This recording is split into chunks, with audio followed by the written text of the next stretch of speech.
Howdy folks, we're live again. I'm going to do some Pure Nature 1 deck.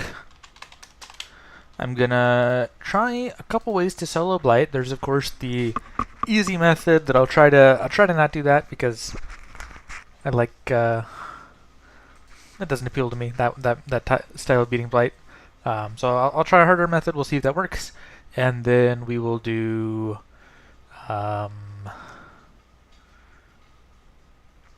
some replays. Let's go ahead and get started.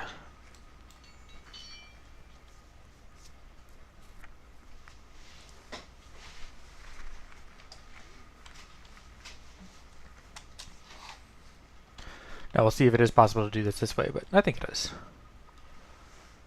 Alright, we're going to start with Mana Wings.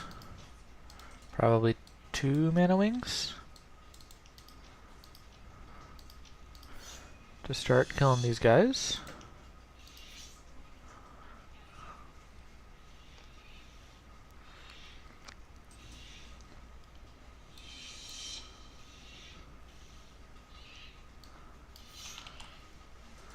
Get a shaman to start walking around here.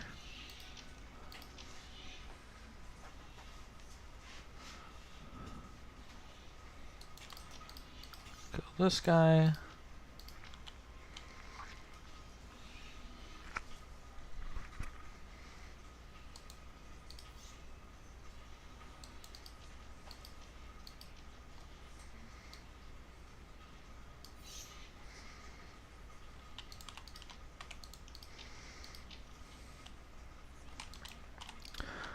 So we're gonna grab this well.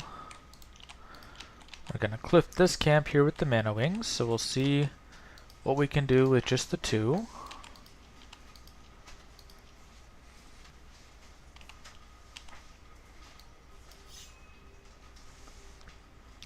Probably have to come back and heal after they get a couple shots off.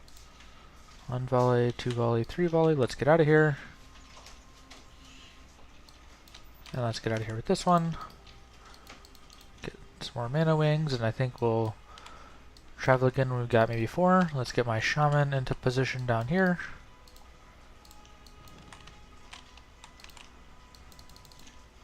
For Mana Wings. Hi, Glorak.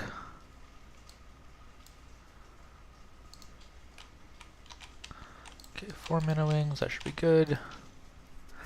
Focus out this camp. Unfortunately, the background of the Mana Wings makes it a little hard to see the health bar.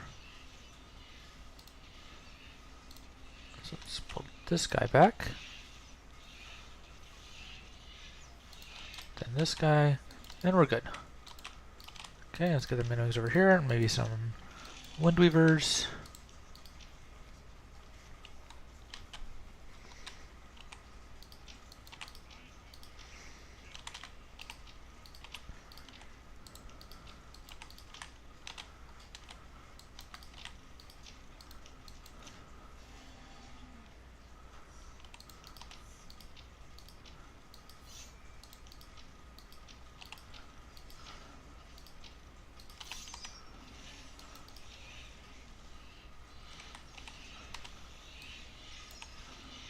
Okay, let's focus out these guys.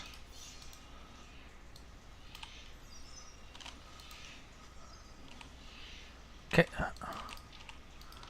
So far, so good.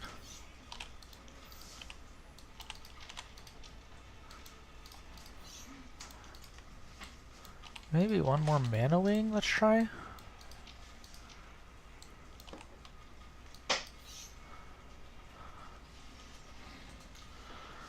I'm not sure. Trying just a little bit to see how this works out. I probably need to be focusing down the tower.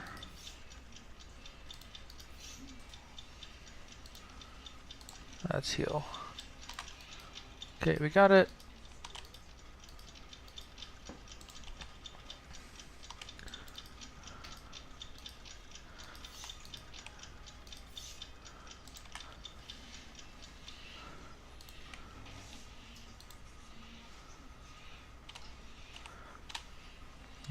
gonna go for another heal, I guess. Let's focus out the sorceresses.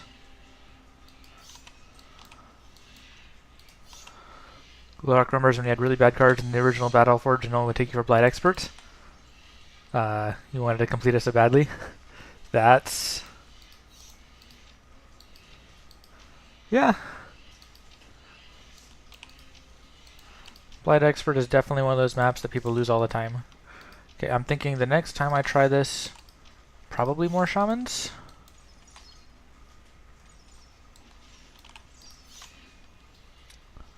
On the other hand,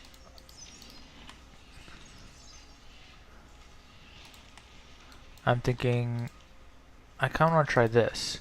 Instead of defending this next attack, I kind of want to try and see if I can kick it with Mana Wings.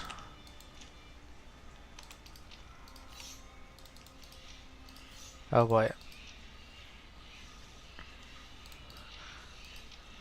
Okay, lost a Mana Wing there.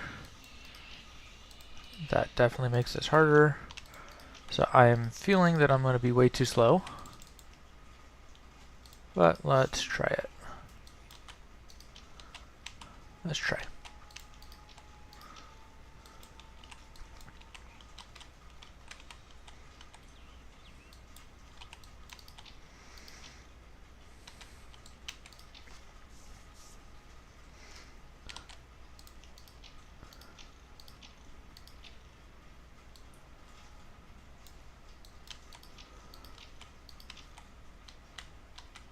Well, that's one problem.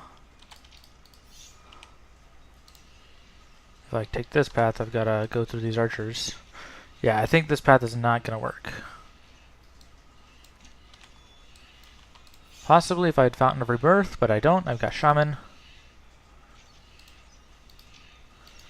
And I think that Fountain of Rebirth probably would be a better pick than the Shaman.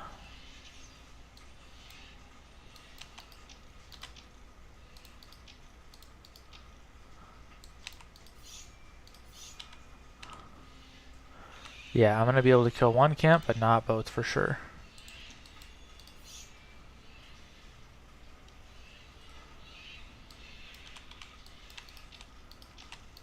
Well, let's try. Let's see how we do against the one camp.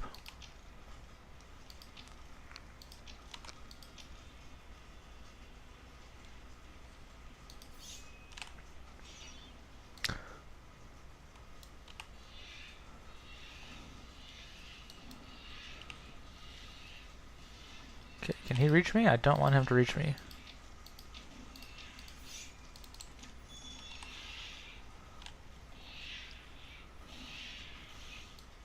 I mean, unless there's some crazy way where I could get the Mana Wings. I mean, let me try. Oh, are these guys dying?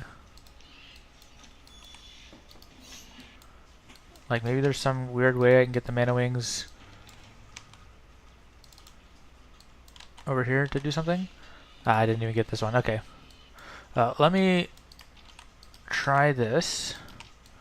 I don't think it'll work, but just for my own education, I want to try this. I'm going to suicide my army here and see if I can squeeze my Mana Wings like around the back or something where the tower doesn't kill them. Yeah.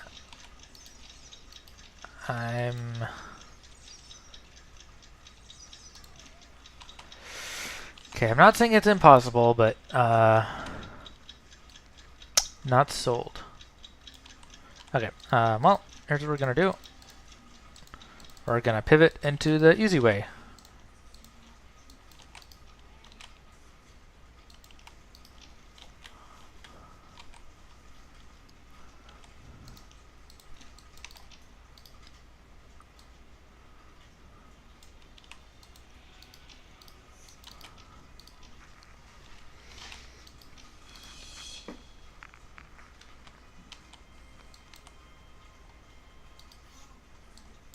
Okay, there it goes.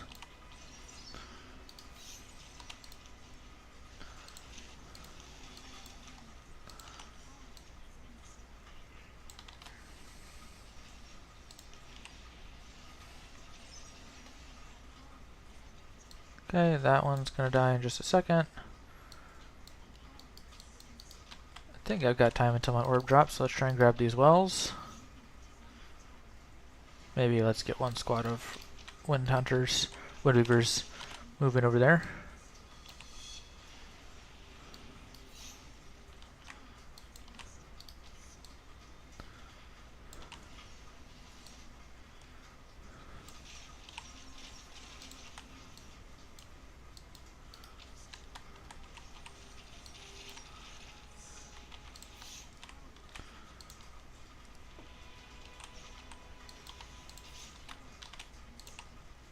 Okay, oh, they got this one too.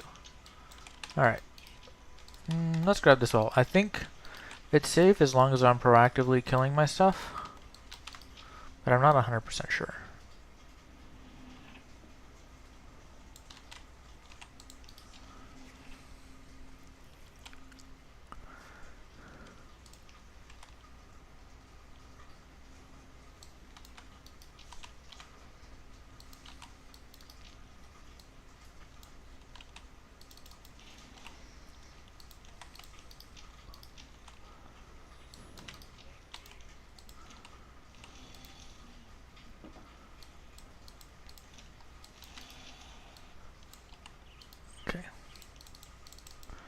If I could pick any card to get a promo, what is it? It would be Ice Barrier for me. Because I feel like I'd like it. Actually, never mind.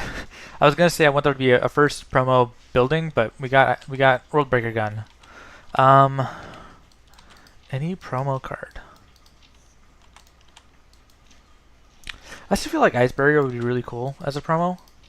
But we've had a lot of Frost. Sunderer might be the other pick. Shadow Mage promo would be cool, but well, it'd be cool and easy, but there's one big downside that I'm not super convinced is a downside, but in PvP, Shadow Mage is balanced a lot around having only like 12 Shadow Mage charges or whatever.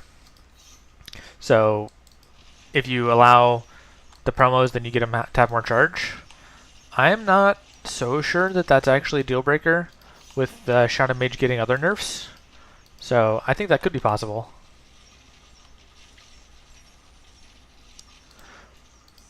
Skyfire Drake would be another cool one.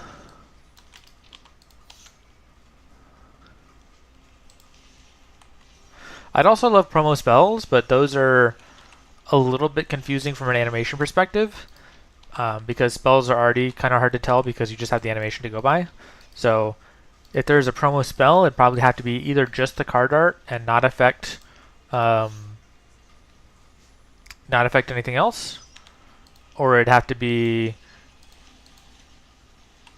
Is that wise for me to do? Actually, I think it's fine. I think I've got enough enemies. Yeah, or it'd have to be like some sort of option where you toggle it on. Or maybe like the promo spell looks a particular way on your screen, but it looks differently on someone else's screen. Those are the ways that I could see promo spells working.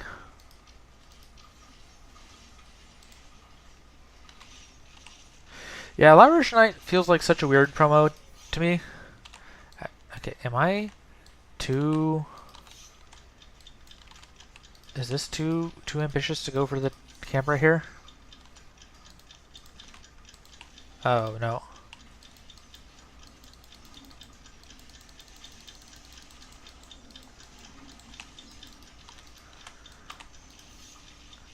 Yeah, I think this is... I'm getting annihilated here, aren't I? Yeah, okay, I tried. Could have gone faster, but... I mean, it'll be okay. It'll be okay.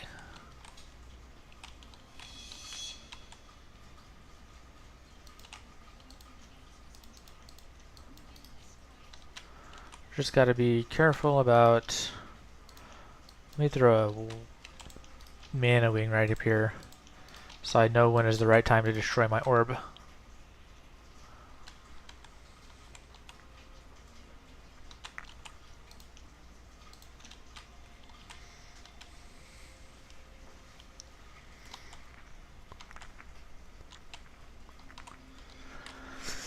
I would not hold your breath on Lavish Knights getting a rework. Yeah, personally, I feel like they're... I guess they're kind of iconic, but not that relevant anymore. And I think if we're going to spend resources on a Lavish Knight rework, we'd rather just spend those resources making a different card rework. Alright, kill you, and kill you. That way the guys keep walking, keep walking. Don't mind me. So this is a lame way to beat Blight. It offends my sensibilities to intentionally... Oh. They still saw my well. Okay. Possibly I lose because of that. I thought they wouldn't see it. I thought I could take this well, and if there was no orb, they wouldn't see it, but could have been wrong. Yeah. Yeah. Okay, we lost. That's okay. We can try again. Amii or Bandits got a promo card. That is true. That would be cool.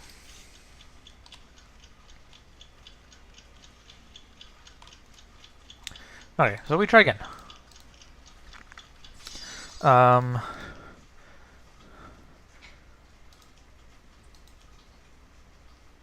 problem is the promo cards are...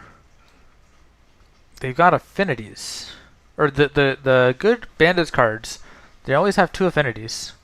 And picking 1 affinity for a promo feels kind of awkward. Actually, does every single Bandits card have 2 affinities? How did I never notice that? Is it true in Tier 3 also? I know Sniper and Minefield don't have 2 affinities. But even, yeah, Sandstorm does. Yeah, how did I never notice? Every single Bandits card, except the ones introduced by Skylords Reborn, has 2 affinities. But yeah, so, yeah, it feels hard to pick which version of a card gets an affinity. And then you can, like, triple. Like, Grinder, I mean, they've done it with Grinder, but Grinder's so weird you could take 3 of the, like, 12 Grinders in your deck. So yeah, I don't know. Alright, let's try Blight again.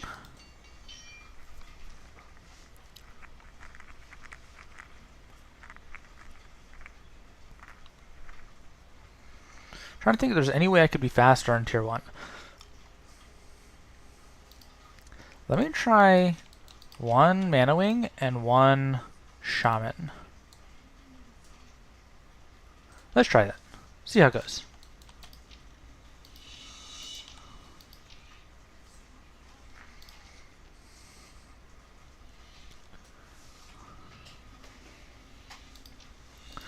Potentially this lets me grab the power well faster. If I grab the power well before my power hits 160, then it saved me time. If that's not the case, then it didn't save me time.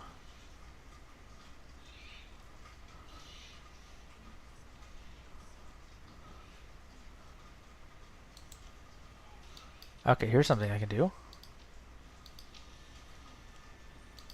I could bait it out this way. And maybe my shaman comes along and... Nope. Nope. Okay, so end of the day, this way was even slower.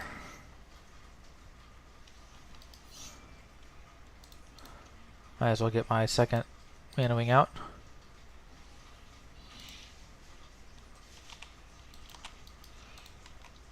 Okay, so this is slower.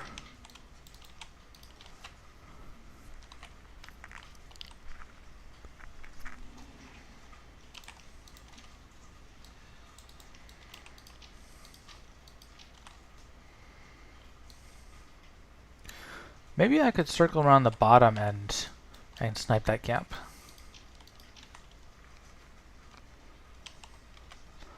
Let's go for 4 Mana Wings.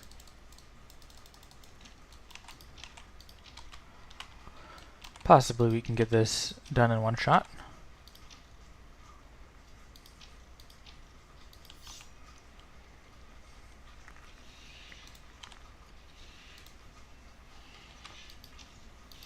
you to pull away.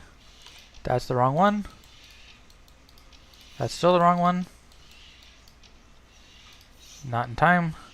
Okay, so the tier 1 is definitely not going the way I want it to go. Is it going too bad to recover? I don't think so. Especially because we always have the lame option available to us.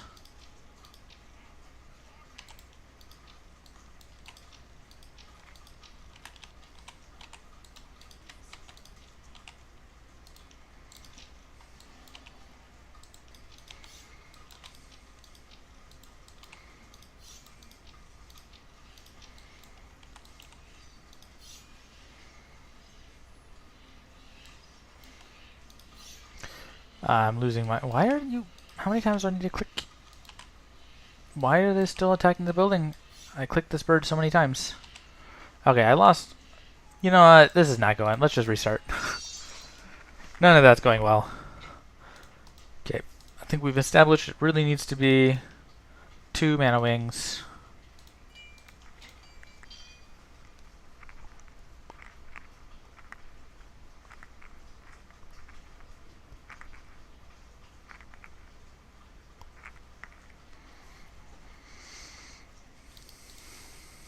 Two mana wings at the start.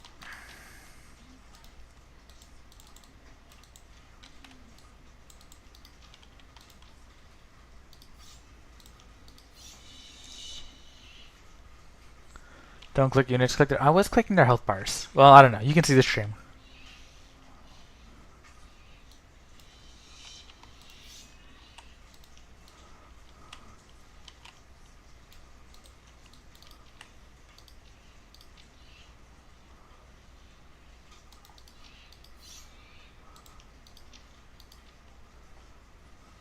But welcome to the stream, Michael.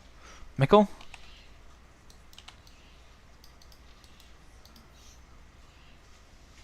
Okay, that was kind of close.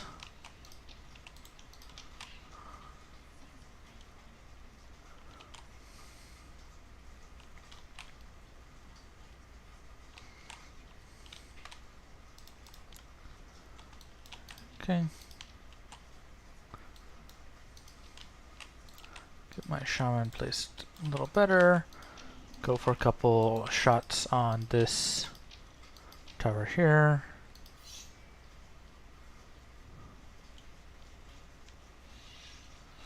One, two.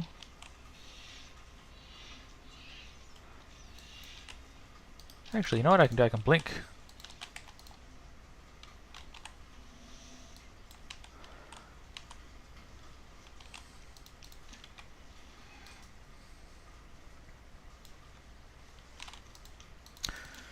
Maybe there's a way.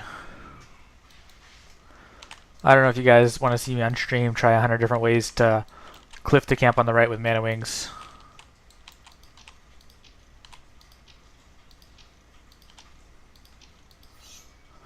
Or let's say 100 different restarting attempts to cliff it with mana wings. Okay, this one's the one they're focusing. Let's pull them back.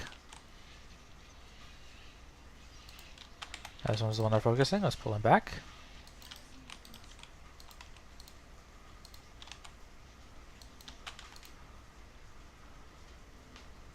Okay. Windweavers.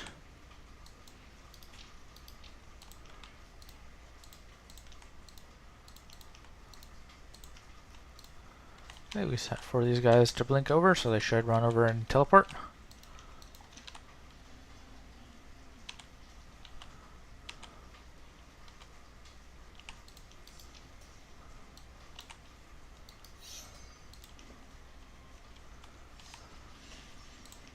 Okay, health bar.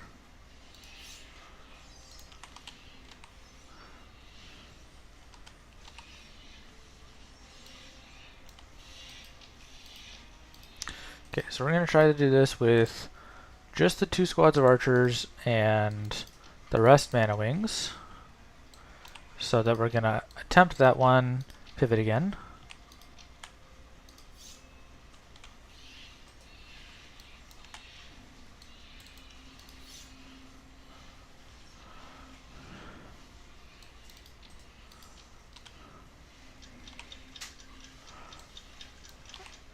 Okay, I think we gotta focus the tower now.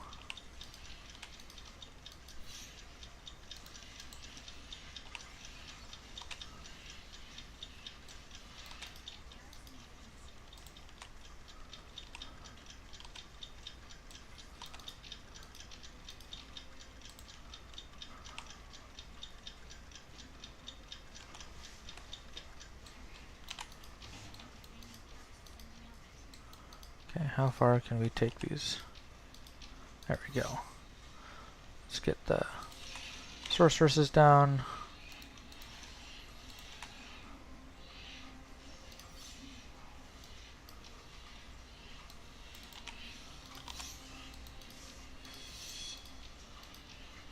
Okay.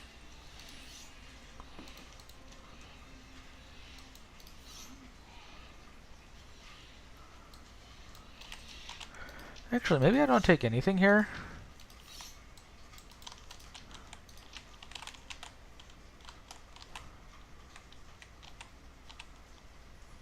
Yeah, maybe I just clear this spot without taking anything over there.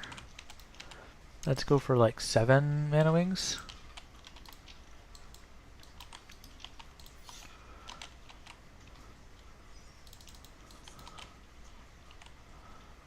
Eight mana wings.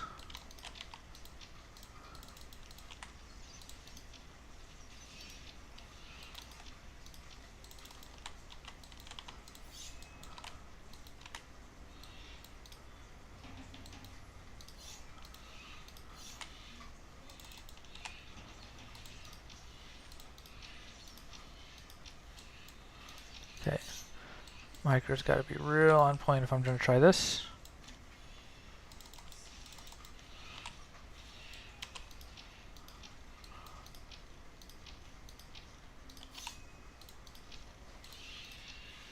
Oh, he dropped dead so fast. Okay. Yeah, this is tough. Okay, I'm left with 5.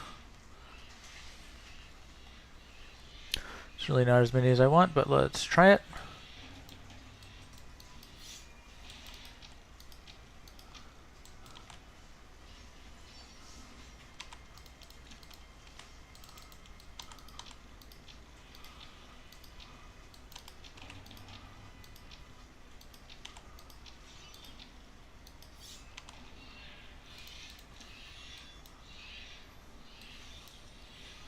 Okay, let's get out the archers first. Oh, is he just gonna out heal whatever I... Okay, yeah, he's gonna out heal that, so we'll just focus the camp.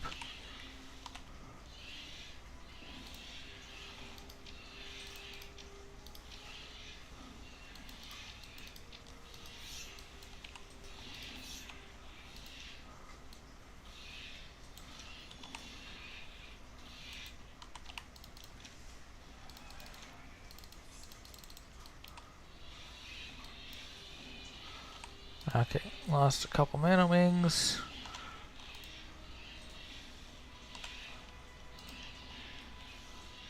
I think we need that heal.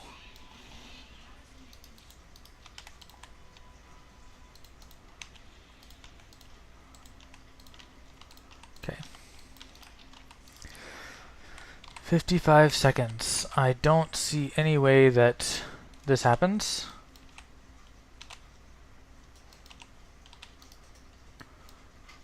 So, you know what? Let's just not try and make it happen.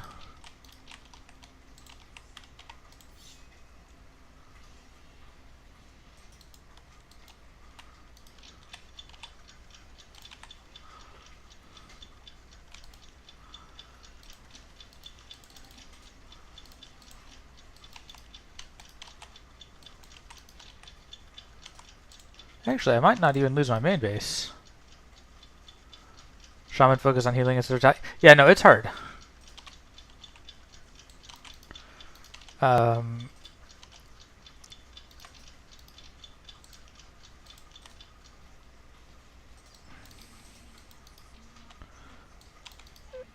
Yes.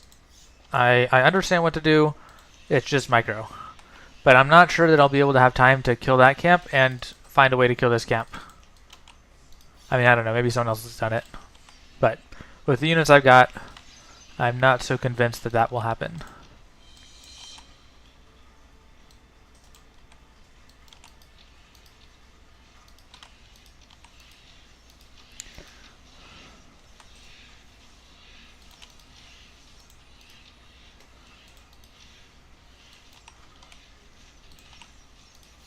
It's also just a lot of units to micro and a lot of health bars. Okay.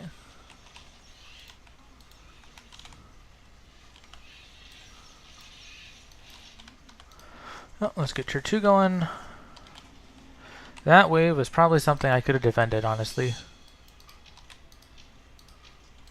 Question is if worse is coming. Yeah, that wave... I don't know, maybe. Maybe there's a world where I use the mana wings to kill that camp, and then I'm able to defend the other attack from the left side with my tier 1 units. And like stranglehold and something. Yeah, it's going to depend a lot on my micro.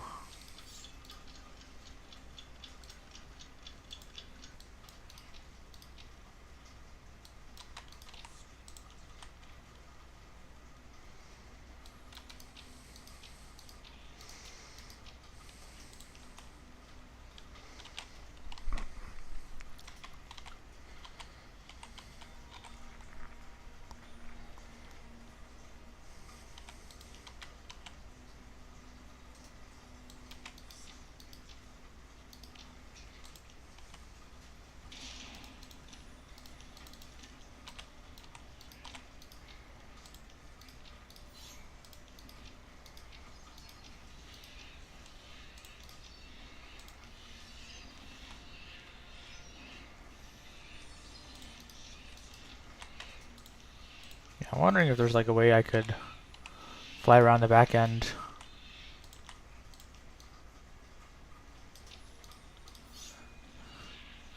And cliff the... Yeah, you know what, let's try it.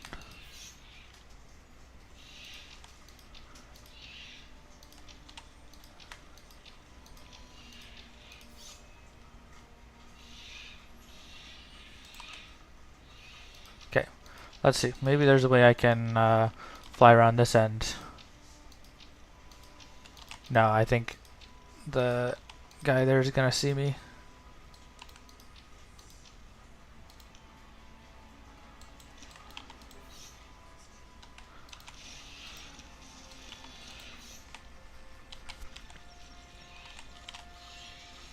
You can bottom underground. Like, you mean I can walk around here, but there's the water. It doesn't seem to let me pass.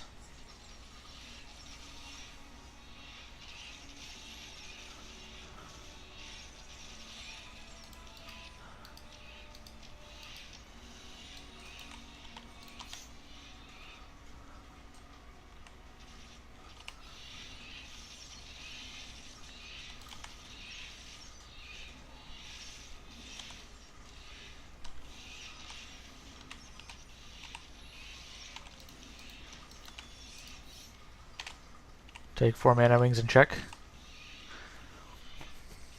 I did check. And the mana wing weren't able to... They weren't able to go over the water.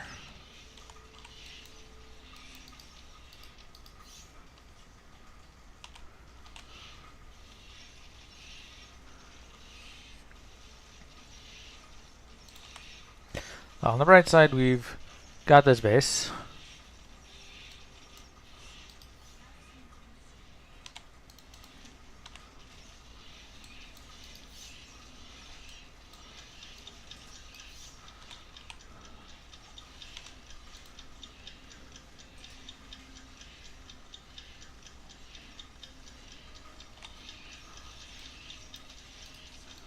All right.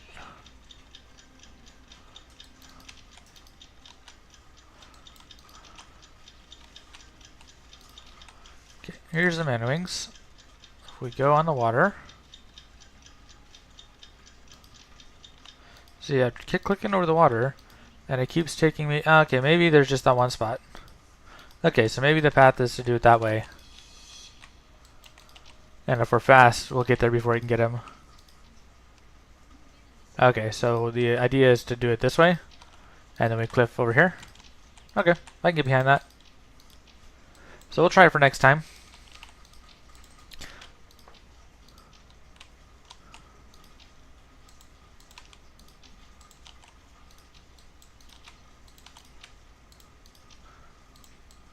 Then the question, Michael, do you know if it's possible to kill both bases with just mana wings and you're microing good? Is that possible? Because obviously this is what happened with not so good micro.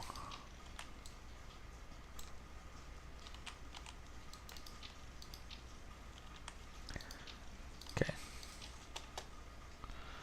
So there's an enemy.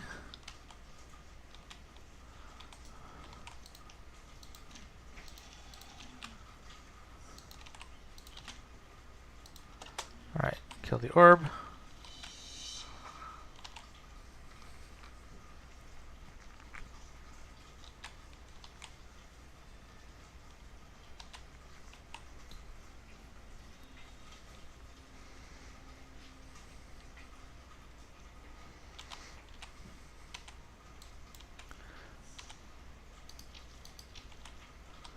Okay, might have to kill these guys.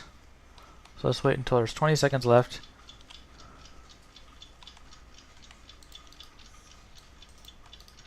Okay, hopefully we can kill these guys without proccing all the rest.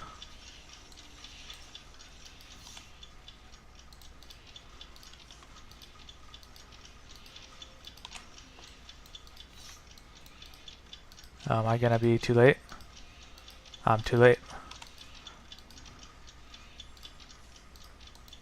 Why are my guys walking this way? Ah, okay.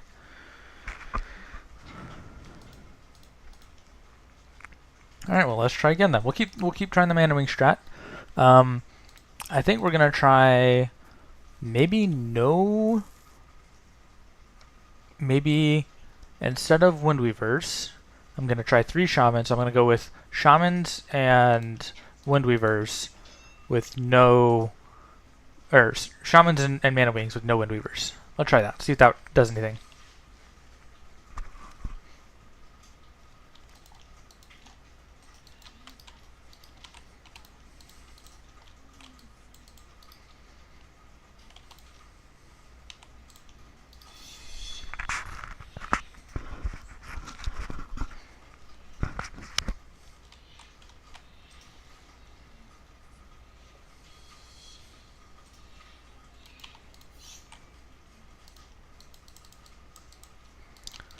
I can also see that I'm blowing out my mic a little bit. I'm wondering if I can adjust that setting.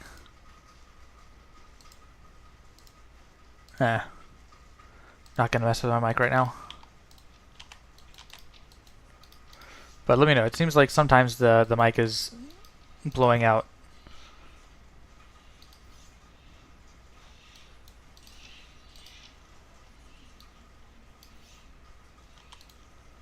Alright. Get my power well.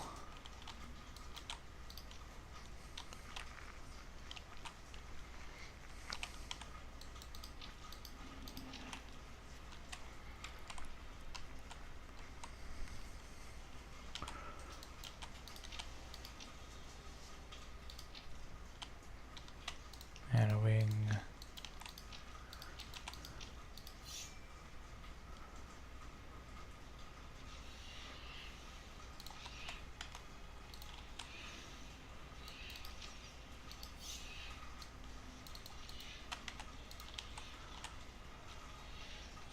Oh, am I not in time? Okay, the blink was a fail.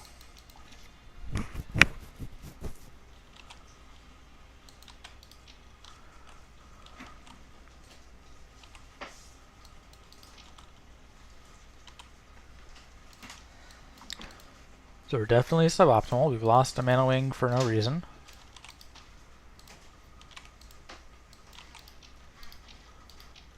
Let's get the shaman out into a more aggressive position here.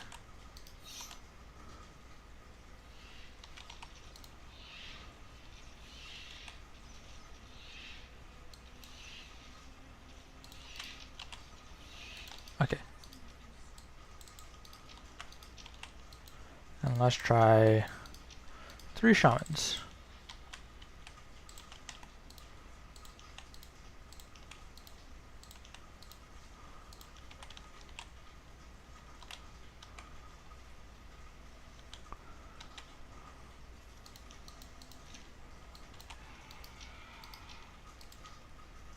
Two shamans.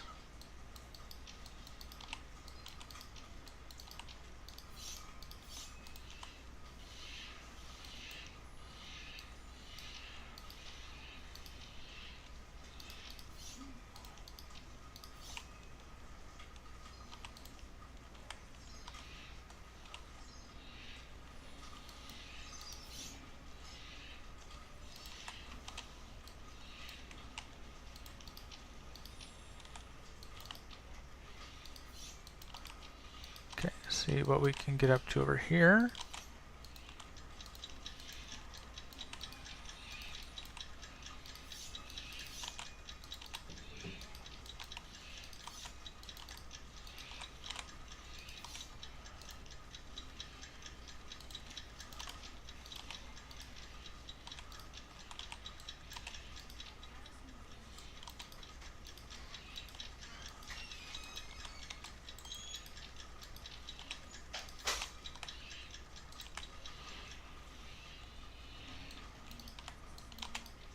Okay, and then we decided that we're gonna just ignore what's going on there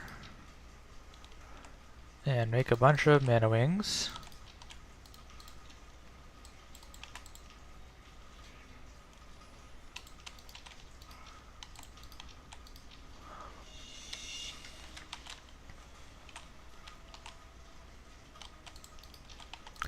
Try to clear this spot with mana wings. We got 7.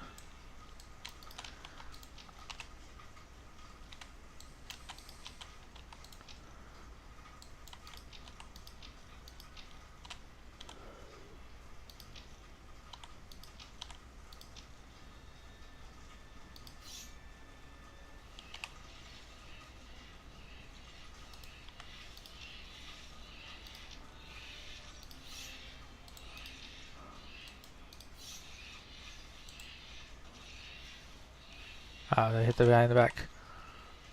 Hitting this guy in the back too. Okay.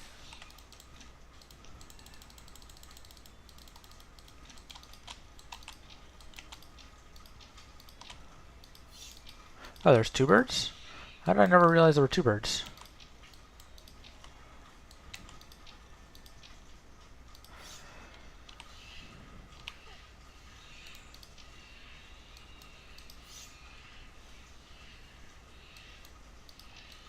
Okay, let's get a heal up.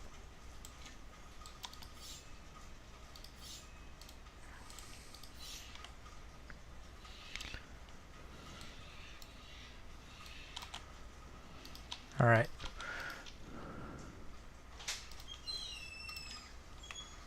Actually, I probably should have not spawned that mana wing. I should probably have saved it for a heal.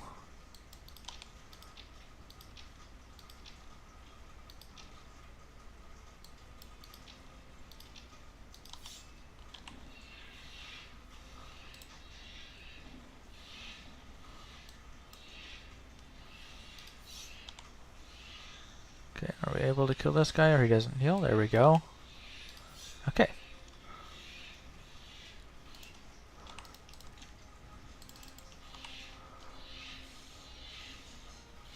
Attack, report once. Not sure what report means.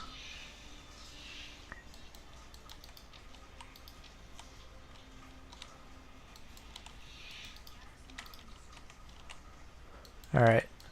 Now the question is, will my guys be able to get 2, 3, 4, 5, 6, 7?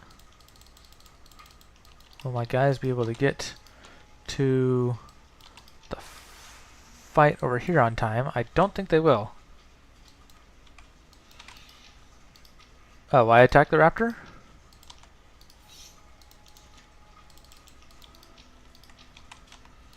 One, 2, 3, 4, 5, 6, 7. 7.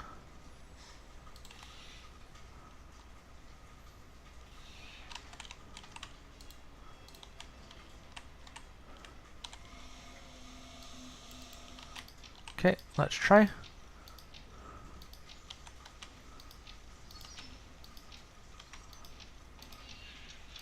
See, I think he's getting it hit. But okay.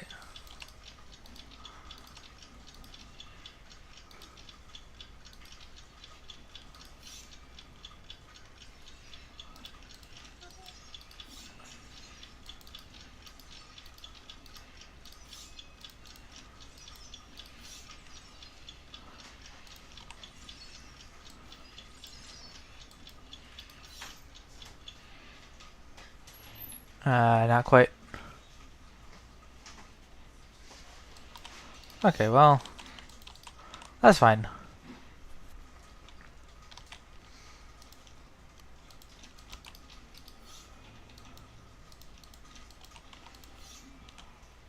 Actually, is it fine? I'm not so sure it's still fine.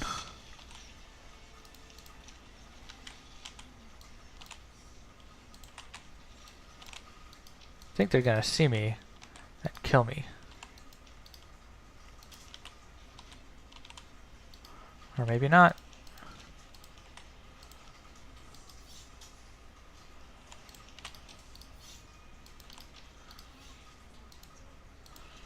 I'm being attacked from the wave from Camp 3, I think.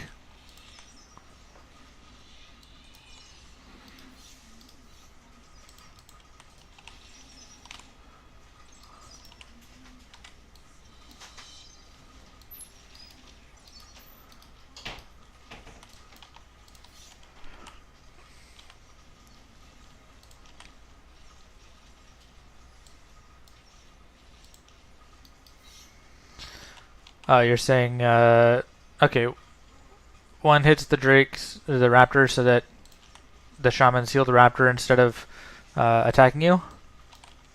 That could happen. I feel like what happened worked well enough.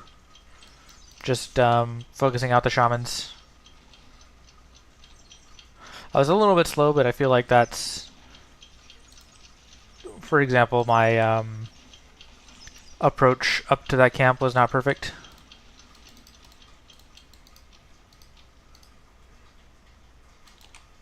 Okay, we did in fact kill the camp on the left side.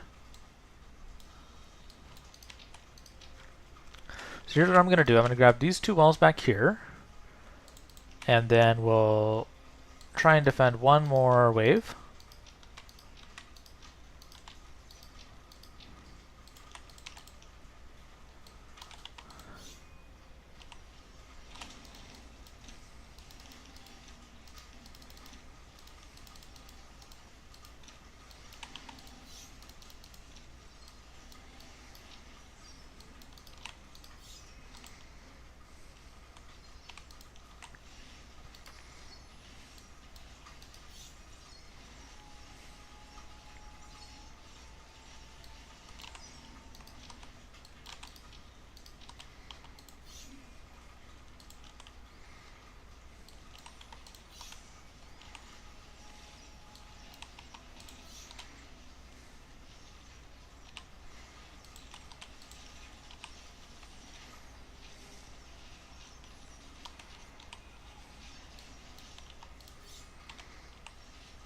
Yeah, exactly. So I guess your recommendation is more consistent.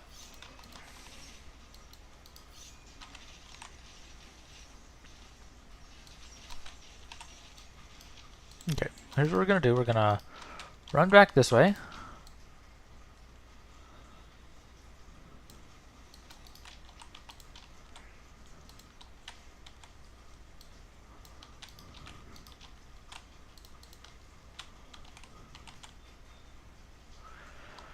The other thing I'll have to do is I'll have to, oh, I'm being attacked here already. Other thing I'll have to do is I'll have to put like a stranglehold there to defend that.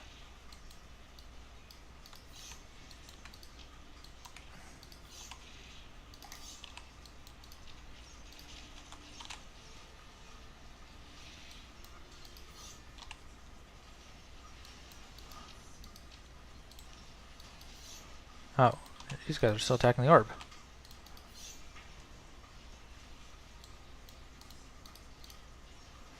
Okay, orb is safe.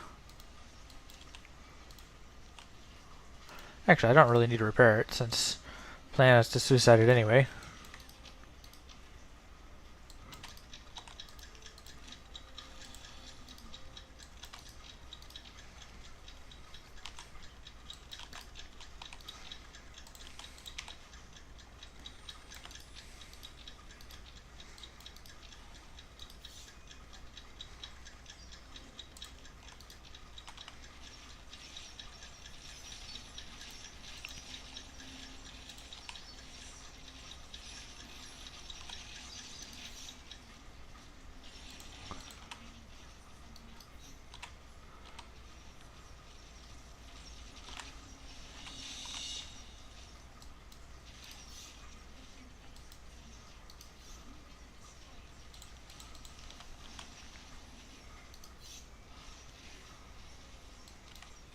Alright.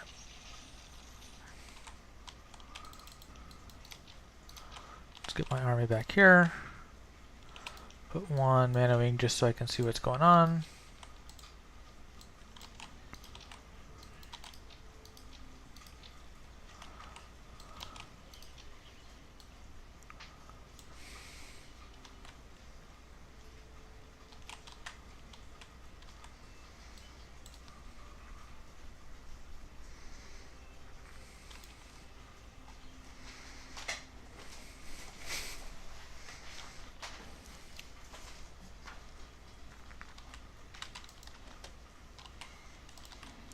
Okay. We kill it right about now.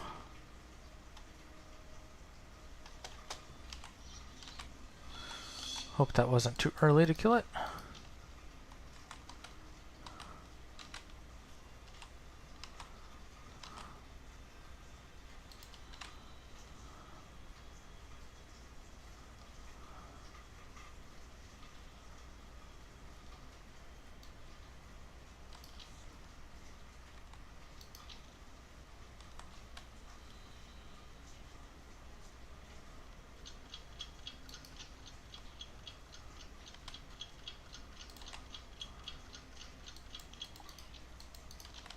Okay.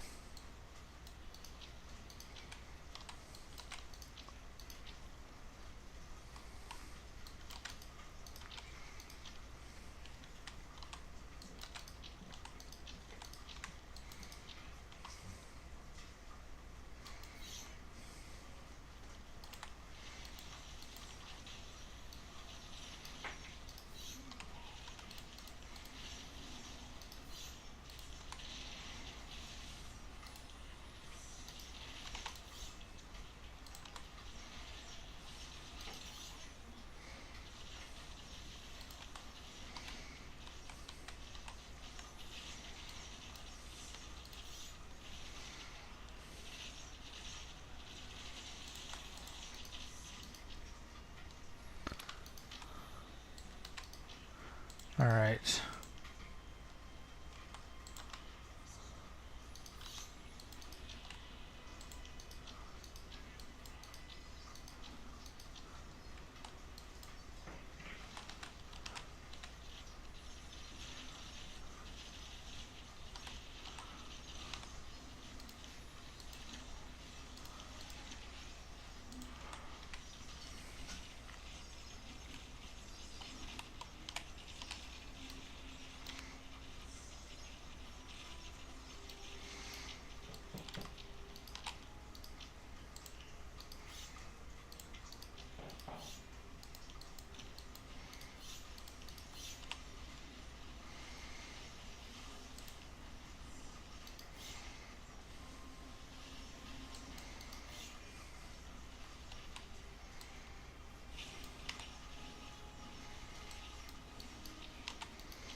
Okay, now I'm gonna try to clear what I can with AinzOwlGoawn units, because I'm not sure how strong the waves will continue to be.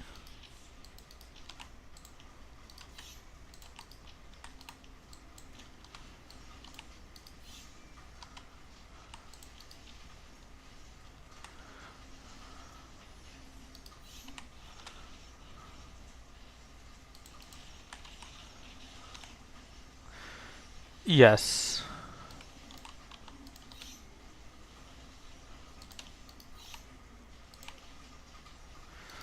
You're correct. Michael pointed out a tip I was doing, which is that if you push F, your archers will stop moving, and then the tower kind of knocks them back and spreads.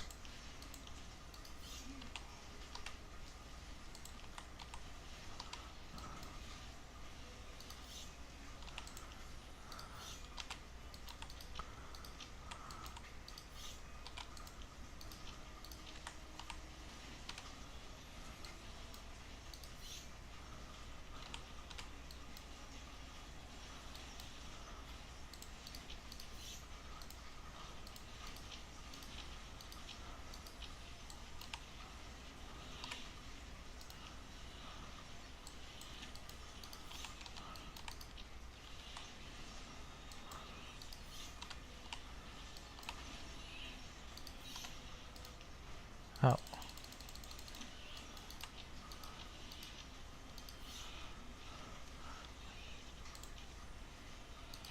Those birds are killing me.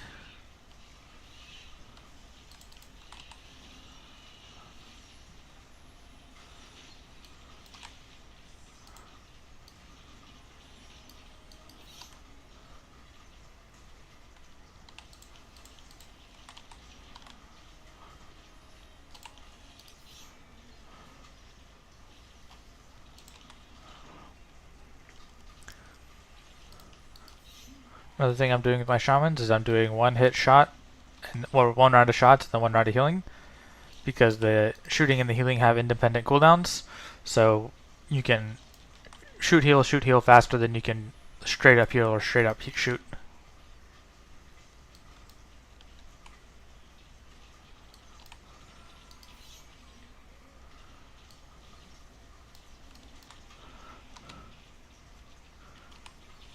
Okay, looks like we might actually be fine.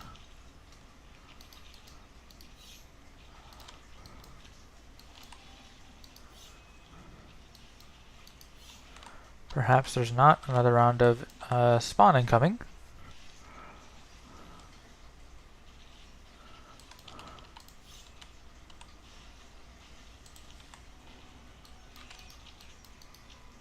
So if that's the case, why don't I grab some units, or grab a tier 2, build some living towers, and defend it.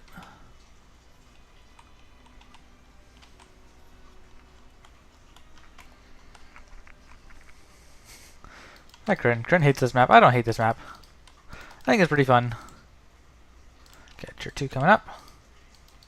But you guys know me. I like the masochistic maps.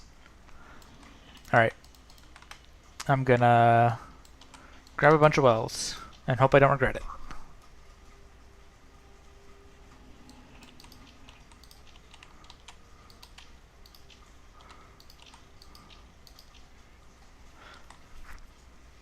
Is there a bind for that, or you just let the shamans attack stop action? Yeah, I just push F to stop, and then the shamans usually heal the lowest health unit when that happens.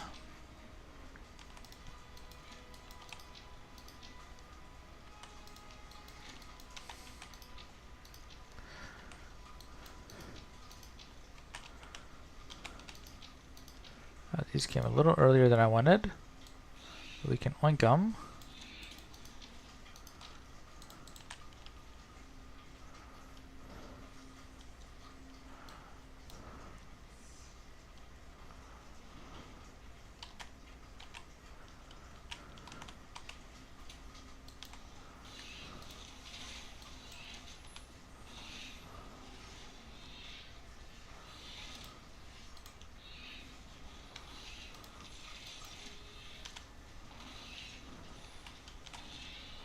Okay.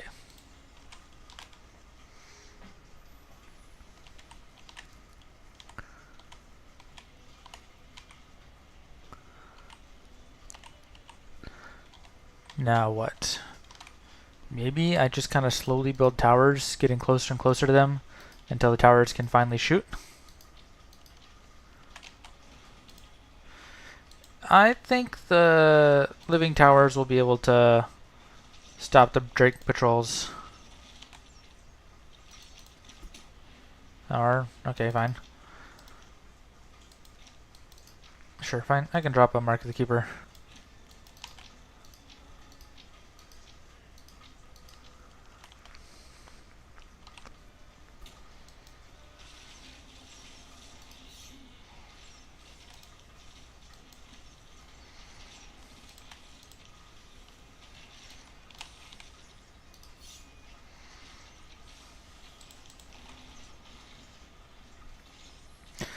Corinne is surprised I didn't take one of the small root nexuses, because I don't usually build massive root network things.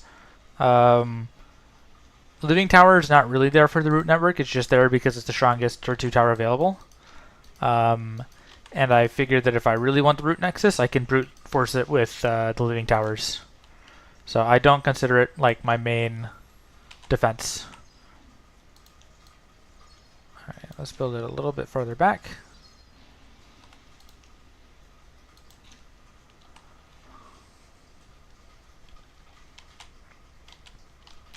But we're going to try it this way.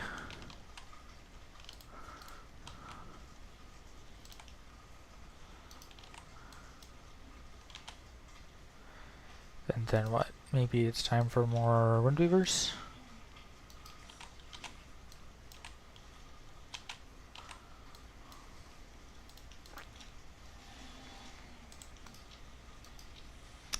There we go.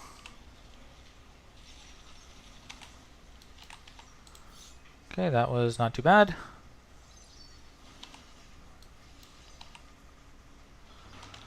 Now we'll see if we can bait any of these guys into coming after us.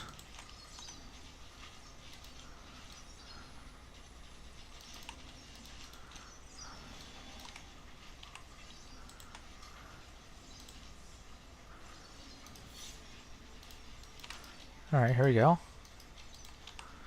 Come on, Wind Hunter.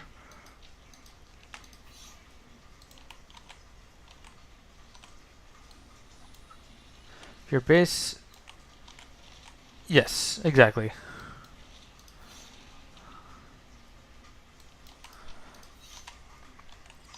When I get to the base, I'll, well, maybe we can pull the Tortigun into our towers. Oh, boy, that... artillery is strong. Okay, I think we're going to make some Parasite Swarms to deal with the artillery. And the living towers are killing the Tortigun, no problem.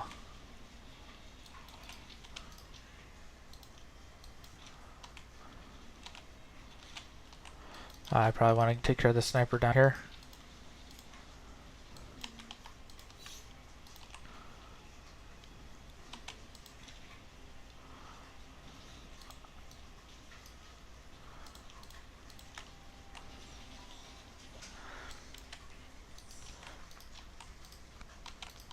Okay, this is not the way I wanted to win Blight, but I think it'll work.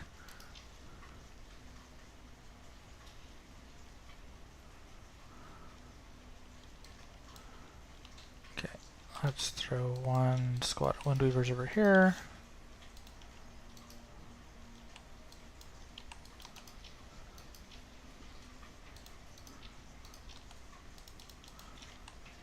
I don't think I can mind control this guy.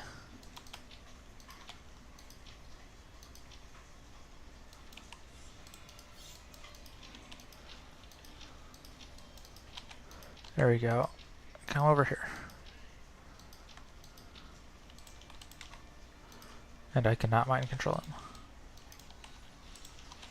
Okay. We're gonna spam our Parasite Swarms to kill the artillery.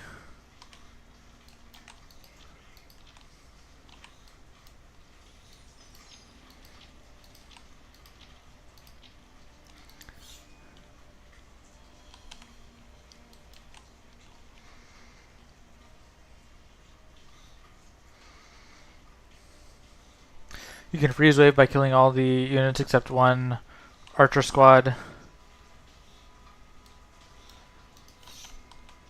I feel like the waves have frozen anyway, right? I don't think they keep coming.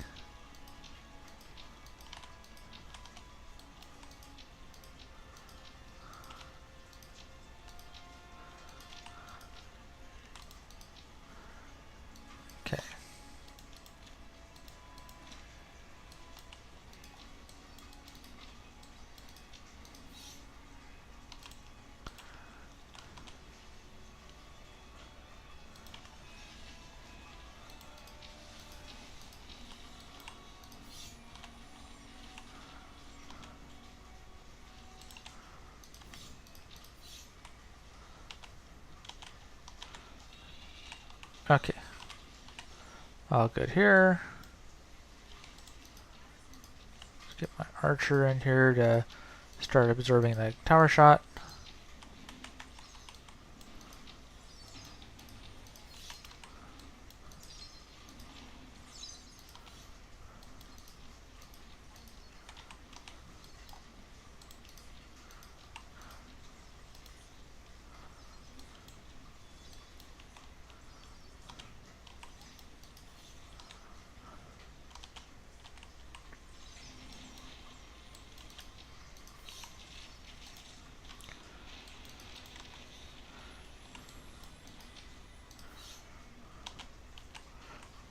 Okay.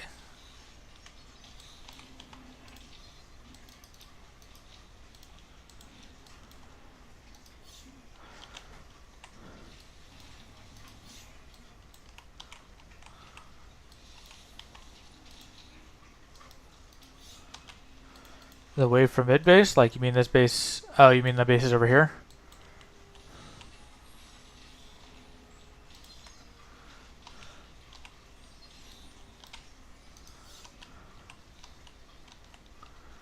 Okay, let's go tier 3.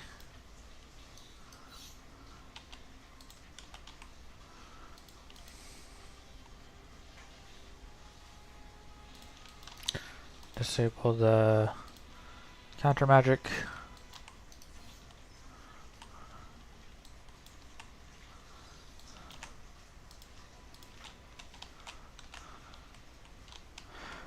Interesting, they killed my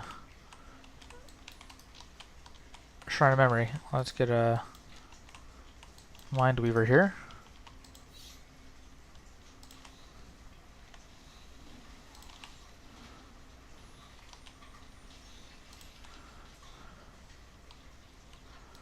Okay, let's drop 2 Shrines of Memory here.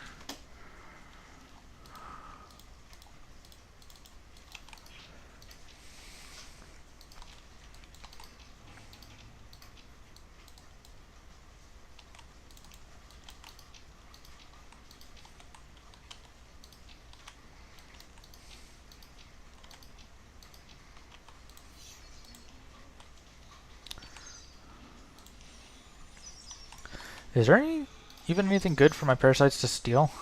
I don't think there is. Maybe, well, maybe Wind Hunter you can steal now.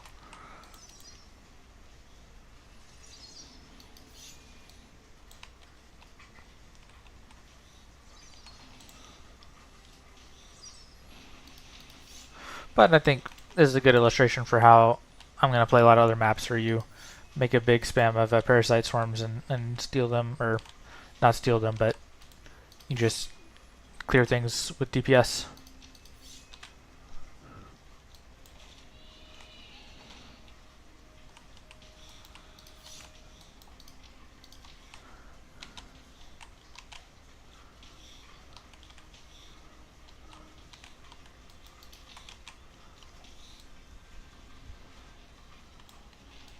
Okay.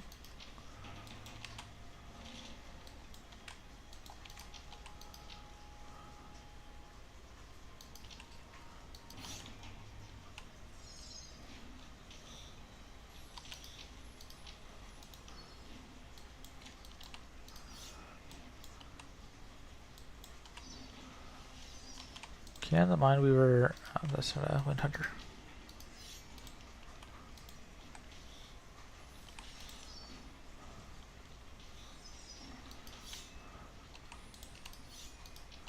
Can I take over? I cannot.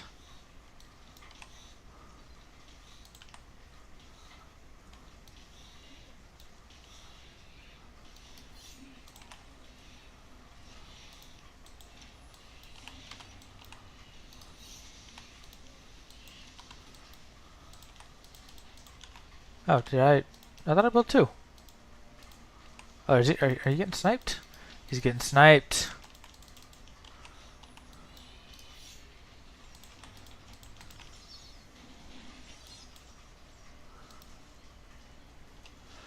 Think the next attack Drake's will get. I feel like the Mind Weaver will be able to hold that.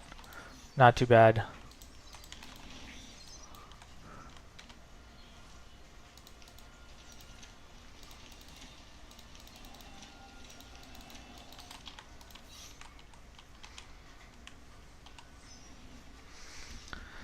don't think this spot gets attacked, so I might just grab these 2 wells here.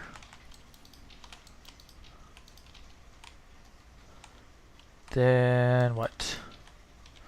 I think I'm just supposed to kill the whole army, right? Guess I don't need to kill my shamans. No, I won't kill anybody. I'll let them die of natural causes.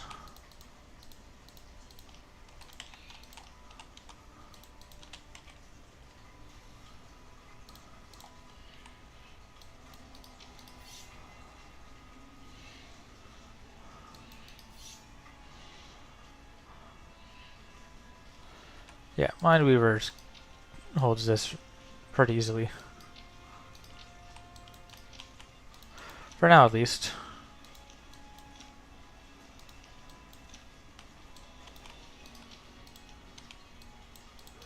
Actually, I really don't need to stack Drakes because I've got tier 3 right here.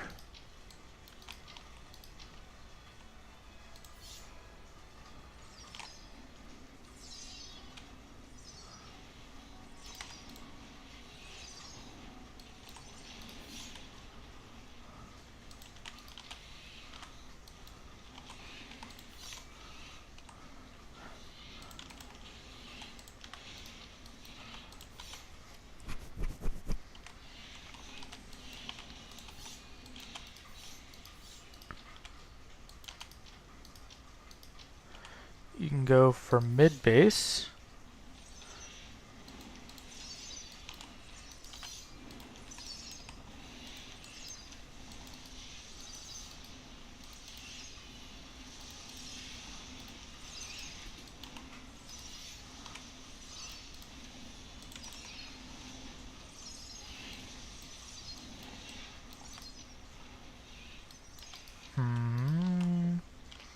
Okay, I think I need more units.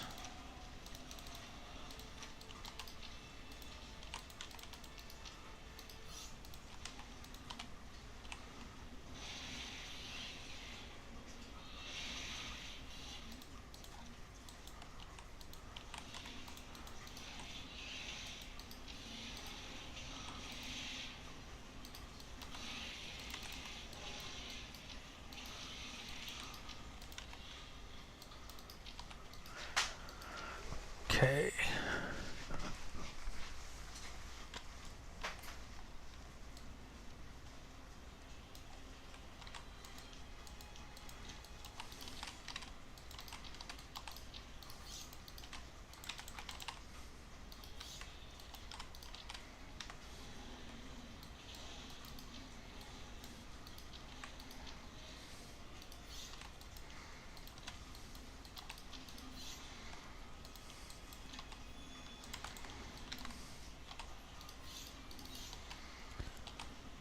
I could do for a Razor Leaf, but I like Swamp Drakes better, so if the Swamp Drakes don't make it, I'll go for the Razor Leaves. Otherwise, I'll just do my Razor Leaves, or my Swamp Drakes.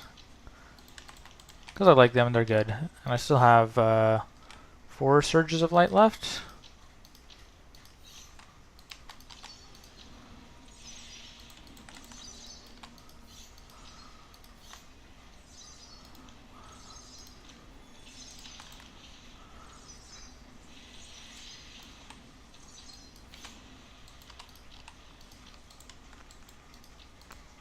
There we go.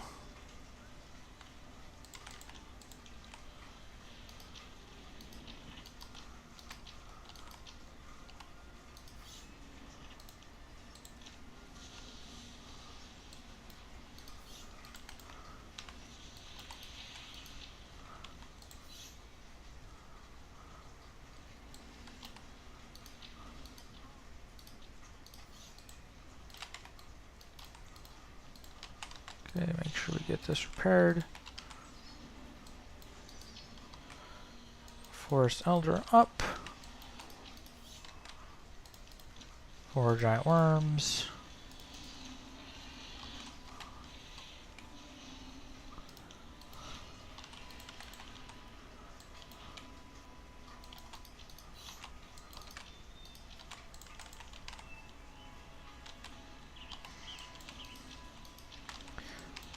I think what I'm going to do is I'm going to kill a couple of these camps.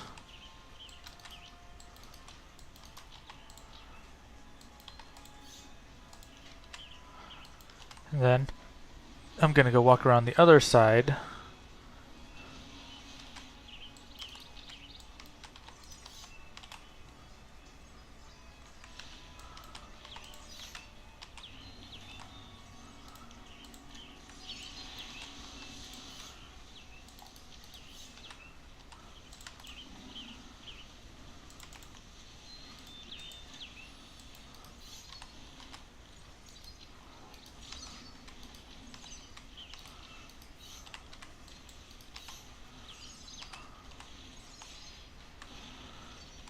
It's hard to lose at this point.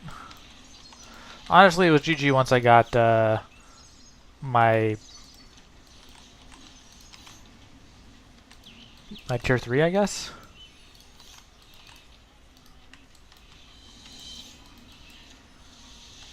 Alright, we'll see if this does anything.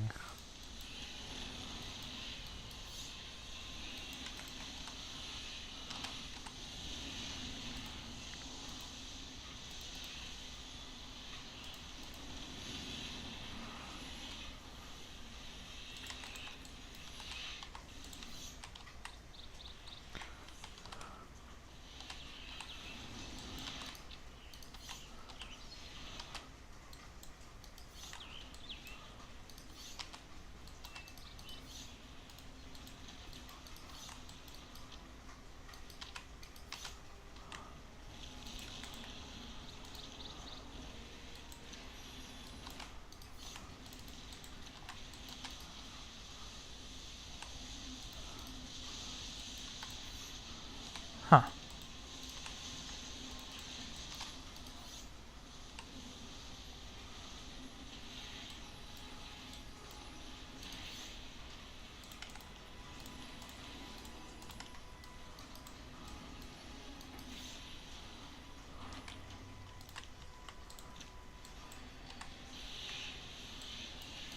Okay.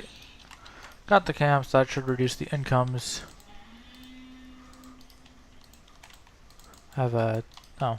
How'd that guy? Totally forgot about him.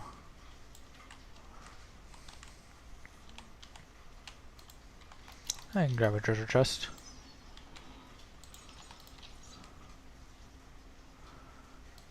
Okay, don't need you. The Forest Elder will chill at home while the flying units go on rampage. Corinne is surprised I don't have full charges. Because I don't need it. If I need it, I'll buy it.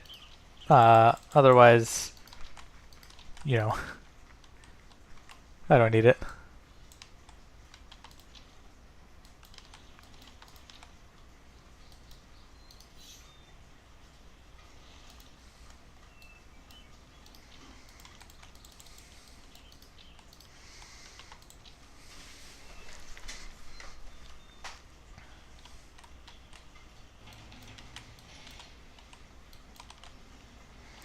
That's a big army of guys in the center that I don't have to worry about. Oh, or maybe I do. See, unfortunately, Sanctuary is not in Arcane, so I can't just place it here to nullify it. That's why Green Peace is better. So yeah, I think... yeah, I don't think there's been even one situation that I've been playing this deck that I would rather have Sanctuary instead of Green Peace. So that's my official recommendation, is to swap out Sanctuary for Green Peace. But this is the only deck I'm ever going to use it, so might as well.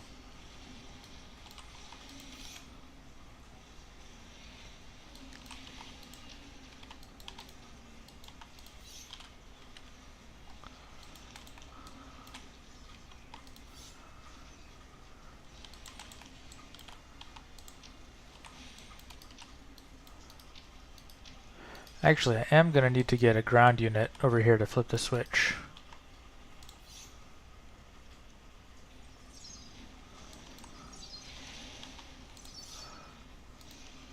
So possibly we're going to have to clear the way.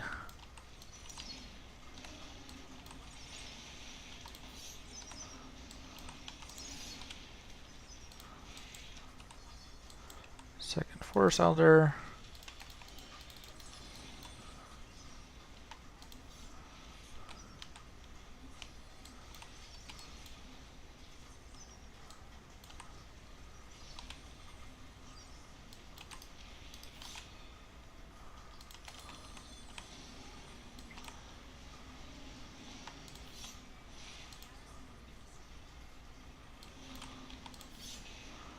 Alright. Well, we killed the spawn camp, so let's make a run for it.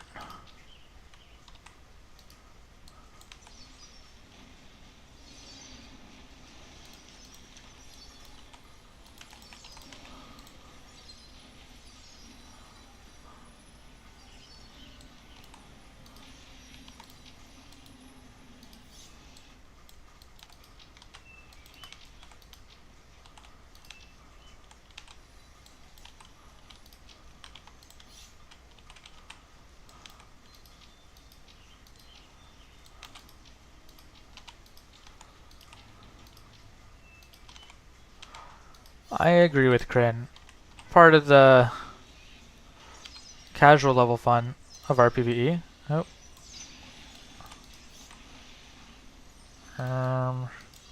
Actually, am I just getting killed here? I think I am. Okay, yeah, that didn't work. Did I lose my whole army? Oh boy. Oh boy. Okay. So it looks like we are going to have to deal with the... Actually, we can just walk past here.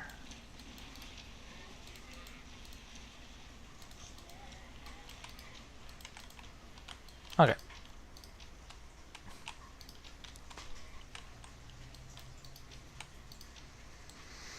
So yeah, the Mark the Keeper thing is strong. Yes, but if the flying units aggro, I've got Sanctuary, which is almost as good as Mark of the Keeper, or is almost as good as Greenpeace. So I can avoid the aggro.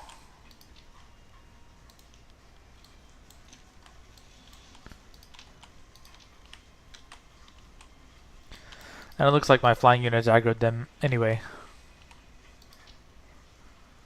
Yeah, exactly. I totally forgot you can walk this way.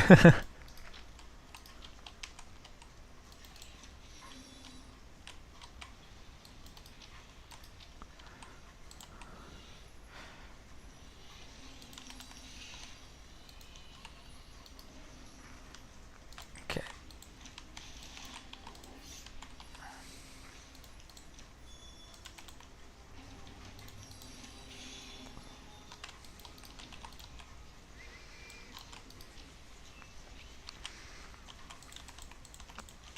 Okay, now we've got everybody together.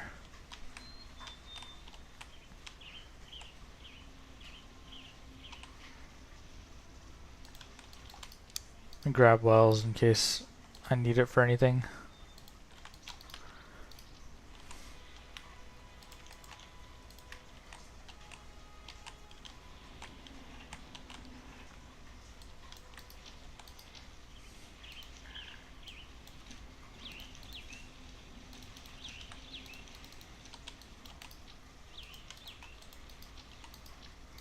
Can you spawn launchers so much, or can I swap them?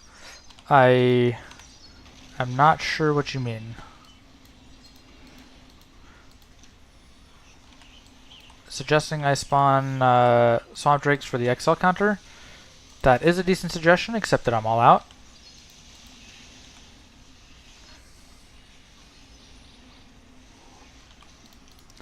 Yeah, charges is my problem here.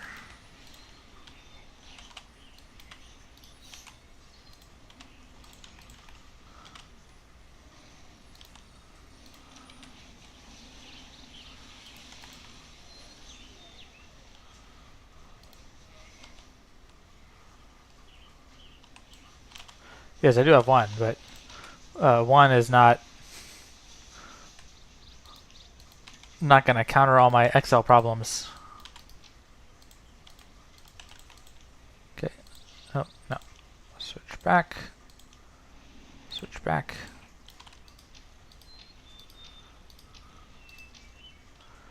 Okay, let's kill one Razor Shard so I can make another dragon.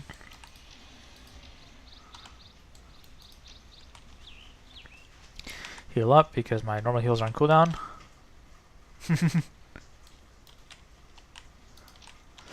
I'm also playing at my unit limit though, right? I've got 120, so I don't really want to kill like an XL unit to make room for one Swamp Drake.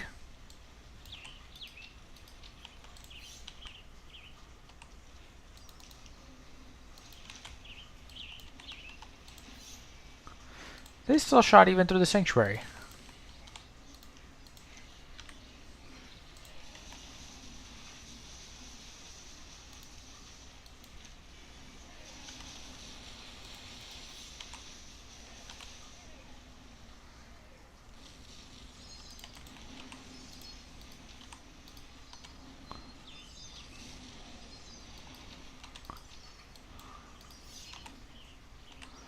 Okay, let's kill one more Razor Leaf to make another Forest Elder.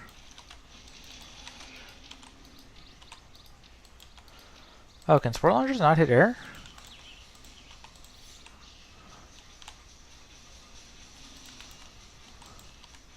That definitely feels weird that they can't hit air.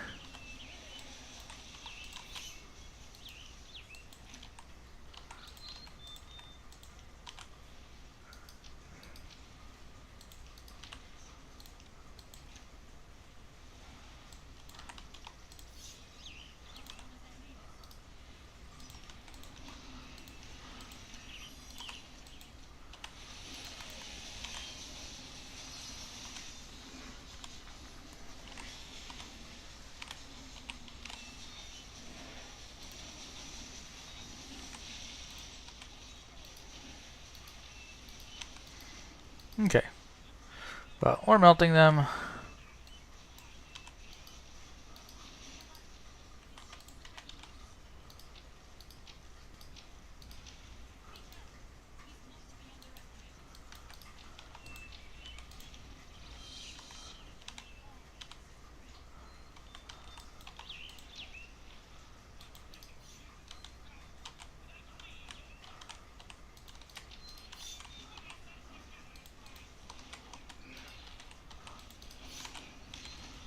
Yeah, they can't hit air.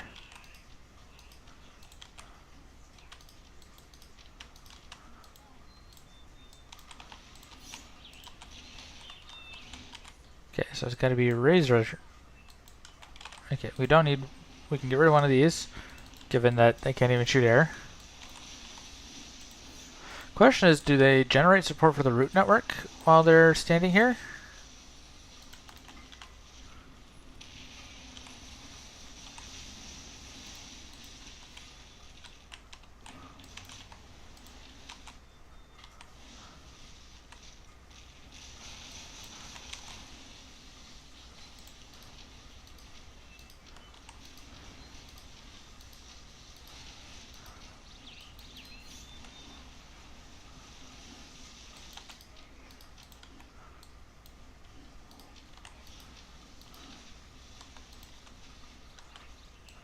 Okay.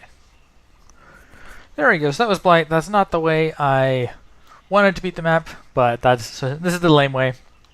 I still think there's a way where I could, with really good micro, use my Mana Wings to kill this camp and to kill this camp, and potentially beat the map without losing any wells. I think that's possible. But we won't be doing it now.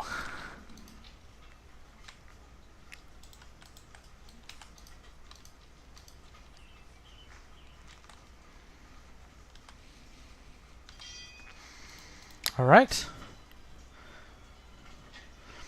Let's get into some replays. As I told you, I've got some replays I promised to get through. Spore Launcher for Hurricane Change, just more Force Elder charges.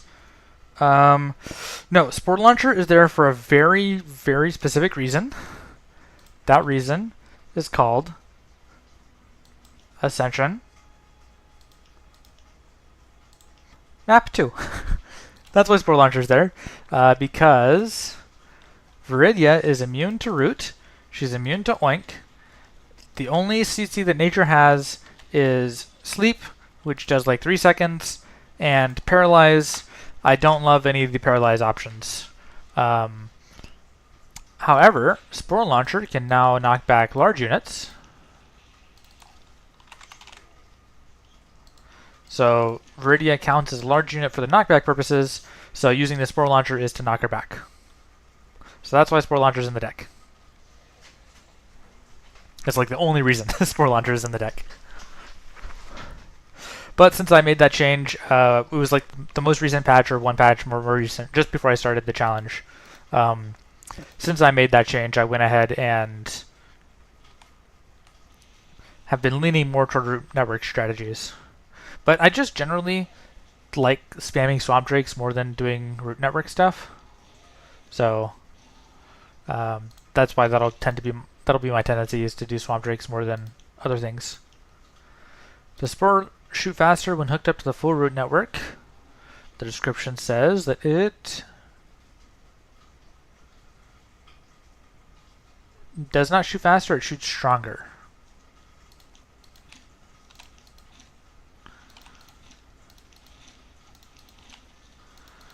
Actually, these guys aren't contributing to the root network because they're all shooting. Okay, that's better. Okay.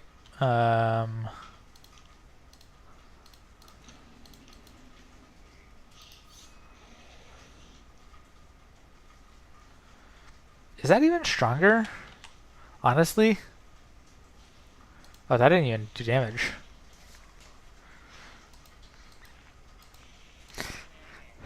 This card was buffed, but I still think it sucks. But it crucially does allow you to knock back Viridia, which makes Ascension Map 2 possible. My previous attempt was going to be Grove Spirit, because Grove Spirit has the longest paralyzing move. It's 25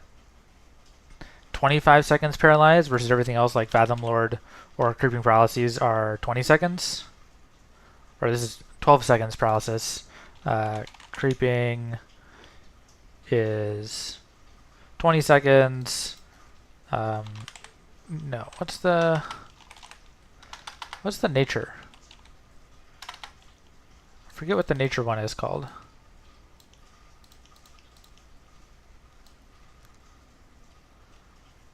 Primeval Watcher. I'd love to use him, but yeah, 15 seconds paralyze. Question, can you block Viridia with a building? You cannot. If your building is there, she'll basically play Earthshaker and destroy it.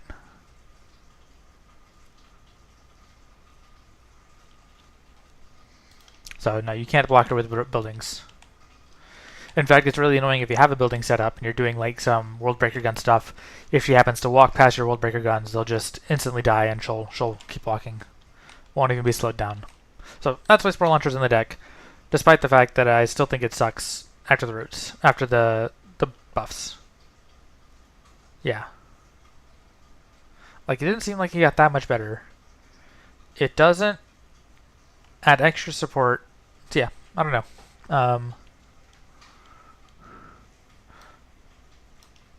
Anyway, let's take a look at some replays.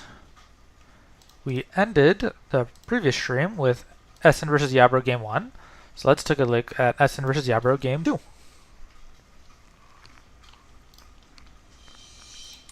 Essen versus Yabro. Yabro starting with Shadow. Going old school Uro. This base is something you'd actually, not that old school. Previous old school would be you come around and take this base, but yeah. This is a different opening. I guess he's trying to rush Essen. Yabro's main deck is Shadow Nature. Essen's main deck is Pure Fire. Typically, Pure Fire has a strong advantage in this matchup. The squad of thugs. This is looking like a big nasty. Essen pulling his units away, but that means that Yabro's getting a nice focus fire. Frenzy there. Motivate. Essen doing a good job pulling back at the moment when he's overextended. And the score is even. Yabro's basically winning by 1 Dread Charger.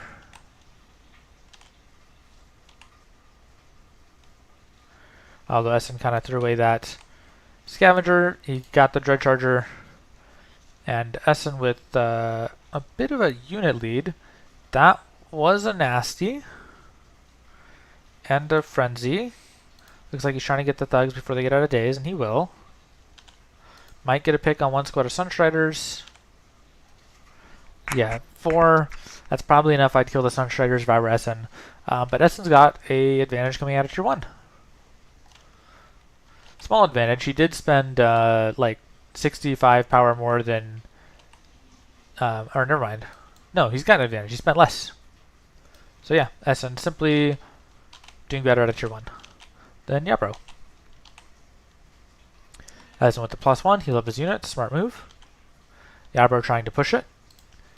Yabro has a decent chunk of power, but probably not enough to push through as well. Skeleton Warriors, pretty strong against fire. Not winning against fire, because they can be out-microed, but it's one of those things that requires your opponent to micro way more than you to maintain equality. But I don't think there's any situations where Skeleton Warriors brute force wins into fire. Whereas other tech cards, for example, Records, I think does brute force win into nature.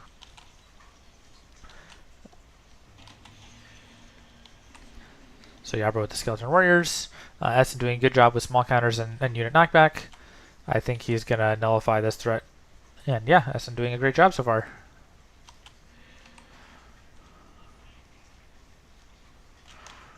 These guys have been ravaged up, or not ravaged, frenzied up. With the, I think Firestorm really needs to be hitting these squads of Forsaken. And the well is taking damage. Yabro is really trying. But Firestorm doing a good job with DPS. I think Yabro actually is getting the well. So nice job from Yabro. Essen probably could have microed that a little bit better, but it is a very hard thing to do. And the well paid 40. But yes, Yabro's winning now. Assuming that he can hold the defense, which is a big if. Yabro's got 150. Essen's got 100. I feel like, yeah, Essen could almost definitely make a Sunder and trade for that well again, and then Essen would be ahead. Instead, he's opted to hold his +1, which is smart if he's playing a normal Pure Fire deck. I said it like that because Essen is not playing a normal Pure Fire deck, and I'm not convinced that maintaining the +1 is smart. I think it's fine, but yeah, I think it's fine, but going for a counter kick on Yabro would be better, especially because I think he would succeed. Now, with the +1, it's a little harder to say he succeeds, especially with the Dazed Scavenger is going to get picked out. Firestorm is nice, but does take a lot of damage against Forsaken. All these units clumped together is asking to get nastied. There's a thug, so we'll see. We'll see. Firestorm down. Essen doesn't have the power. Can he focus the Dread Charger, or is that nasty coming through? The Dread Charger's gone. But that means the second Dread Charger's coming through. Can he focus that? No, he misclicks. He clicks to walk instead of a kill the Dread Charger, and that's going to let Yabro hold.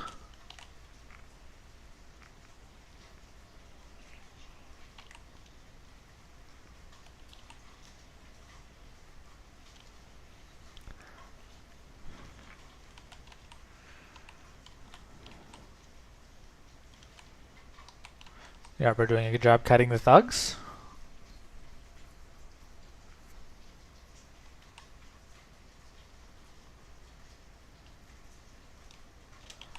Thugs are another one of those cards that I think are not fundamentally changing a matchup from winning versus losing, but you see that Yabro had to do a lot of micro to deal with the thugs, whereas Essen just had to click point and go. Both players on 2 wells apiece. Essen with a little bit more map control, although Essen also with about 60 power permanently, yes, less than Yabro, because of the well that died after taking 60. And this is looking like a kick from Yabro.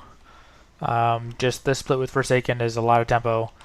Very good trading in these situations. Power level is getting a little bit higher to the point where this is not necessarily Yabro's well to kick. But Yabro also has a ton of power. So Yabro could potentially go tier 3 or tier 2 while threatening to stop the tier 2 from Essen, and then transition into early tier 2 with some CC to kick the well. Here comes the tier 2. Yabro not holding his position. He's kind of letting his tier 1 units die. That's another way to play it, but I don't think that's as good as holding the position and keeping high tier 1 unit counts from both players. Essen has the power to go tier 2, and he does. Pure Fire. Yabro healing up his Forsaken over here, perhaps. Although this might be the faster well to get to. And the Nightcrawler's coming out. There's not a ton of targets to hit. It's hard to get a good unit spread here. Although we do see a +1 from Essen, so if there's an attack coming from Yabro with 300 power, this is it. He could probably just make like 3 Nightcrawlers on 3 different bases and kick it that way. Because he's got so much more power. Okay, he's going for Shadow Phoenix attack. Solid lava field, especially getting the kick here. So that was a good lava field from Essen. I'm sure Yabro's doing the math and realizing that the Phoenix won't revive.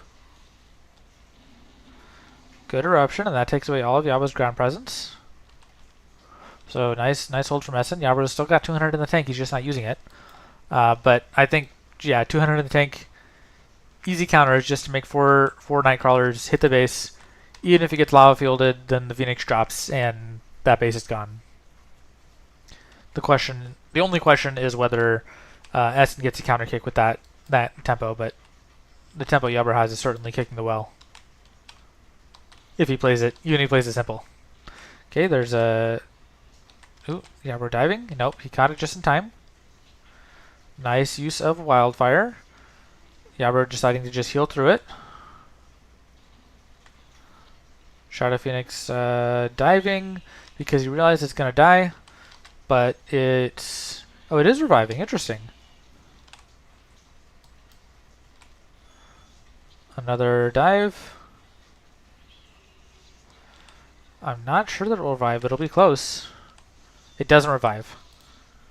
But Amii Paladin is on the well. Looks like these guys are able to shoot the well. Wildfire can't remove them because the ability. So that's a dead well. Yep, there's the Wildfire, but it doesn't matter. That well's going down. There we go.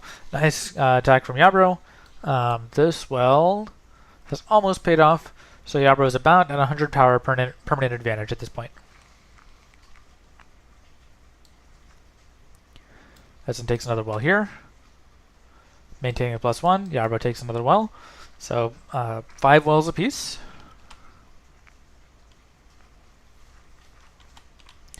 And the void power you can see is about double the income of the power wells. So void levels are high. Yabro possibly going for tier 3 right now. Because maybe he doesn't feel super comfortable attacking fire with the M units. Decides not to tier 3. Rallying Banner.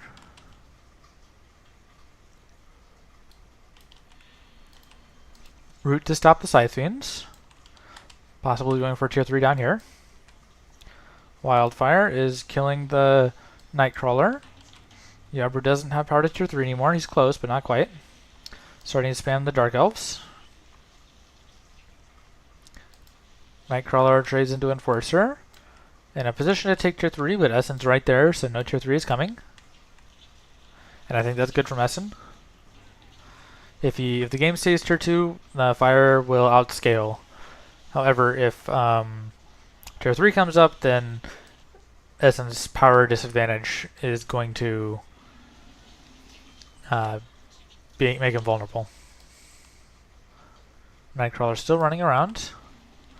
Eruption from Essen. Not really worth it. Well, it saves his Enforcer, so maybe. Maybe worth it. It only killed the Nightcrawler, but it did save the Enforcer, so that was probably like a 100 power swing. I'll say it's worth. Tier 3, and then does Essen stop it? Looks like there's a rallying banner, so no stop yet. Charge all the way across the map.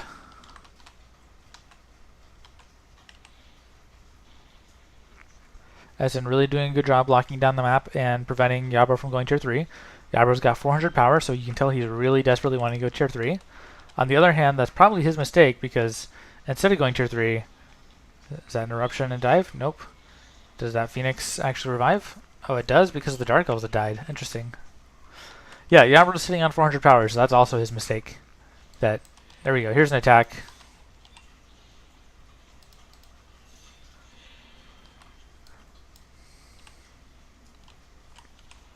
Phoenix dies, root to focus them down. Some Amii Paladins getting... I would send the Amii Paladins to that base. There's a wildfire. Not gonna kill enough. Heal. Paladins are still dying, but that wall's going down. Essen's got a little bit too much power down to the center.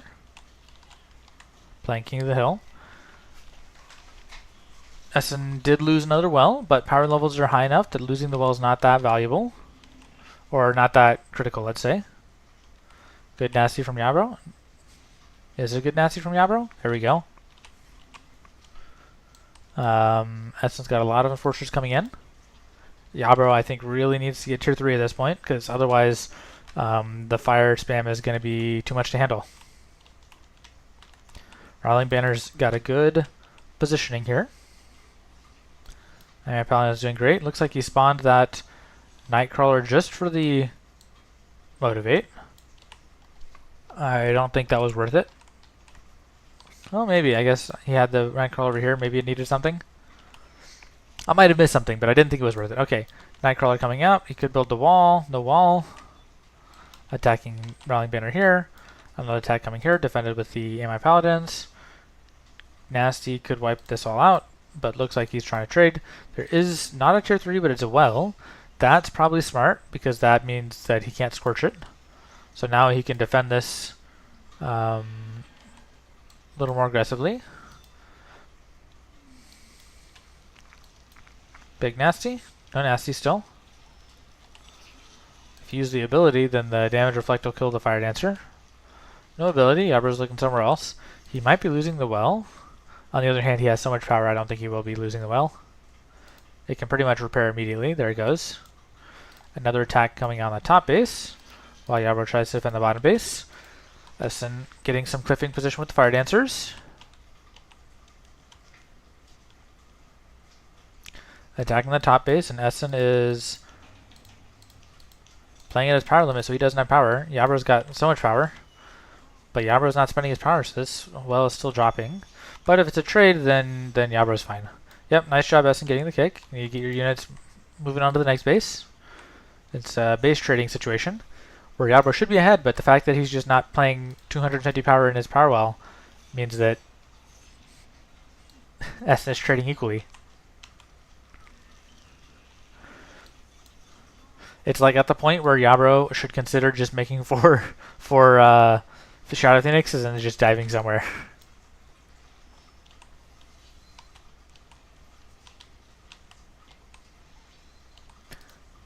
So it was a trade well for well. Looks like a Shadow Phoenix dove. Didn't get anything down. Nasty from Nightcrawler. Very nice. Ravage was played but didn't come out in time. This is a tricky situation. I think Essen will be able to get a kill on this well, depending on the power levels. Power levels are high, so Oink can be responded with just another unit. There we go.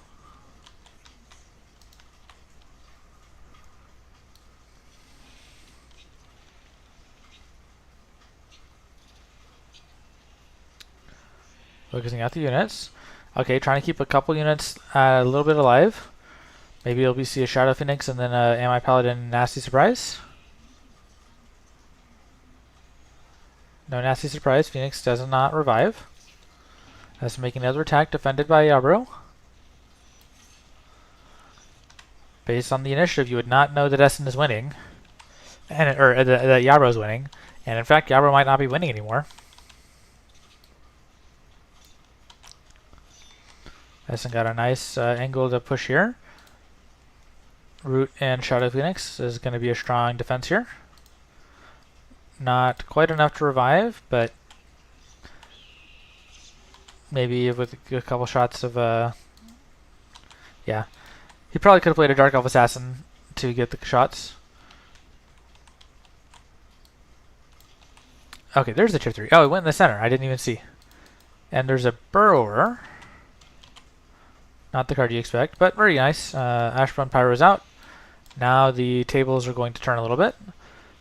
Essen doesn't have power to tier 3 himself. And I think actually he's probably not even carrying tier 3 in his deck.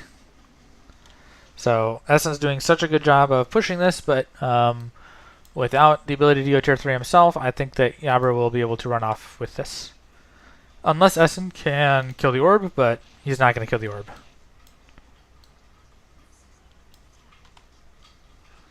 So very nice try from Essen, but I think Yabra's got this. Still like 5 more minutes in the replay though, so let's see.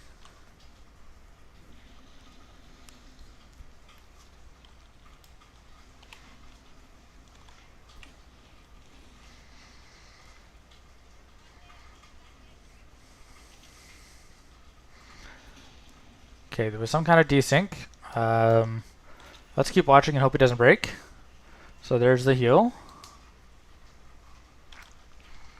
More Ashbones coming on the side. I wonder what was changed that caused that desync. Okay, Ashbones down here. Root. Not even bothering with the Burning Spears, just going straight for base trades. The Wells don't even have enough power. I wouldn't fight the Wells, and Yabra agrees with me. He's going straight for the Orb. Meanwhile, Essen making an attack down here. Successfully kicking that Orb, or that Well. It's just like, I don't know if it makes a difference. Nice Wildfire, stopping the Ashbones. Essen still trying to push with some Fire Dancer attacks. His power level is not enough to sustain, though. The Ashbone's doing a good job in defense. Essen also trying a split attack down in this well position, but Ashbone again, very nice job in defense. There's a Brannock.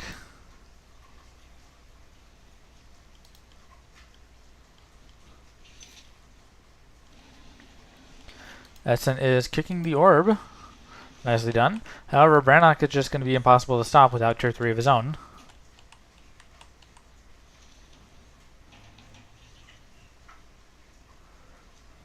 There's a Wildfire, nicely done. Ashburn is there. Ashburn Nasty would wipe things out. There's a Lava Field. Not going to be enough. And I think Yabra's got this.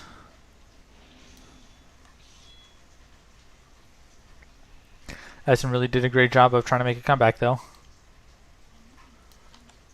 There's Ashburn Pyro.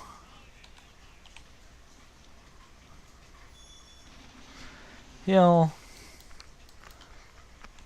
Other units coming into the fight. Solid oink.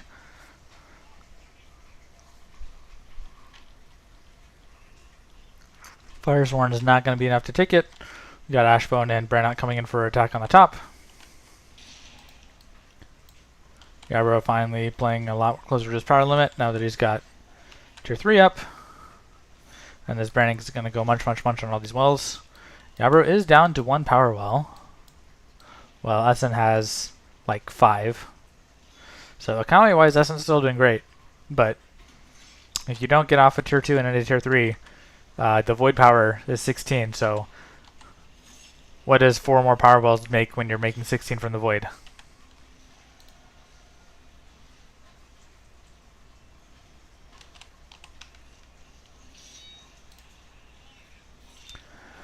Brannock continuing to hit the base. Brannock is so good against tier 1 units, especially when you got things like heals. And that ability just melts tier 1 units.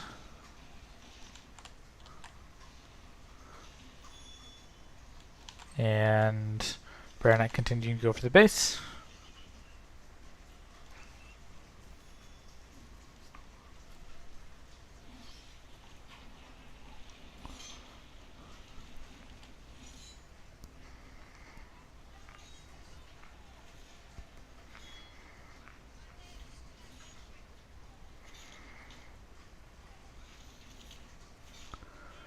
Burnout ability. And of course he can always heal if he's getting too low. And nicely done, yeah, bro. Look at that, giving you a compliment on stream. But do remember, in my last stream I showed a 5-minute loss from Yabro to the same player, so you know, don't get too big ahead, Yabro. Alright, let's go ahead and speed it up until the end when Essen quits. It's like, okay, there we go. And there's GG. Well played, both players.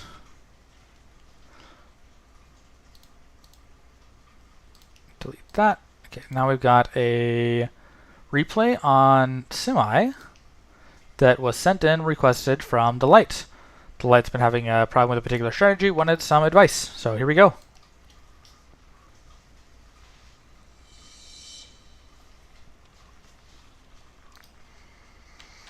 We have Delight in the right and Killbuster. No. Killbuster, yeah, it's Killbuster. Nice. Killbuster starting Fire, Delight starting Shadow. Light is a pure Shadow player. Kind of ironic given his name Delight. The Light used to feature pretty prominently on the challenge like 4 or 5 years ago, and he fell off the map because of a medical condition. I don't want to say too much more. That's up to him to disclose. But I'm really happy to see the Light doing better and back in the game. So super excited to see him. He's certainly rusty, but let's see. Beautiful nasty here from the Light. And it looks like he's winning the tier 1 fairly convincingly. These Forsaken should walk this way. Just they'd probably be able to grab those archers if they'd walked a slightly different path. And he's got 1 Forsaken left. So looks like the Light wants to continue the attack, keeping that 1 Forsaken for a motivate. Nope, backing off.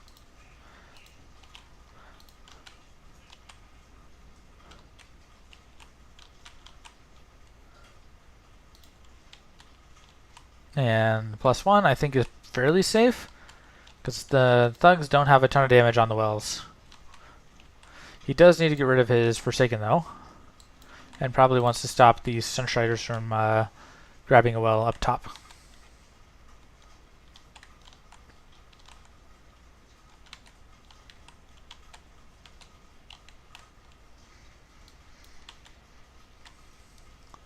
One squad still alive. I think at this point it's probably overstaying its welcome. And the Light pushing fairly aggressive +1. Nasty, there's the motivates. Sorry, not Nasty, Eruption. Everybody's frenzied, a little bit of misclack. That's an Eirias misclick. And I would not be surprised if Killbuster gets the well at this point.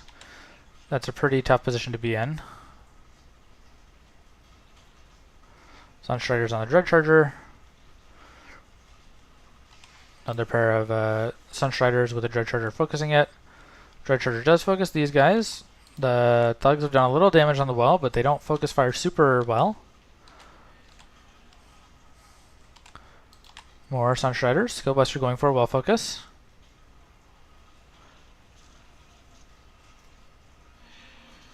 Okay, I think Killbuster doesn't quite have it. And the Light's going to defend. Could still go either way. Could still go either way.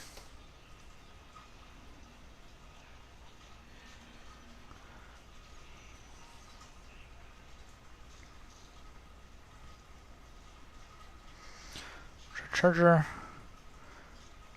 Forsaken Frenzy. Getting focused out by the Thugs and Sunstrider. Could be a good nasty. Killbuster spreading units around to avoid the nasty. Nicely done. Another Dread Charger to get these guys before they come out of daze. Yeah, Killbuster's archers are unfortunately not quite coming out of daze, which is allowing the Light to hold this fight. Another squad of thugs. Instant motivate, or not motivate, instant frenzy from the Forsaken. Nice job pulling the Dread out. Oh, nope. Captures a stray arrow. Nice job from Killbuster from focusing it with that one piece of Dark Elves, and the Light holds. Now if the Light's really micro-intensive, he stomps instead of attacks, because he attacks, he loses some of that stored health. But he stomps, he doesn't. Okay, the Light maintaining +1.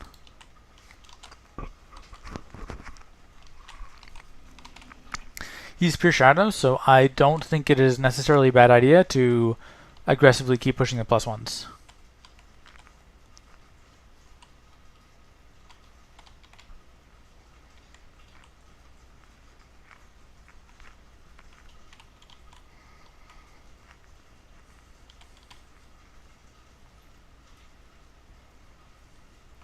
Tier 2 from the light. Killbuster not following. If the light is right on here, he can nasty as soon as tier 2 is taken. There we go, nasty. And nicely done, the light. So that's going to give him a pretty sizable advantage.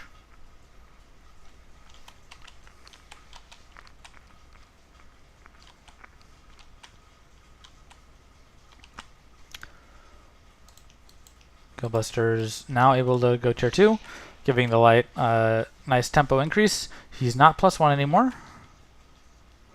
But we see attacks with Shadow Mage into Bandits. I think he should not be going for the well. I think probably he wants to be going for... I think he should not be going for the orb. I think he wants to go for well.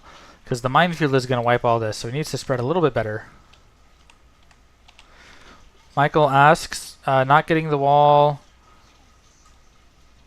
correct play for free attacking well? I don't know if the walls reach. I think they were moved so that they don't reach anymore.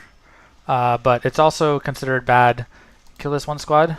Okay, very nicely done from the light. Beautiful. I don't know why he needs... maybe he sent the wrong replay. Well, this is a beautiful replay from the light. Fantastic job. So yeah, there's light. Very good shadow player. And probably that's not the replay he meant to send me. But maybe he also sent it to me somewhere else. But either way, it was a good replay. Like, thanks for sharing. Michael asked, well, not getting the right wall, correct play for free attacking well. I think that's what you mean. I think you mean attacking this well. The wall might reach this well. I don't remember if they moved it far enough so that it doesn't.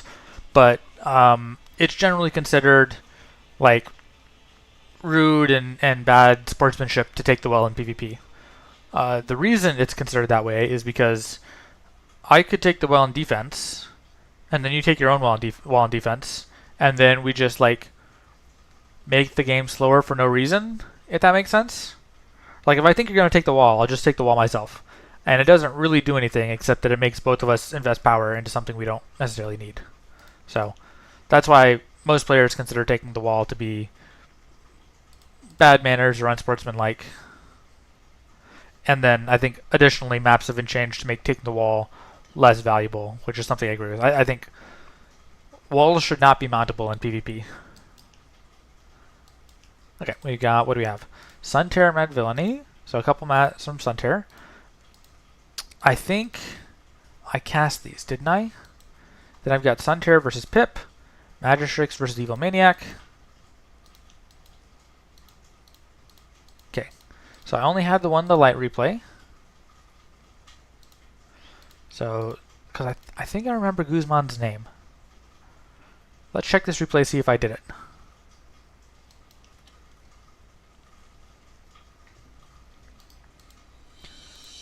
This looks very familiar. Was Guzman like a shadow player?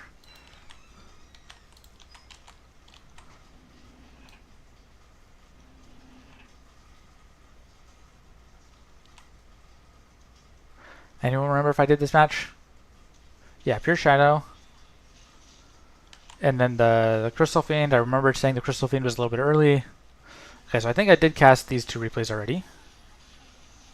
So we have one more that I haven't cast.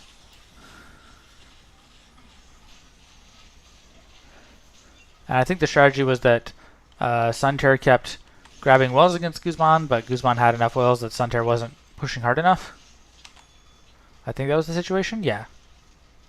Yeah, pretty sure I did this one on stream.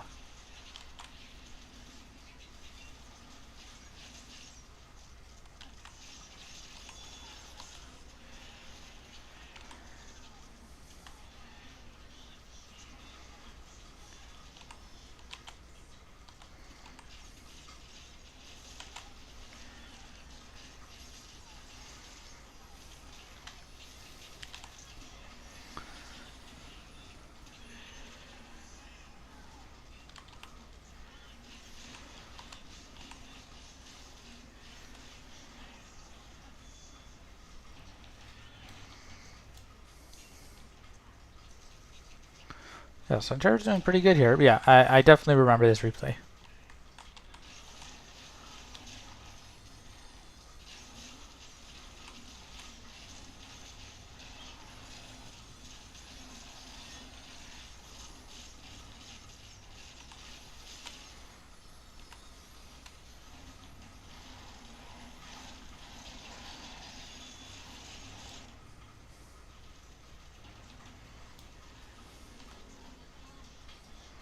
Yeah, okay. So, pretty sure I did those replays. So we have... Yeah. So we've got left Magistrix versus Evil Maniac, and we've got Sunterror versus General Pip. I'm pretty sure I haven't cast these, so let's take a look. Let me check Discord and see what message was sent along with these replays.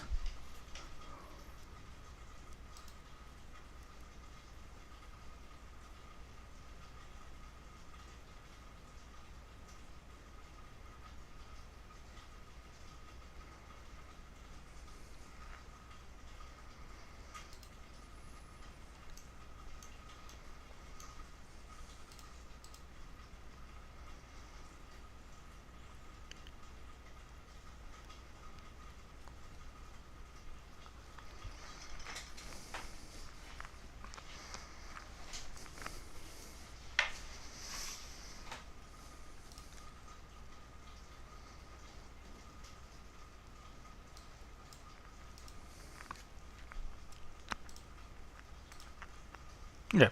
So Sunterror said, faced Twilight and got very overwhelmed in Tier 2. Okay. Let's take a look.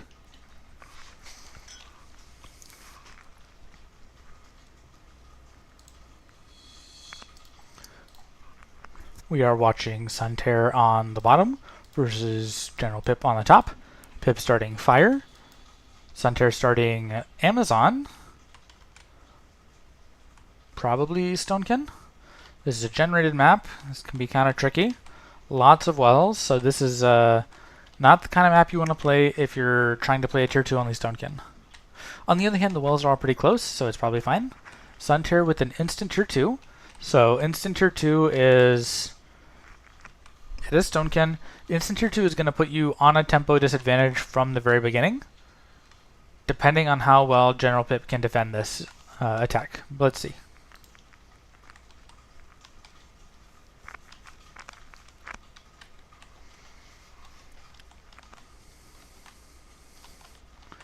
Pip goes Tier 2 himself. So now Sunterror is going to have its Twilight. So Sunterror has won the game right now. That's a critical mistake from Pip, because Twilight is not able to defend Burrowers with this level of... okay, well...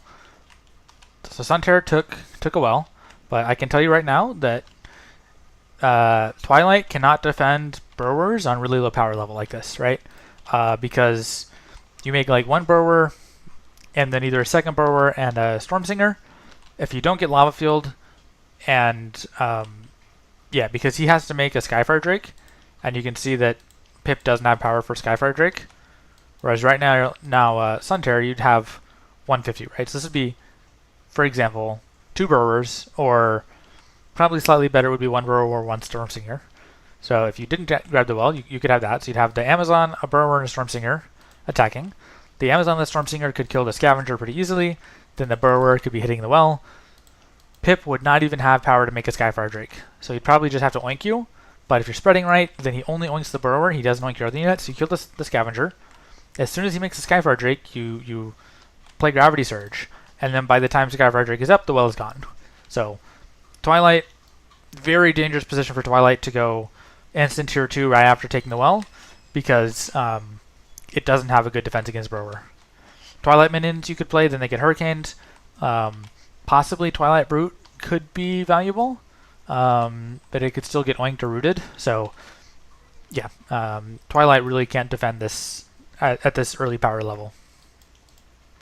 That's my opinion, at least. But let's watch. Sunterror basically took the well right after, so he got like 5 power. So Pip got like around 20 power. Yeah, like around 20 power, 875 versus 895.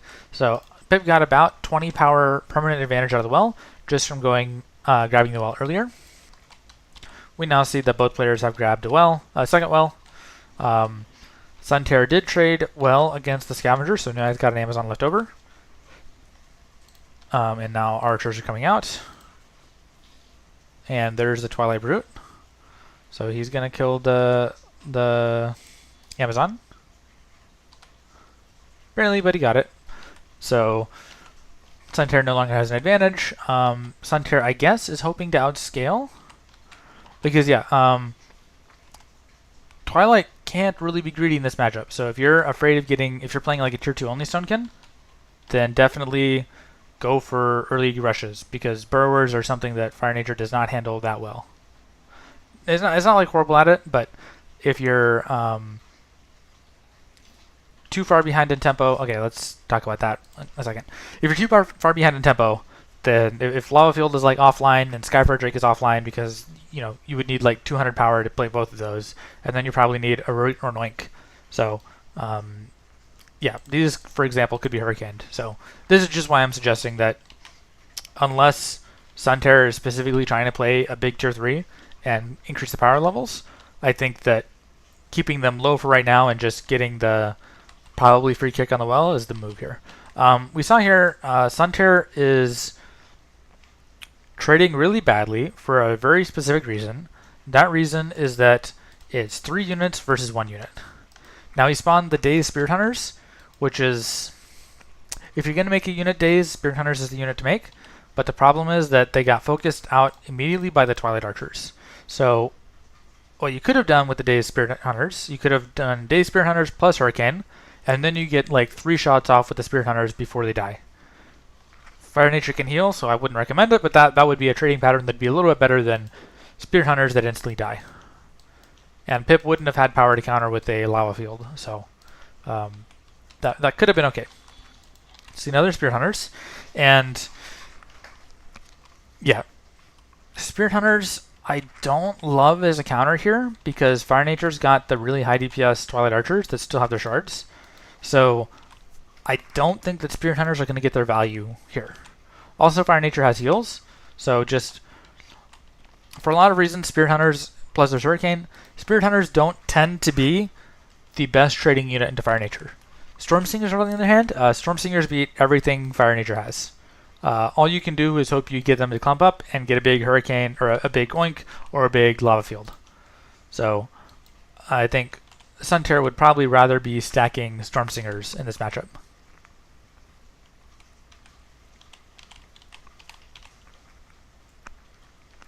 Again, he's engaging with not enough units. There's a Hurricane on the Spirit Hunters, which is going to get both of those for free. And good split from Pip. So you see how Pip got the Oink. Yeah, Pip got the Oink, and then the other unit was still able to attack. And yeah, the Daze Spirit Hunters, again, really don't love it because they get focused out so fast by the Twilight Archers. I think the Orphan was fine.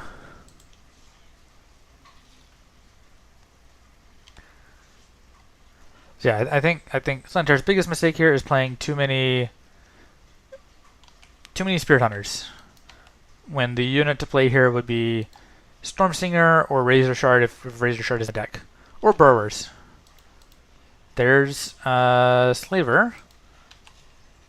Stone Tempest is not going to be very good against Slaver. Slavers have they're just too good of an L counter to do this. On the other hand, Storm Singers do beat Slaver. Storm Singers can just run around and guide him out.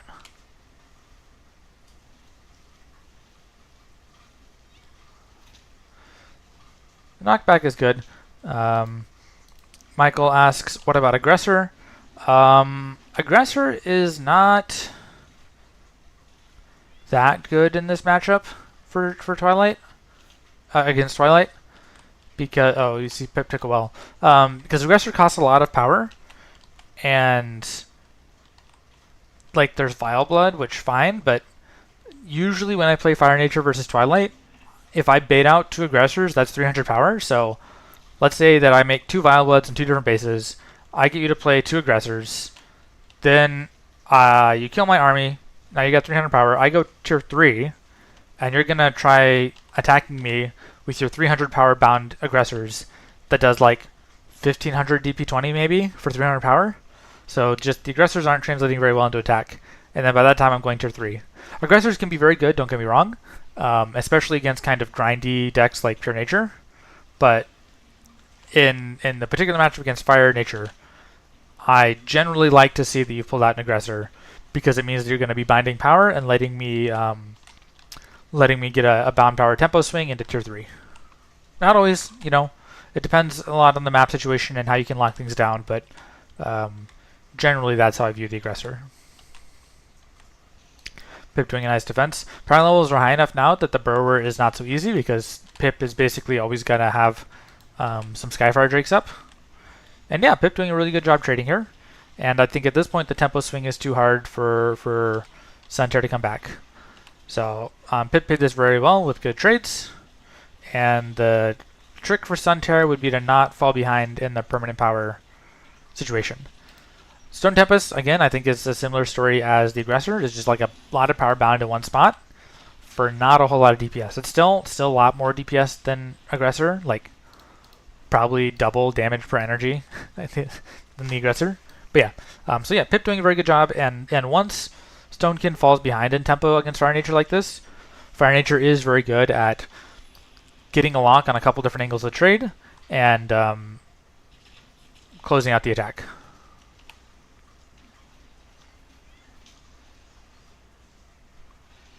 So yeah, this is a textbook, very good game from Pip.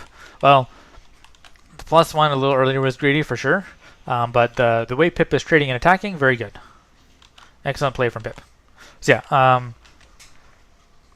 hope that was helpful, Suntear. Not a huge bunch of mistakes. The main thing I think was engaging in a time when you didn't have tempo and you got run over, and then a couple strategic moves where you had an opportunity to rush and you didn't do the rush. Hope that was helpful.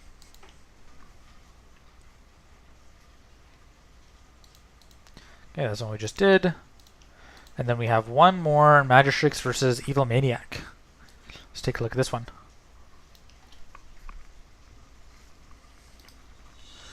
We have Magistrix on the south with Frost, Evil Maniac on the north with Fire on Eirias. Probably going to see instant well from both of these players. There we go, instant well from Frost. Evil Maniac taking a little bit farther of a position for more well clusters. That, I was going to say it's fine. That gives a little bit more space. If Frost wins this encounter, it's a little more space to attack there. On the other hand, it does mean that Frost could potentially grab this wall, and Ice Guardian spam is very dangerous. So, against Frost, I don't love the trade Evil Maniac made. Evil Maniac also getting hit by the Guardian. Looks like there was no Frostbite, so the Scavengers are still streaming out.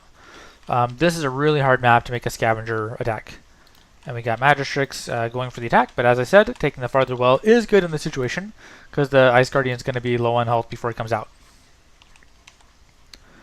Evil Maniac baiting out some Ice Guardians, but the Ice Guardian is still getting a pick on that Scavenger. So some Scavengers are going to be at this base. He's trying to defend here. There's no ice barrier, so this defense will probably be successful. Scavengers continuing to kite the Ice Guardians around. Magistrix is -1 well. So the time, Magistrix is +1 well. Evil Maniac is -1 well, so the time that is stalling is good for Magistrix. This well has paid off about 40, and Magistrix takes +2. That's pretty greedy. Evil Maniac decides, you know what? Okay, rushing Frost is hard. He takes 2 himself. Both players on +3 wells apiece.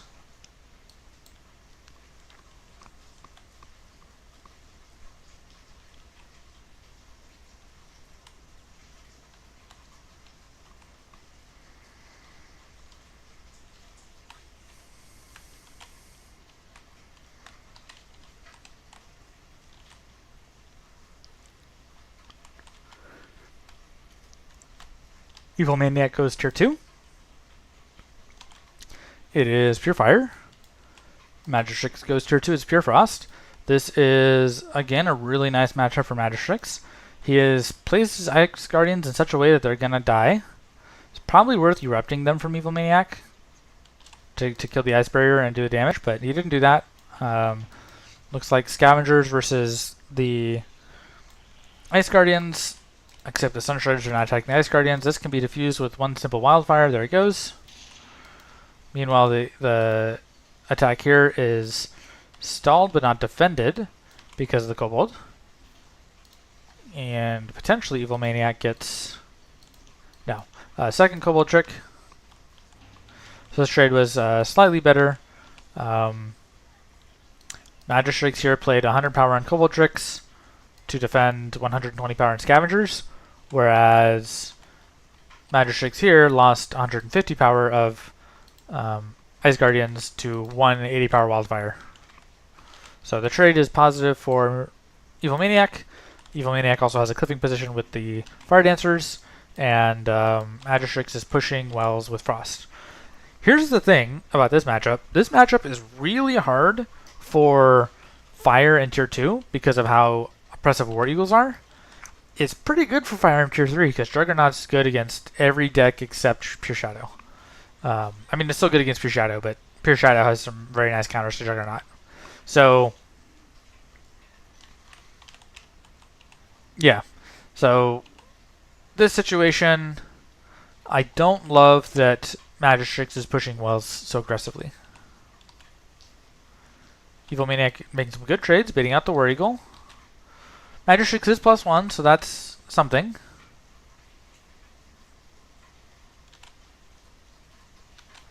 But Evil Maniac probably has a nice cliffing situation going on here. And generally, like, the +1 is the opportunity for Fire to come back, because Fire could now, like, play Skyfire Drakes and trade. Very nice Eruption. Probably want to see a Ravage. Very nice Ravage.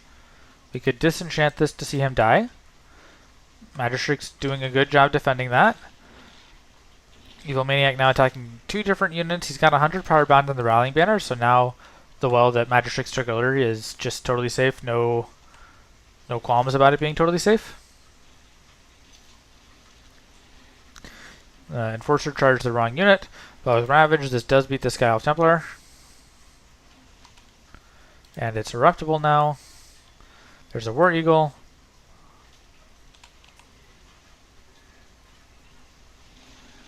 Eruption catches the Templar. And there could be all kinds of cliffing going on for Evil Maniac. He's focusing the well, letting the Eagle move away in peace.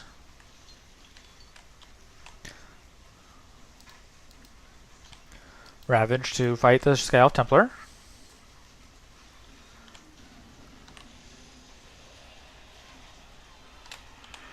Michael asks, aren't cliffing with Fire Dancers like building walls on enemies' bases? Yes. I would say the difference is that the really bad cliffing maps got removed, and all of the other maps have counterplay. Like, for example, Magistrix didn't have to take the center position. That was his decision, and it's a fine decision in this matchup because it's Pure Frost. But, you know, yeah, I would say this is the map, and lots of, specifically regarding cliffing, lots of factions have tools against cliffing. Actually, almost every faction has tools against cliffing. Either tools against cliffing, or they've just got a good matchup into Fire, so they don't really need it.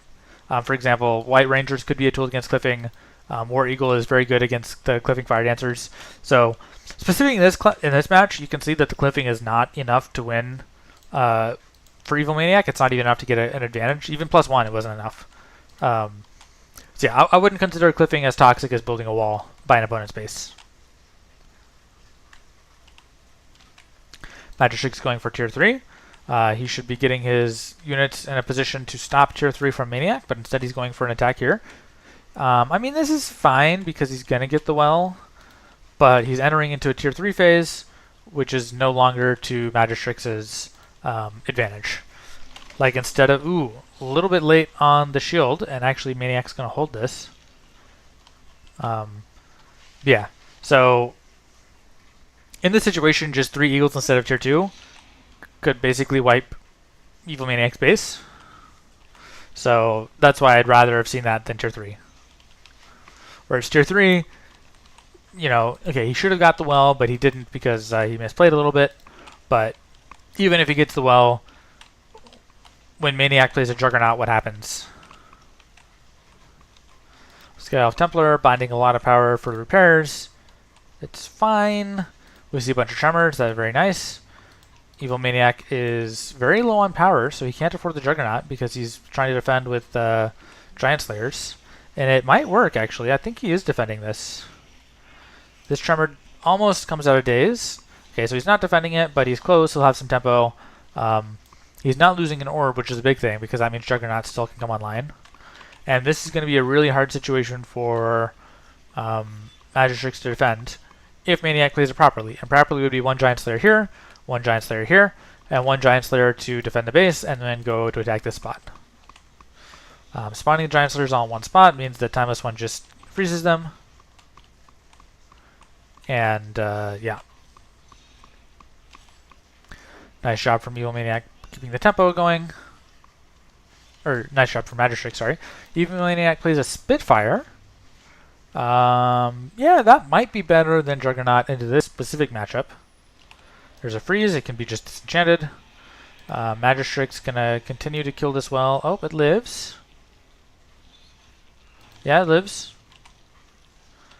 The Giant Slayers here are doing good work. The charge interrupted a little bit. Kind of sad to see.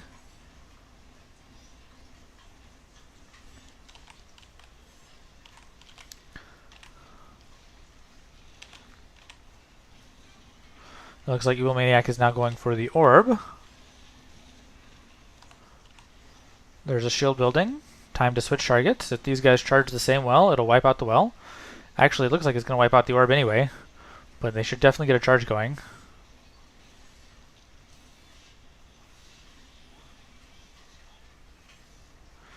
Yeah, I think if Evil Maniac had done that a little differently, he gets the orb, and then it's a different story. Whereas here, I think Magistrix is holding.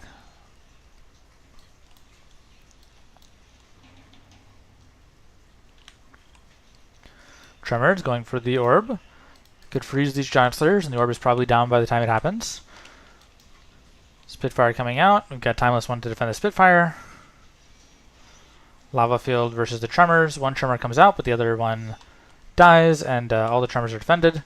Again, Evil Maniac could play a Disenchant to continue trying to burst down the orb. Actually, he has no power. Yes, that's true, because Magistrix has a lot of wells. Evil Maniac lost a lot of wells. Here's the Giant Slayers. If they get the orb, then it's a different story again. These wells falling out. Looks like the Giant Slayers stopped going for the wells, going for the Timeless One. A well drops there. Frost Shard, very strong. Another Timeless One. Spitfire still attacking the shield building. Tremor at the base, and I think the Tremors are taking this.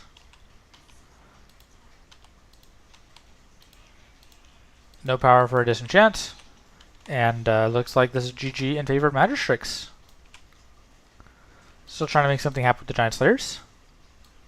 And that's true. The Spitfire is very hard to defend. This unit needs to get in there. Yeah, Magistrix needs to bring his Giant Slayer back into the attack. Maniac, I guess he's trying to hold tier 2. Gladiatrix, but not enough, and the Tremors are taking it. Evil Maniac now tier 1. He's got one orb and one Spitfire, and those are his only assets. And Spitfire is not going to be enough to make up for this. He's got a Giant Slayer. Maybe he can kill a Tremor, but yeah. That's the situation here, was real close, and I think if Maniac had charged correctly with the Giant Slayer and focused with the Spitfire, I think he could have overcome that shield building for a second. Michael asked, what should Frost do against such a Spitfire?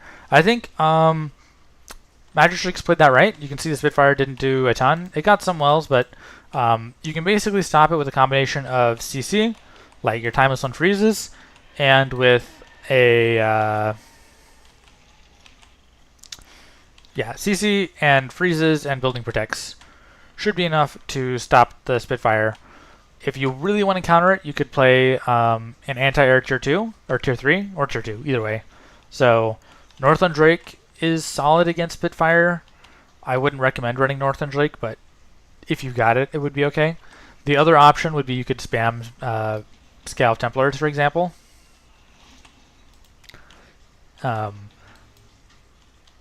Spitfire technically does beat Scale Templar with micro, but it requires micro, and that means that the Spitfire is microing to fight your Scale Templars and not microing to kill your base. Evil Maniac trying to hold on there, playing everything he can. He's still got the Spitfire, trying to make some use out of it, but the power discrepancy is too high for Evil Maniac, or for it's too high against Evil Maniac. Yeah, so he Magistrix does have Northland Drake, so this is still not even going to be a problem. Firestorm getting attack on the Tremor. Still dying. Evil Maniac might attempt an orb here.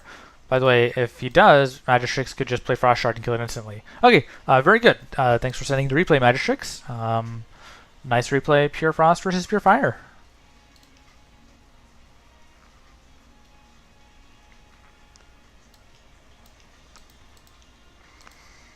Alright, I think that closes out the replays I had. So we could probably end the game on one deck challenge. Is there anything that I'm particularly interested in? We did Blight solo.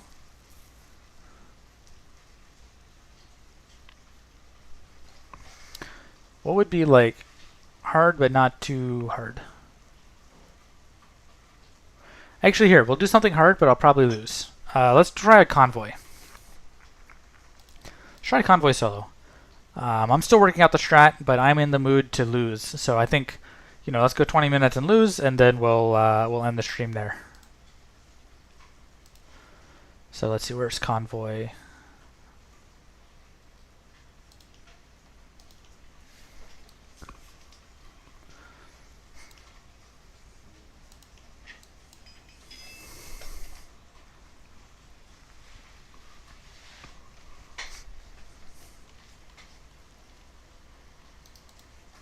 Okay, I'm going to make a Shaman. And I think I'm going to make only Mana Wings. Shaman for ground presence and the Mana Wings because they have good DPS. And I'm going to park my Mana Wing right here. I don't want to get sniped by the towers.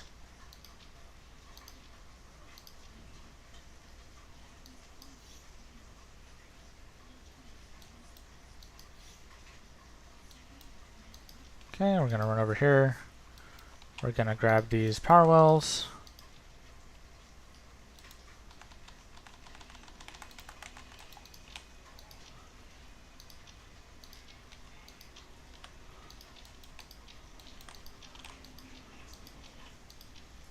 Oh, did I get pinged by that? Okay, I dodged, I guess.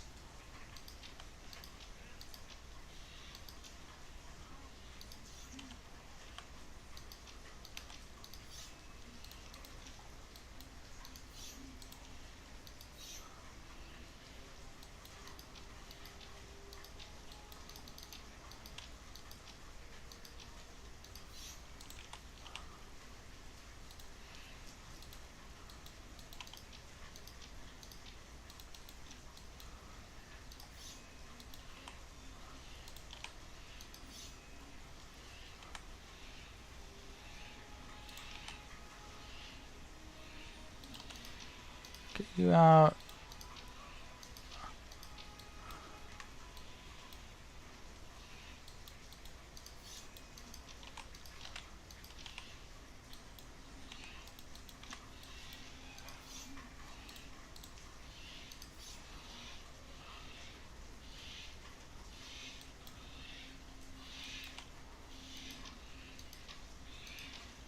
Okay.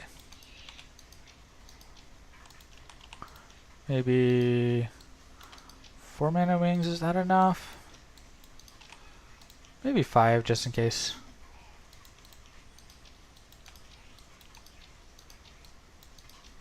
So the Mana Wings kill this guy while my Shaman walks.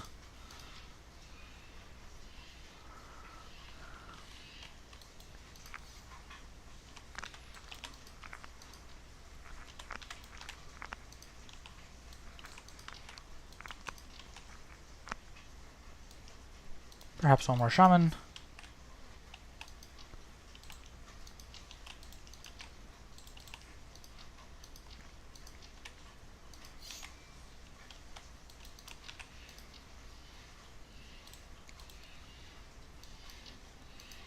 Pull this one out.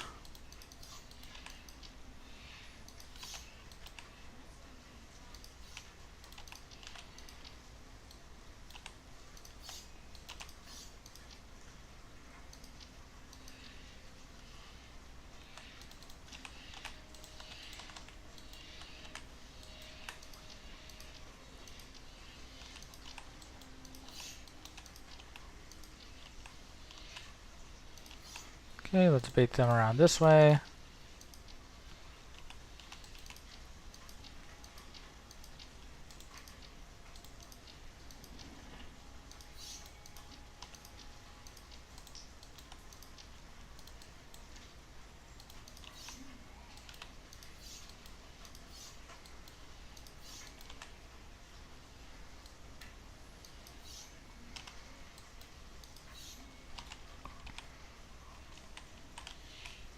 Okay.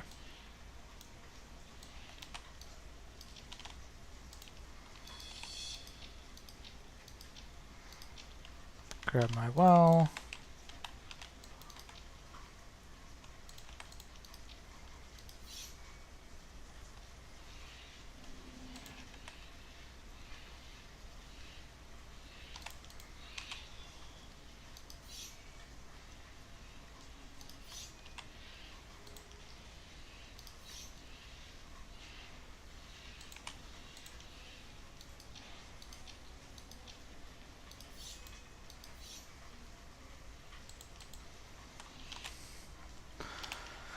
I think I'm gonna need some archers, so let me go ahead and make them. Because I need to kill this anti-air tower.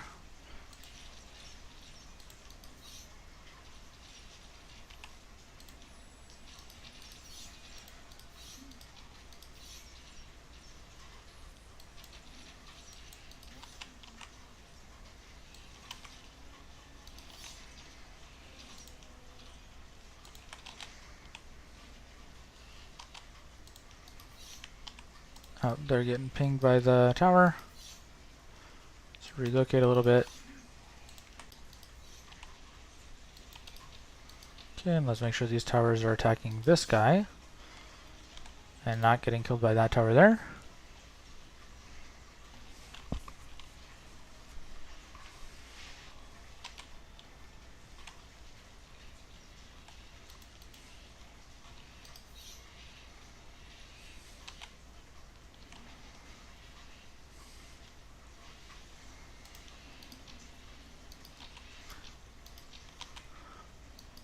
Perhaps I can get started clearing the path this way.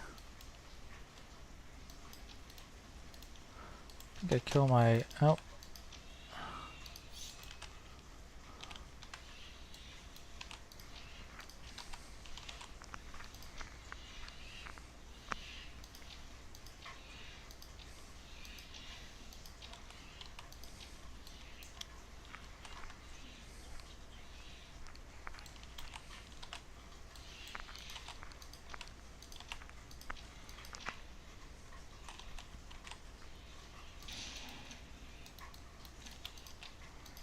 See if we can swipe those guys.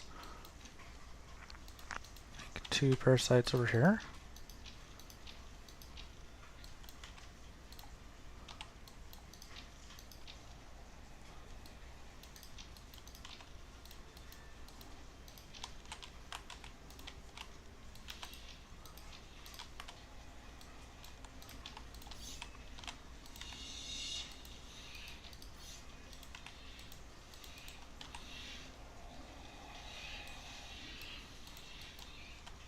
Okay. Gonna require a little bit of finesse.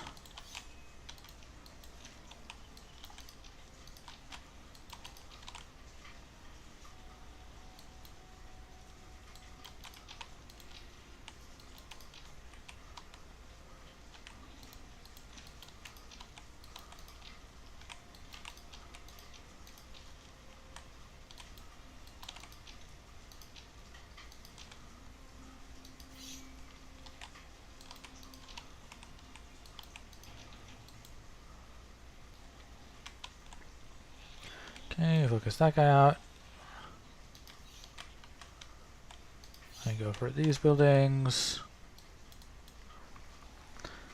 Is there a way to get rid of the shrine with pure nature?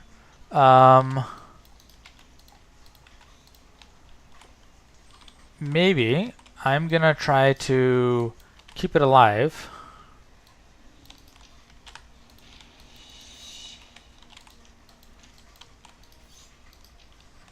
Okay, now let's get mind control this guy.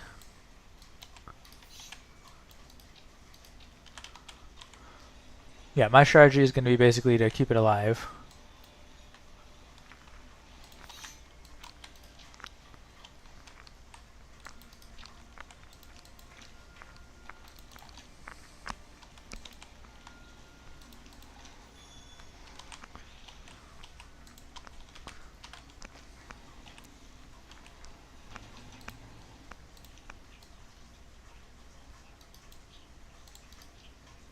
Okay.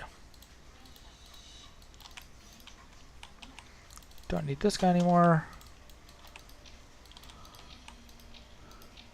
I thought I'd get some guys to steal, but maybe not.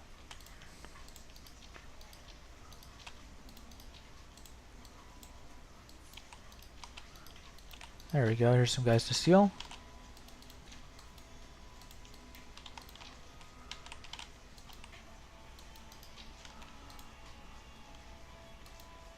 Oh, no. We'll wait for them to come out. Meanwhile, we've got that one walker.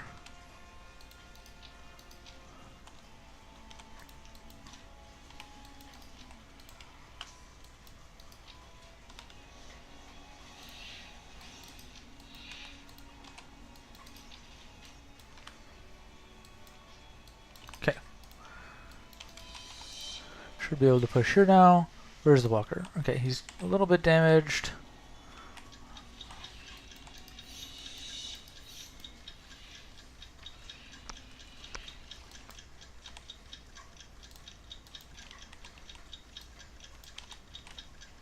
And we'll see. We'll see if I can get tier 4 in time to play Sanctuary and keep him alive.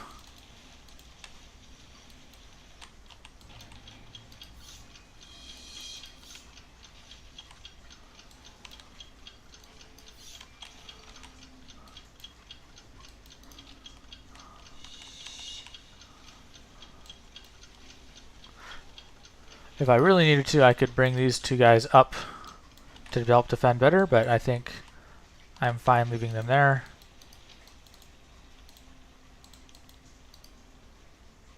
I'm gonna go tier 3 and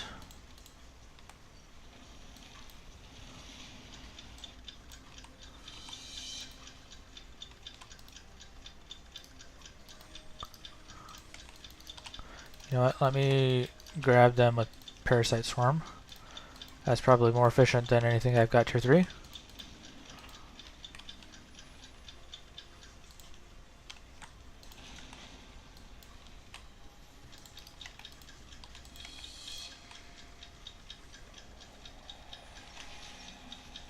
Okay, let's go push.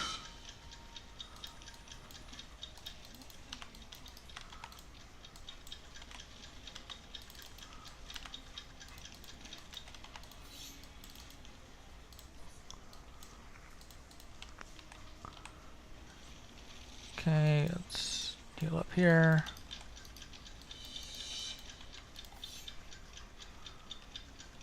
Let's get a Shrine of Memory going.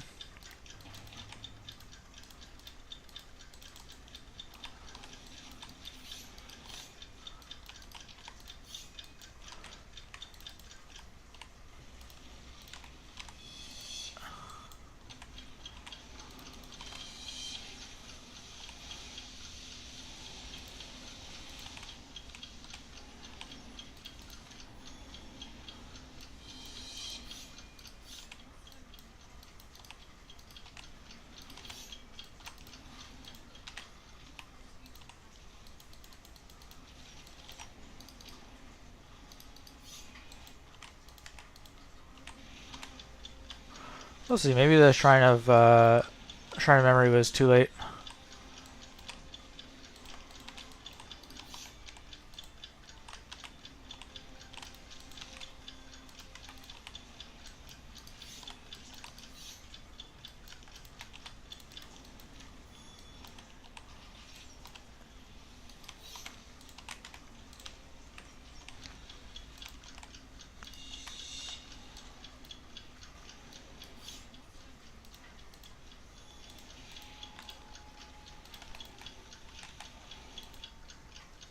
Let me play a Mindweaver here.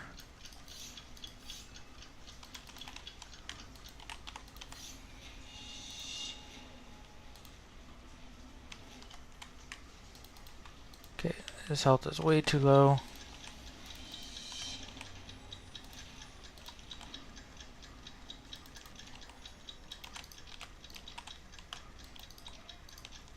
Okay, we'll see. Green piece makes this work.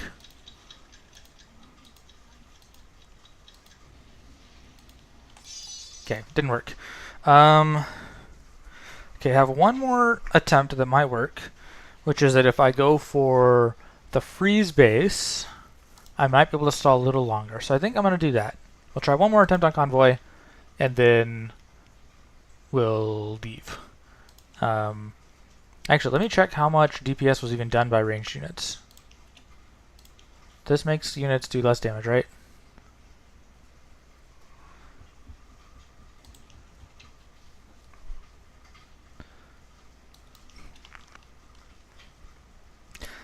Nature, to get rid of the shrine, could use okay,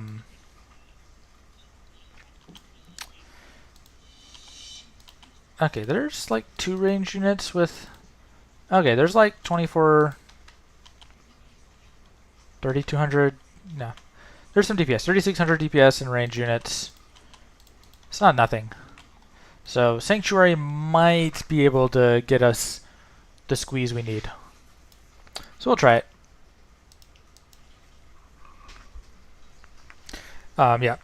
Green piece definitely works. I've done this with green piece. There's a replay on my a couple years old actually, where I beat Convoy solo with all the pure colors. They weren't one decks; they were just pure colors. So, but yeah, Enlightened green piece is how I did it for that. I didn't even bother going tier 4. I just did Enlightened green piece. I don't have Enlightened in this deck. I don't have green piece in this deck. We're trying to see. Oh, that's my replay. We're trying to see if I can do it solo with this deck. If I have to do it 2-player, then we do it 2-player. I actually might have done it 2-player in last stream. No, I don't think I did. I think SunWu decided he didn't want to do Convoy, and we did Unexpected Visitors or something. So, Convoy solo. 1 deck.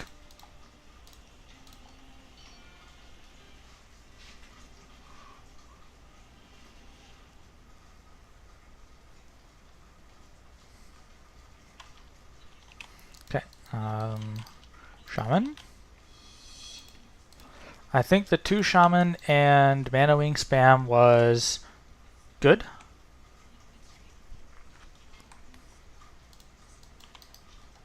I think that worked.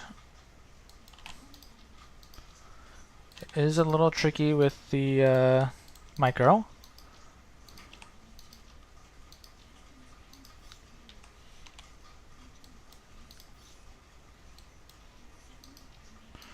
Trying to thread the needle. You can get a couple shots here with this Mana Wing.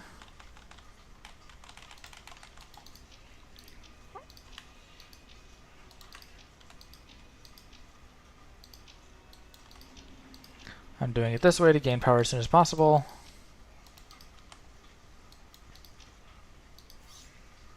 Michael doesn't think we'll have enough power to use 2 charges and heal. I think we'll have the exact same number of charges actually, because you can't play more charges. The question, so I don't think we'll run out of charges any faster.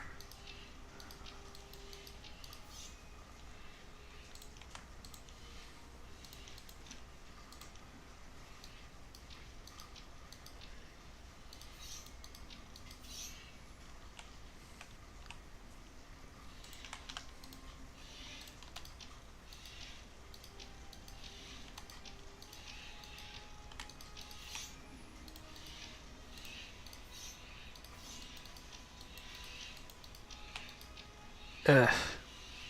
Okay. That's some fail micro.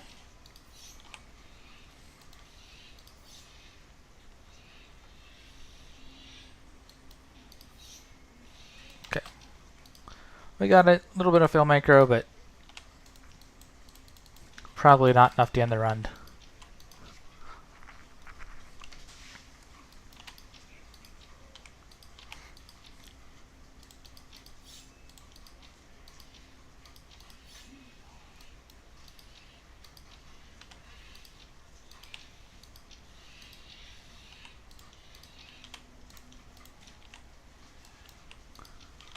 Michael says I had 2 left when Construct died. Yes, but there's ways to get more. And if charges are a problem, then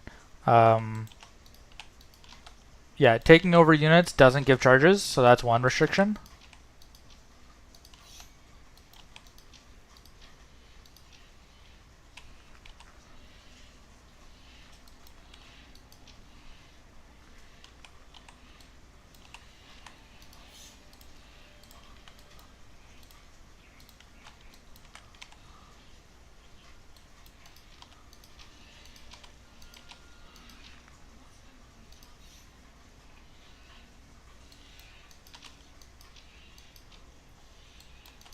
Okay. We're actually going to hide here. And that might, the timing of this was actually faster, I think. So that might save us even more, because I don't have to invest 2 roots or whatever I spent into this.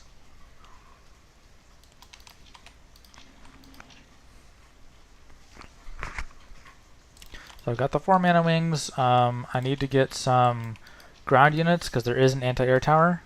But let me try just stacking shamans instead of windweavers.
Okay. I think I spent a lot of time on that micro. We'll see if that was too much. I'm inclined to think it was, but we'll see.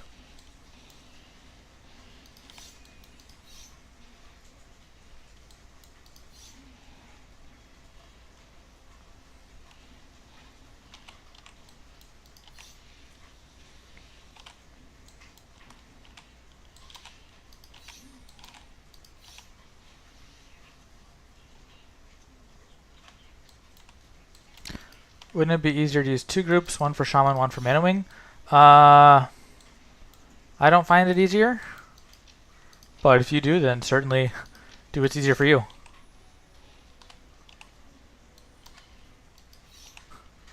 Man, you got it autocorrect. For Microsoft purposes.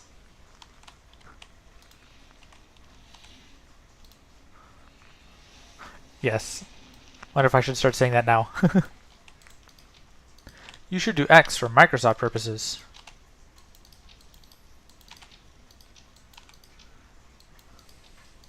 Hi, Armatoras.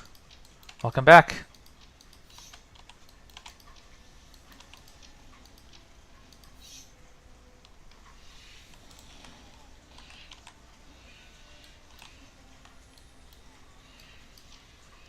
Okay, I think I'm going to kill, like, a bunch of these shamans. And I think we're going to skip the Shrine of Memory this time.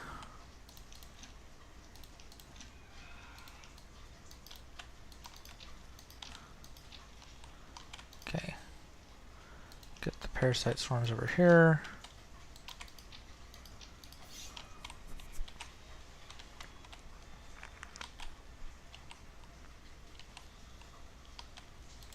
Let's kill the Mana Wings too.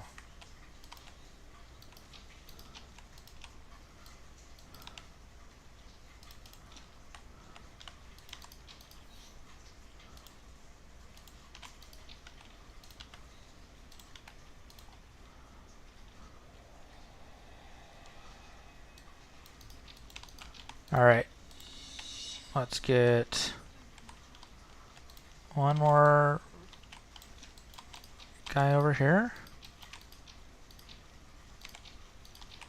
Okay, yes, that was definitely a mistake. I should have made my additional parasite swarm on the other side. Oh, I need to take these guys too.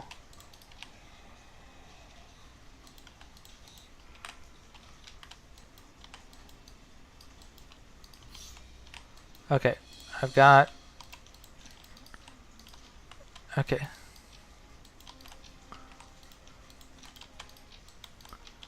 Yeah, this is a lot messier than last time.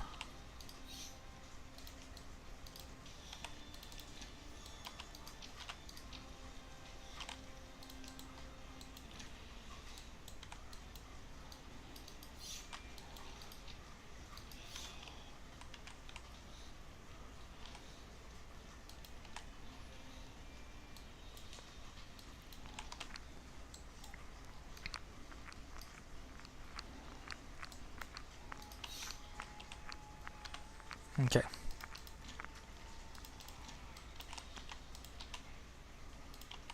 Let's grab this. Yeah, I'm so much slower. No, no worries, Michael.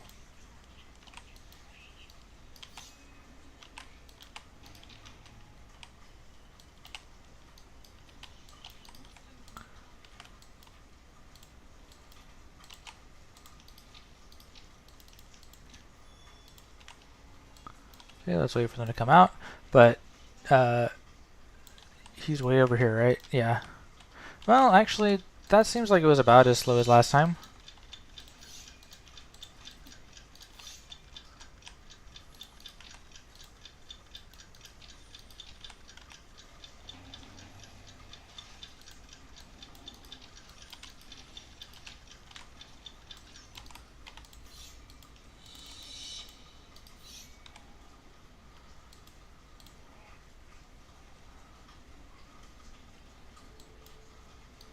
Okay. Okay, I've got a lot of power. So I'm thinking no Shrine of Memory. Just play Babysitter, kill the Shaman.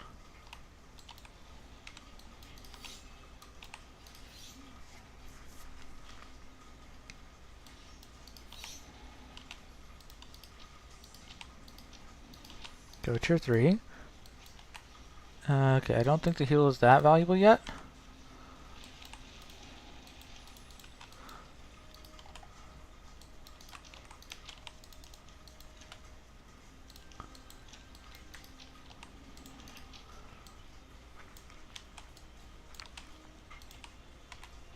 Okay, that was probably bad timing on the heal.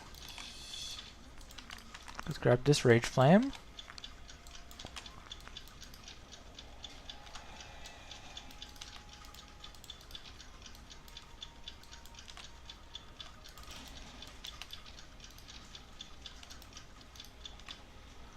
Okay, I'll make a Razor Leaf.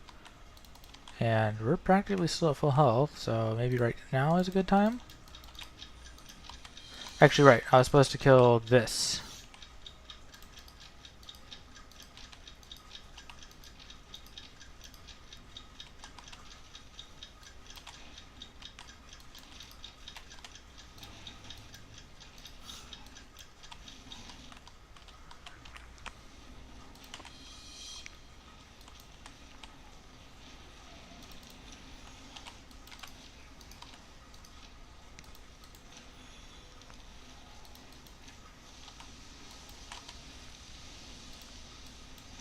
I think Shrine of Memory probably is needed, especially if we're going to go slower.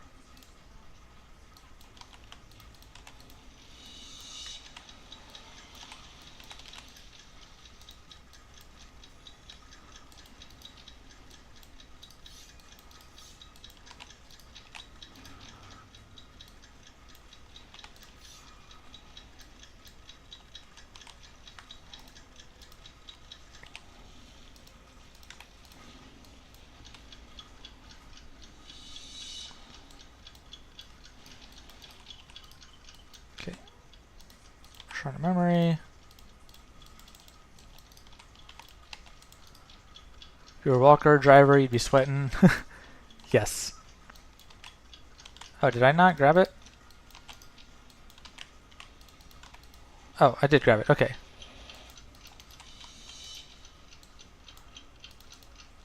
Yeah, because you can't use them independent of each other, so I still gotta... Okay, I don't need those guys.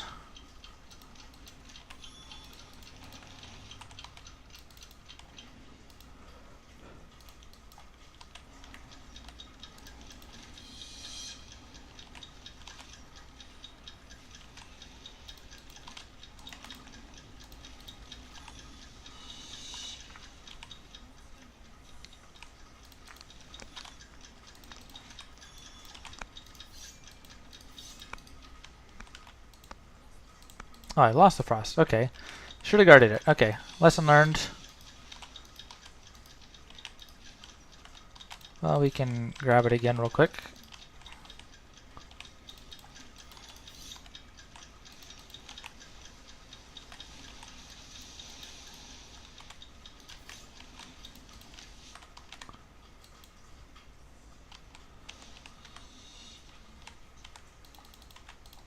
Okay. Okay.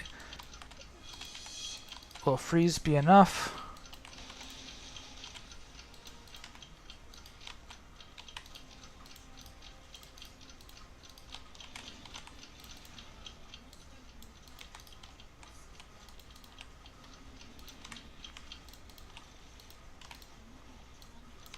Okay.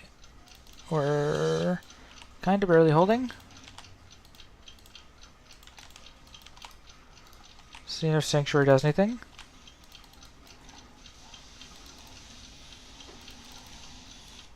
We need to get some... Okay, Walker died. Hi, Glorok. Nap is going...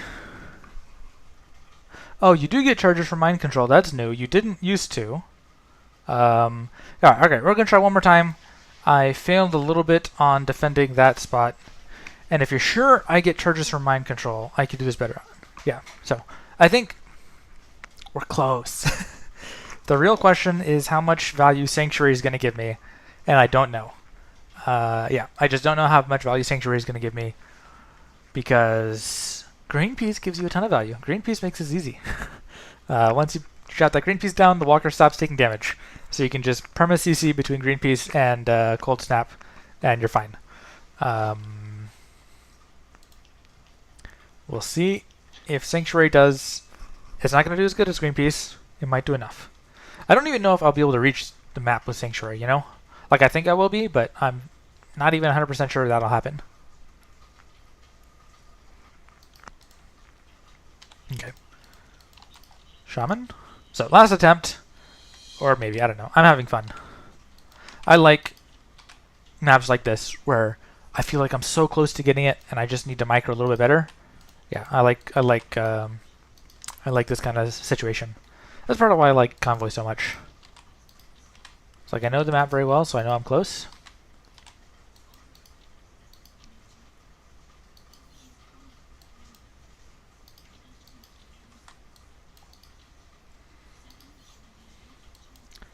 Okay, he went this way. Will I be able to sneak past and grab these wells? I think I will be. Well, it's not about casting on the walker. It's about stopping the enemies by the walker from attacking him. Which is admittedly not a lot of enemies.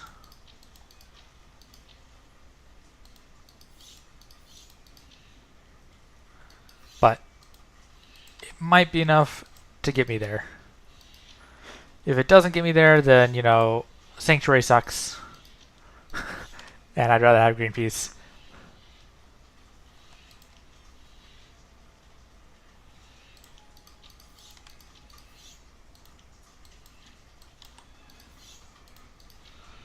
But I guess you guys knew that already.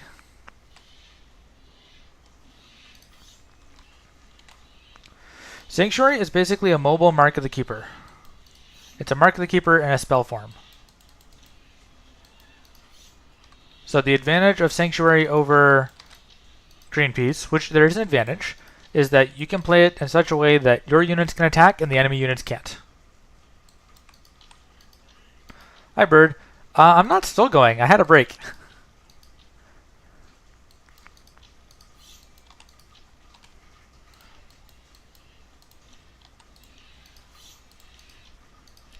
Michael loves this hates this map and loves Sultry. I think you mean for the Microsoft skill. I have a love-hate relationship with Sultry.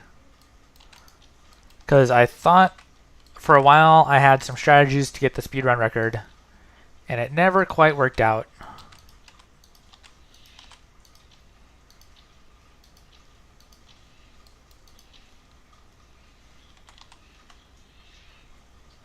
Failed there. I thought my shaman would get there in time, but he didn't.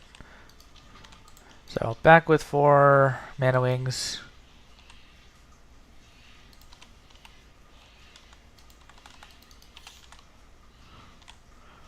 Bird says he heard Nihil is OP. Well, watch the replay from my previous stream today. It was a separate stream. I took a break. But yeah, watch that replay.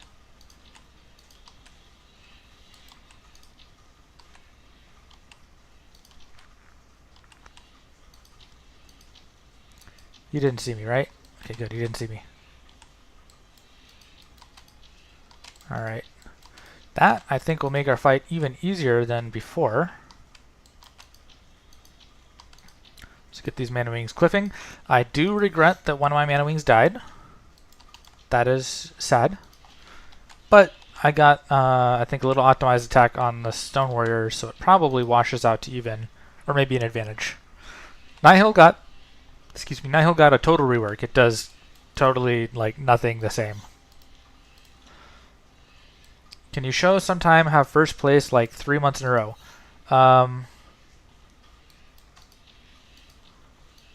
Yes, the easiest way to do that is on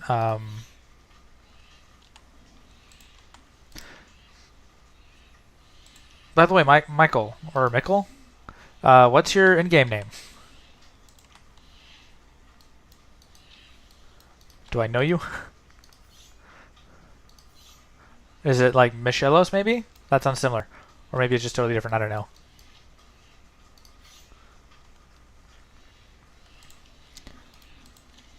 More shamans.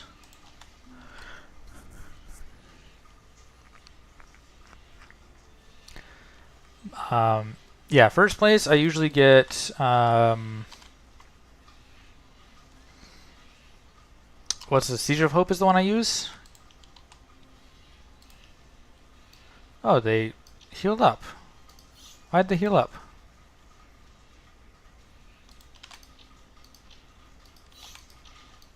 Okay. Look at the birds attacking.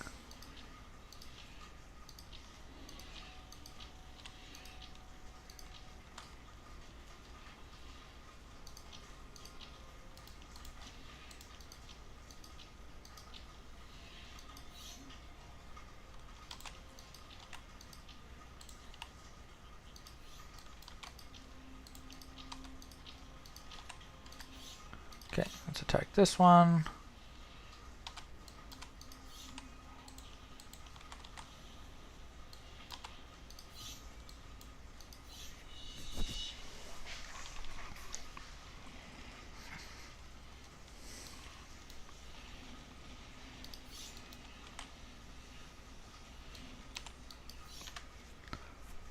Champonero. I actually... That name sounds familiar, but I feel like I never played with you. Maybe you play on a different time zone. Oh, Sultry.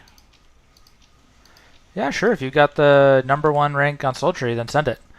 I kept trying to make the Fallen's Curse work, and then I never quite made it.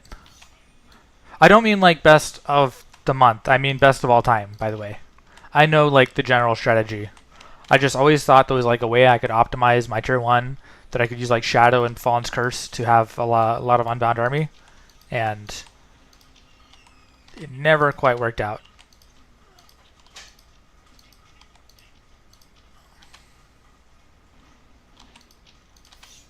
Okay. I'm actually going to leave my Shamans alive, see if that makes any difference. Because I felt like I ended up like rebuilding them later.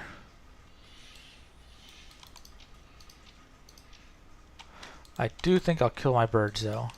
Maybe I suicide them instead of kill them. Perhaps there's a pick I can get to help my tier 3 go a little better.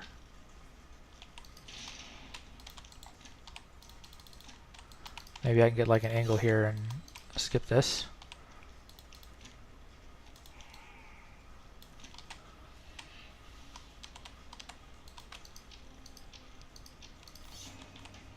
No. Oh, thank goodness for Shamans.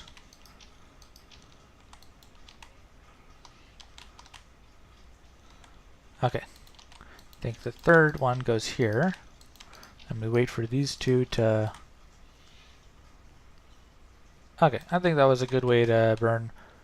Where did... Okay, they're still back there. Okay, well if you're sure that killing them gives me charges, then let's... Or taking them over gives me charges, then let's take them over. I'm pretty sure I remember one time I tried this, and taking them over actually didn't give me charges.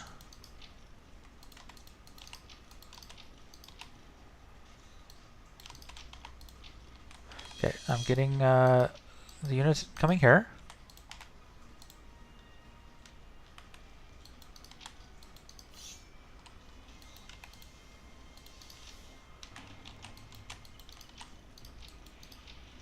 Okay, the timing on this is kind of funky. Let's get one shaman walking back over here. Okay. We got 2 groups now. These groups can be moving simultaneously, and then this guy is with this group.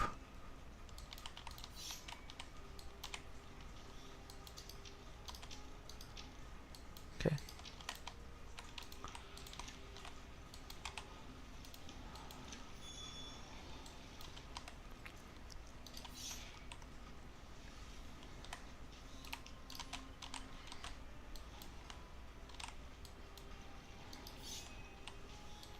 Okay.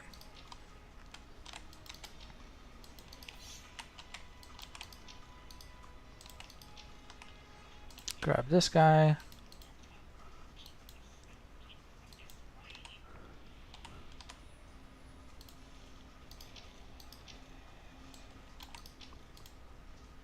Okay, keep these 2 guys parked here. Let's just wait for them to come to us before we go in. It's probably the easiest way to do this.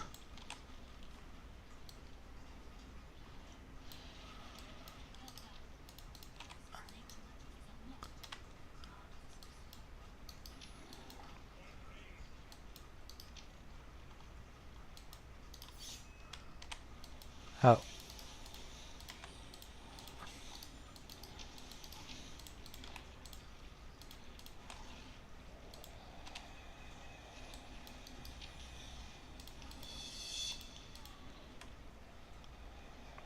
Okay, I'm being kind of greedy with that. Okay. Well, anyway, Let's get in there. Healing is online. And kind of necessary. If you're sure that this keeps the charges, then I'm going to keep doing this to build my army. I'm going to try and wait until they body block him to get that heal off.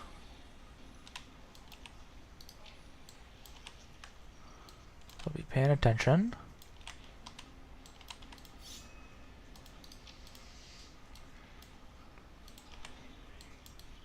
Okay, here's the body block.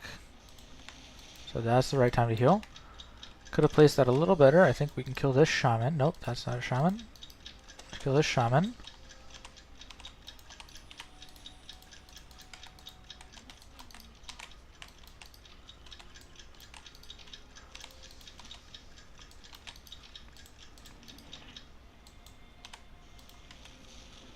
Yeah, I mean, I've taken a lot more damage than I was expecting to along this path.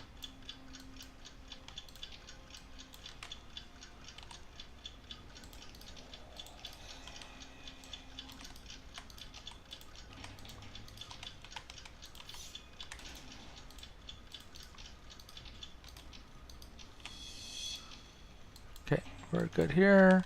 We're getting there here.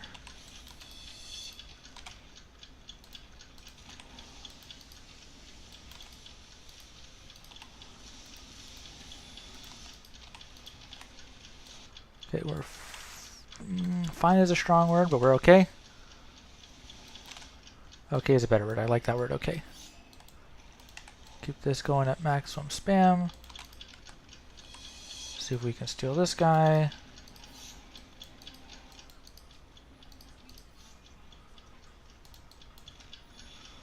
Okay, you know what? We're just not going to bother with that.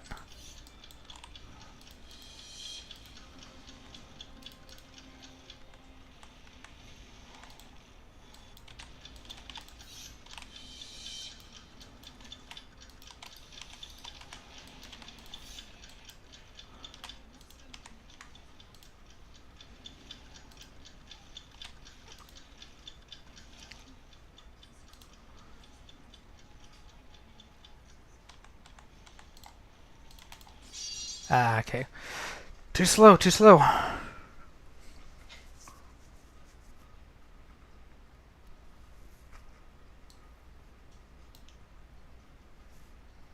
Okay, one more. I'll get a drink of water and then one more try.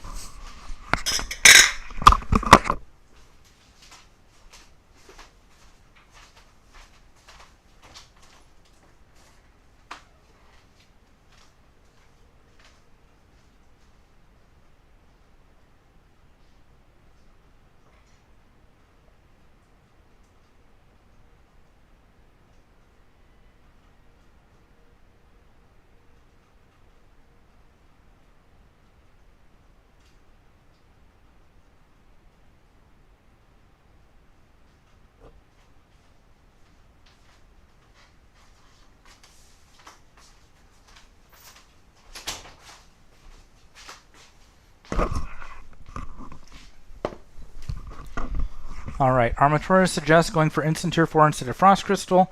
I tried that. It was too slow. So, Freeze technically heals more than... Freeze heals more than... Or Freeze sustains your health better than heal. Put it that way. So... Yeah, I think we're going to go... The other thing I'm thinking is... Okay, I actually have a different path in mind. Yeah, I have a different path in mind. Let's try a different path. To get the Frost as early as possible. Or let's put it this way. Heal is better before the end point, but at the point when the walker is shooting the shrine, Freeze is the most efficient way to reduce damage. Yeah, so I'm going to try this time. I'm going to make a different path than I went every other time I've tried this. And this path will get us the Frost Shrine before it gets us Tier 3. Because to be fair, it's not like I need anything from Tier 3. I've got all the... I want to walk at an angle kind of like this. Yeah, it's not like I need anything from Tier 3. I'm just using the stolen units.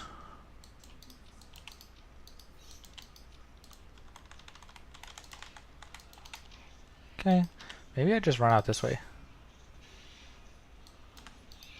Okay, get you out.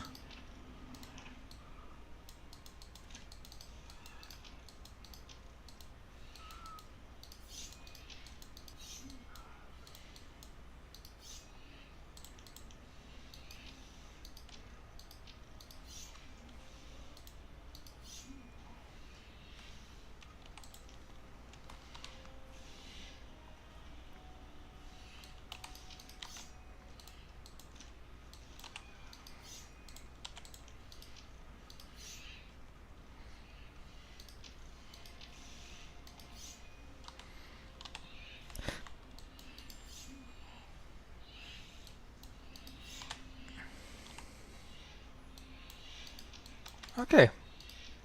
That was a clean, much cleaner grab of my wells this time.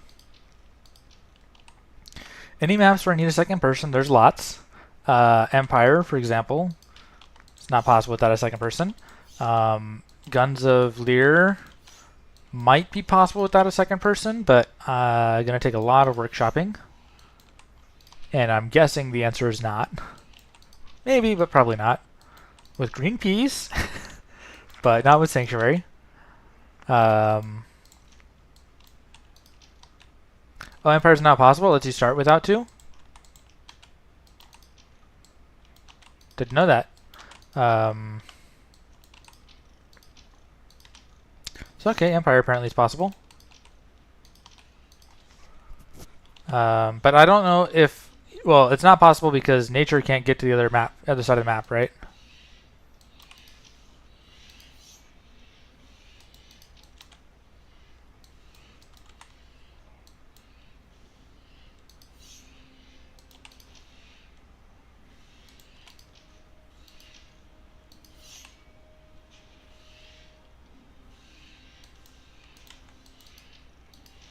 Okay.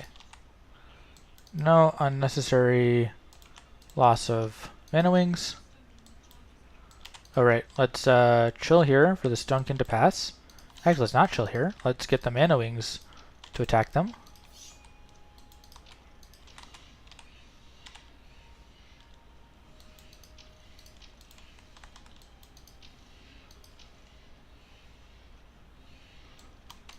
Okay.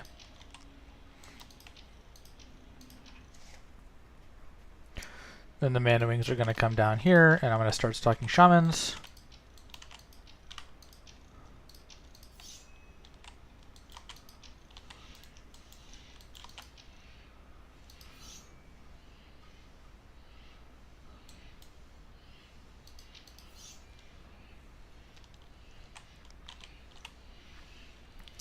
Yeah, Empire's not possible with this deck because I have no way to teleport to the other side. And if I tried to play on one side, I think that Jorn or Red King or someone would die without Green Peace to support them. So we're still back to liking Green Peace more than Sanctuary.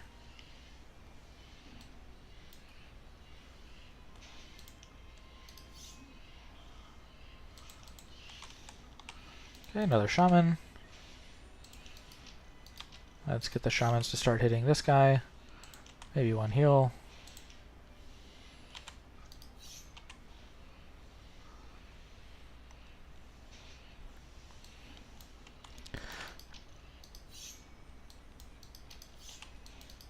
How is it shooting them from way over there?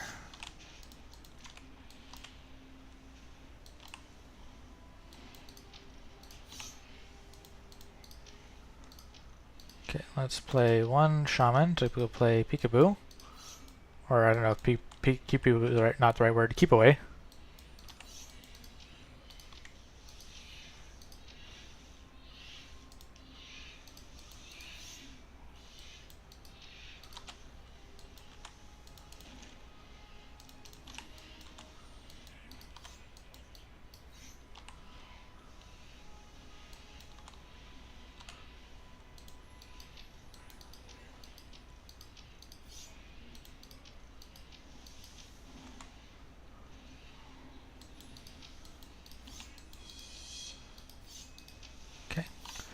Keeping far away from this. This feels like the best micro of tier 1 I've had so far. We'll see if that's true, but it certainly feels that way. Let's throw away the mana wings going this way.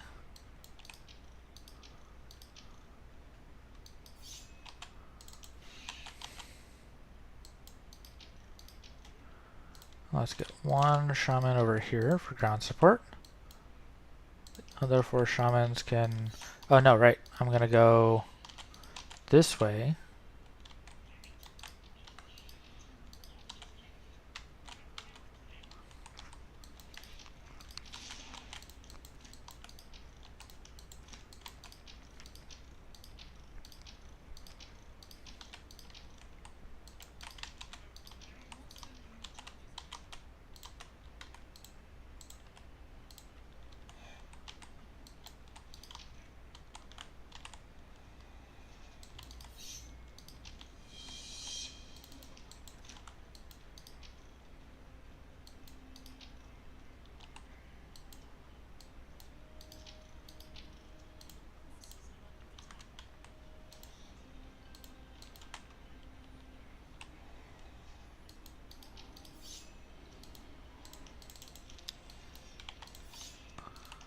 Okay, another one here.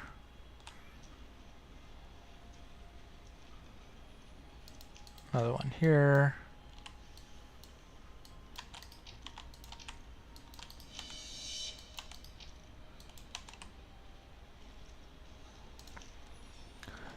Another one here.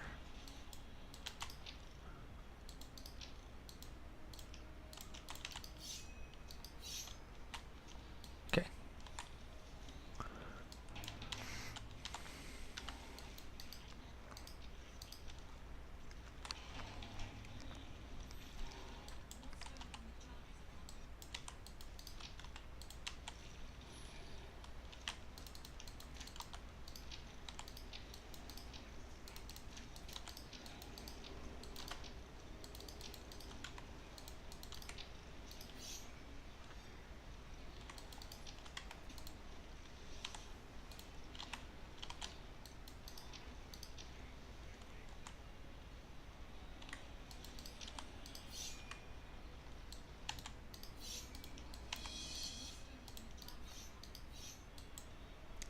Let's have these guys ready to intercept the guys that come back here.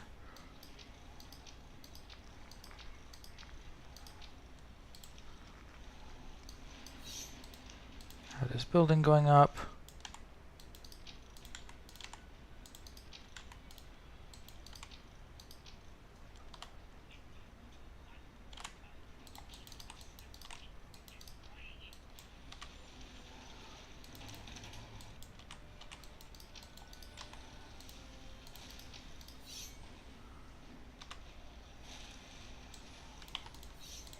Okay, now let's grab the Rage Flame over here.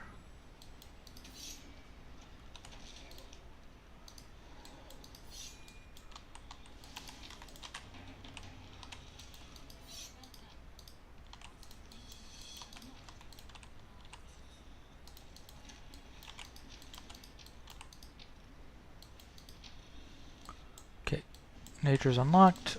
Let's heal.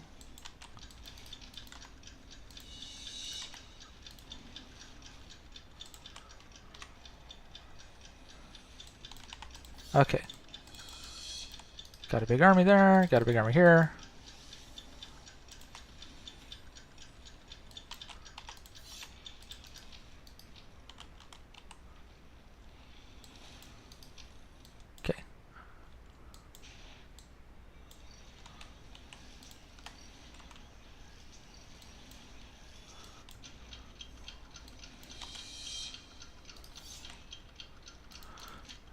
Get some more parasite swarms. If indeed taking them over restores charges. I thought it didn't, but maybe that's a thing that I had wrong or got changed.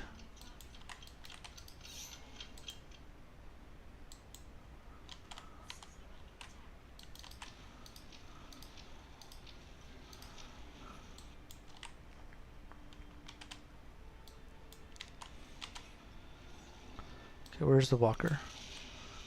He's fine. If I had freeze there, actually, the freeze would be pretty good right there, I think.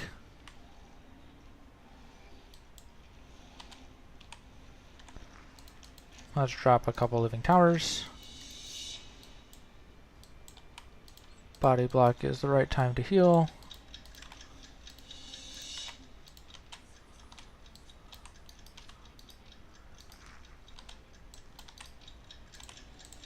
Okay.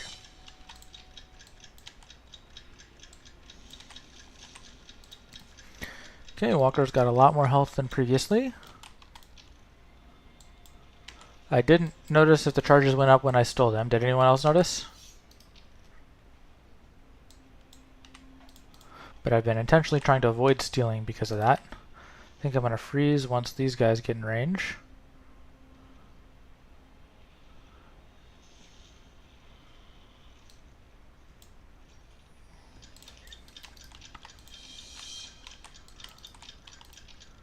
Okay, we're fine here. Maybe a stranglehold back here.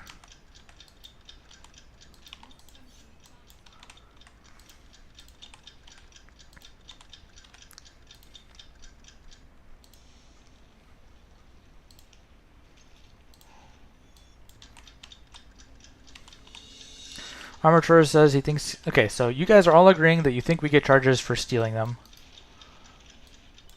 I thought you didn't, but let's keep paying attention. Actually, we don't need to pay attention. Someone can look on the stream and look back and see. Okay, I've got so much power. Tier 3 going up.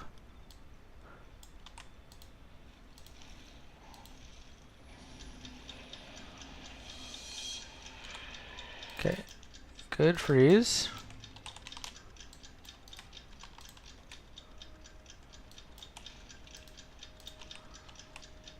Thank you, Armators.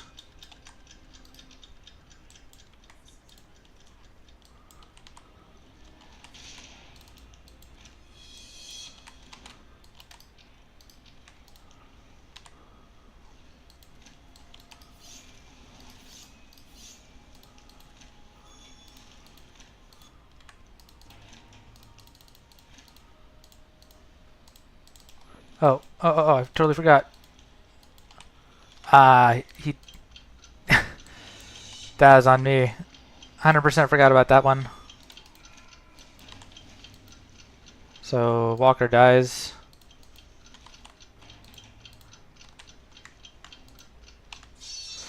That was so dumb. Okay, I think that works. Fine, we try one more time.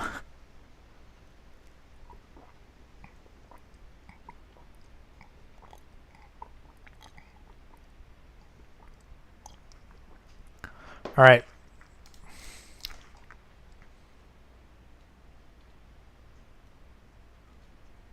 Okay.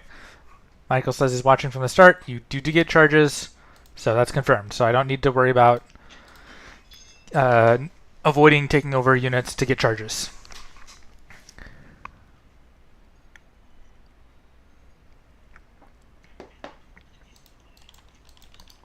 Yeah.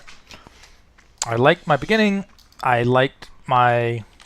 Yeah, I think I liked all of that, except there was like a 15-second period where I forgot to heal the Walker, and that's enough for the Walker to lose half its health.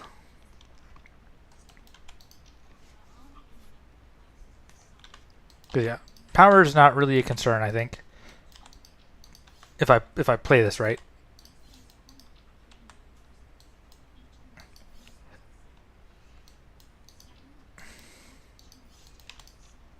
Where should you send replay? Send me on Discord at, I think it's Eirias_H4. It might be H4_Eirias. There should be a link to my Discord on my YouTube channel, actually. But yeah.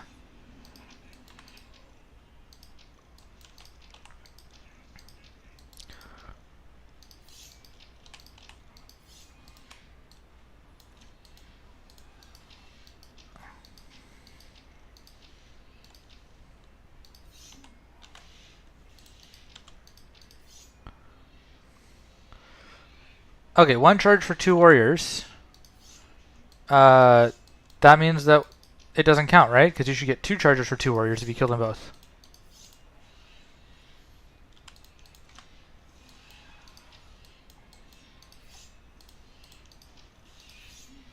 Okay, my tier 1 is not as clean this time around.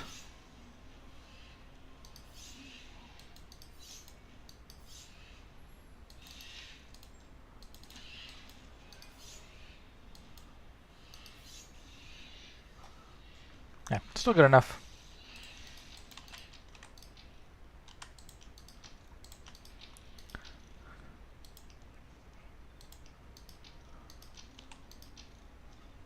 Oh no. Okay.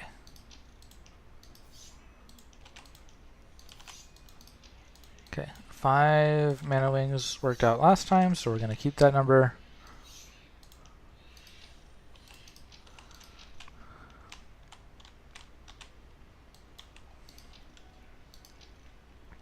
Good morning, Searcher.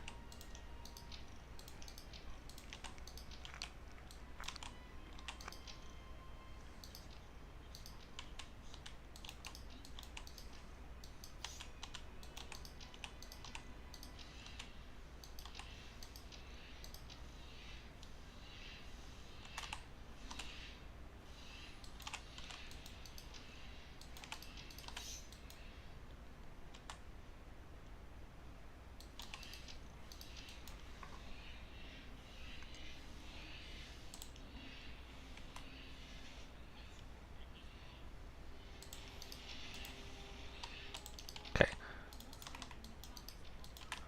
Let's get maximum damage on these guys.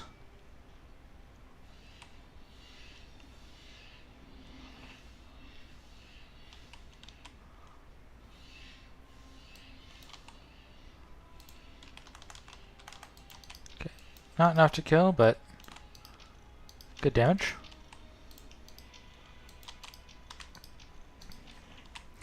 I have literally 0 void power because nothing has died.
Okay, 5 shamans.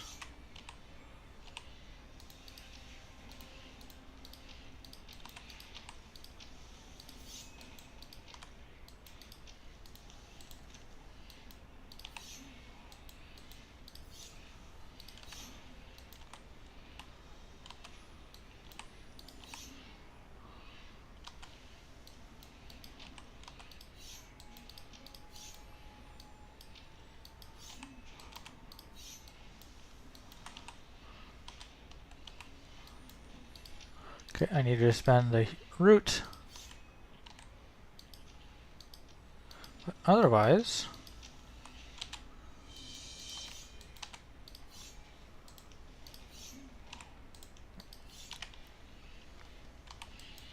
okay, lost a mana wing because that tower keeps pinging me. Lost 2 mana wings. I didn't really want to lose those, but it's not a big deal.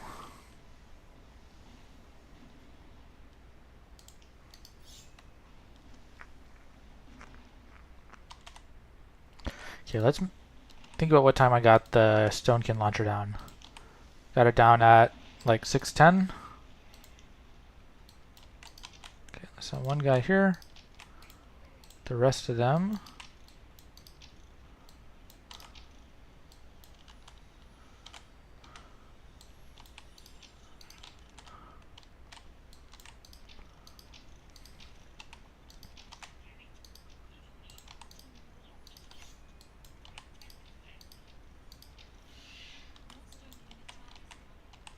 Okay.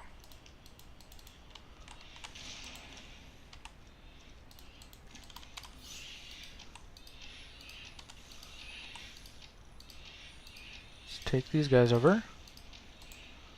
If we can.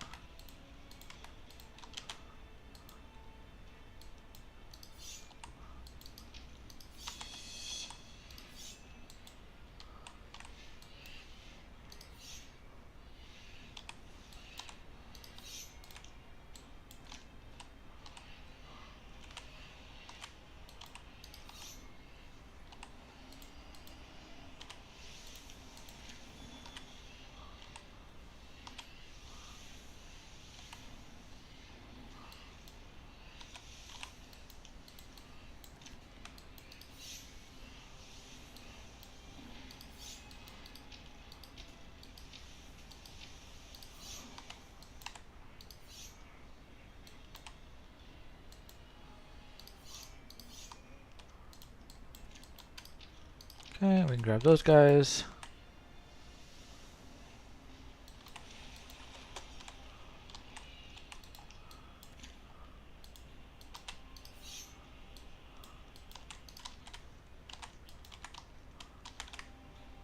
Okay, grab this guy here. And then grab this guy.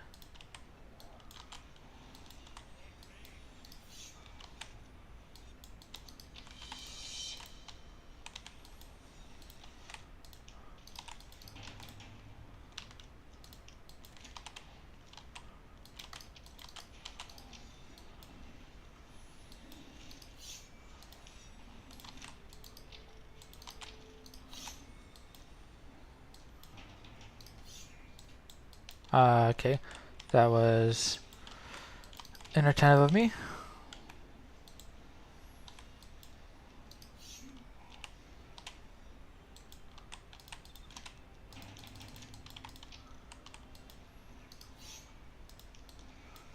Okay, this is bad. It was close, but the line was too fine.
Okay, we're very late.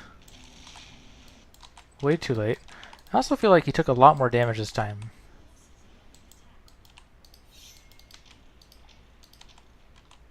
But yeah, definitely too late.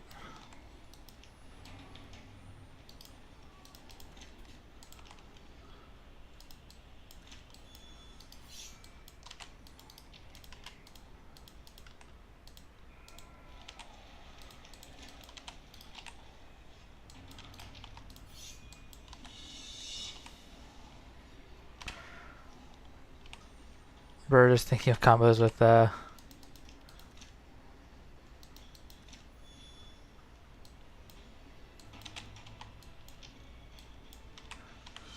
Nihil.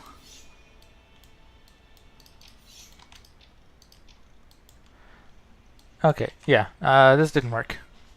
It was close to working, but it all fell apart.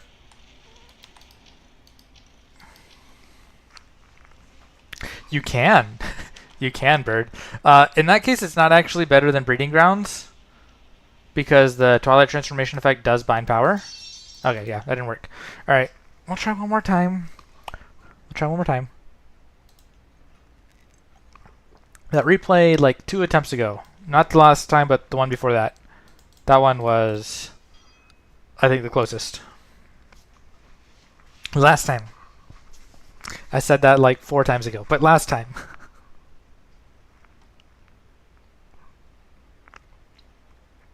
But yeah, Bird, did you see the replay I played with Zaros? We had 2 of those at the last stream.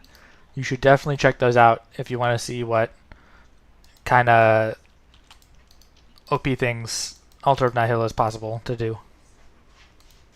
But yeah, I think Zerg Rush is still the best one.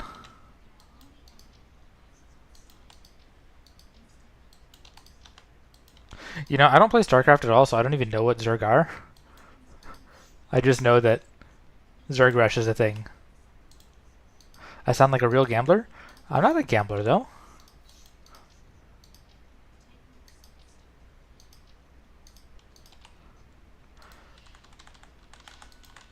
I mean, when I looked at that card, I like immediately said that's going to be so broken in 2v2.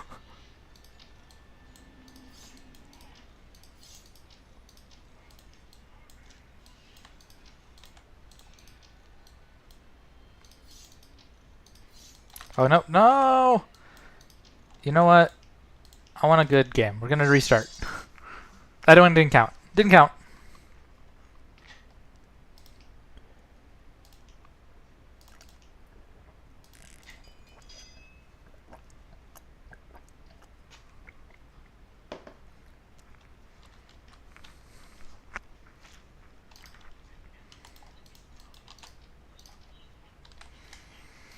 Yeah, the problem is that, yeah, I enjoy doing things like this. It's not like a frustrated, one more time. It's like, yeah, it was close. One more time. Or 2 more times. Or it's only one more time because I, like, should go to bed. It's not one more time because I'm frustrated. And possibly it's one more time because you guys are getting bored of it. But, you know, whatever. If you're bored, you can stop watching the stream.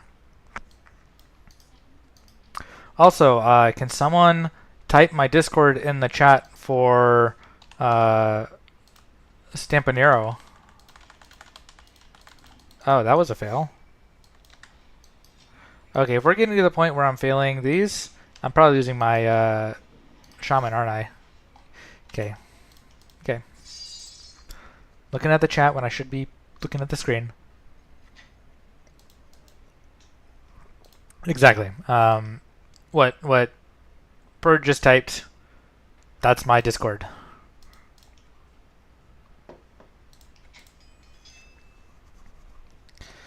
Yeah, I think Nihil should be a tier 3 card. I mean, honestly, even in 2v2, or even in 1v1, I'm scared of close spell situations where somebody could spam like a whole bunch of Knight of Chaoses and then like just let them die and Corpse Explosion spam, or like into Witch Claws, because Witch Claws would spawn for free and then they would suck up all those corpses. So something like Altar of Nihil and then spamming, yeah, Altar of Nihil, then spamming Knight of Chaos or something of that effect, and then spamming Witch Claws. That'd just be like so devastating. Okay. We're gonna walk around like this.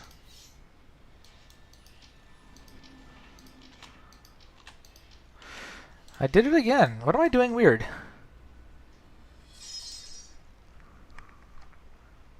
Well, reading chat, I guess. I should stop reading chat. Okay, we're gonna focus. Actually, last time, or maybe not.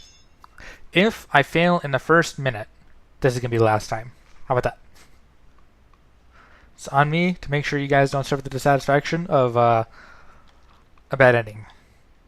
It could also be I'm doing that just because I'm tired because it's late.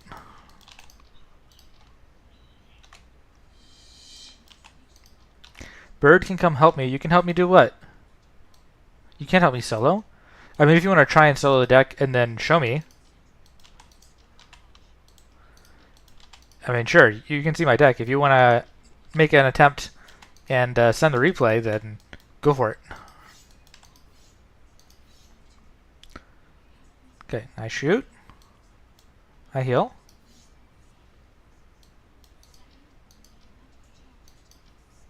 Okay, and then I try to push through them. We play the Mana Wing.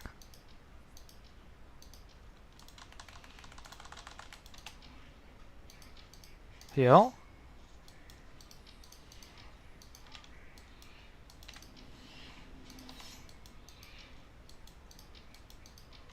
Okay, I think that's what I needed to do, was to make one more Mana Wing.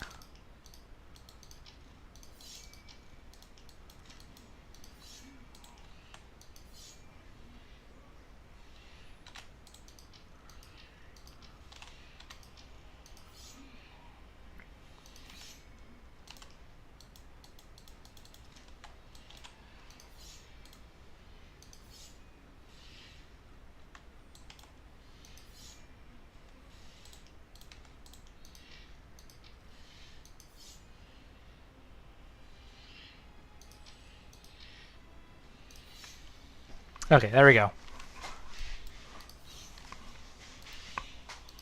Oh, interesting. It changed targets.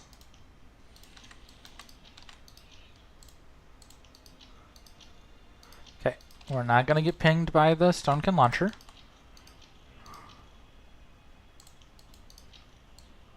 I'm going to take the scenic route.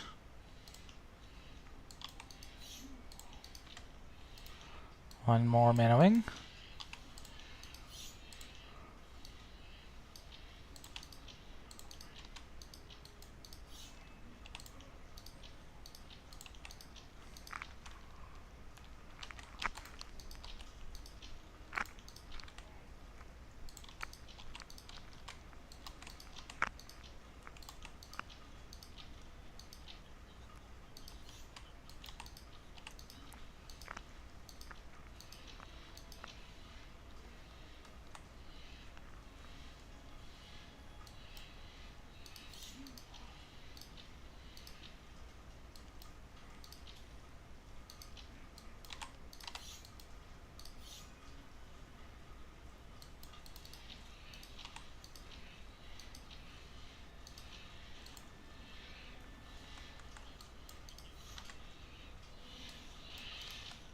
Okay. I'm going to be here to get these Stone Warriors.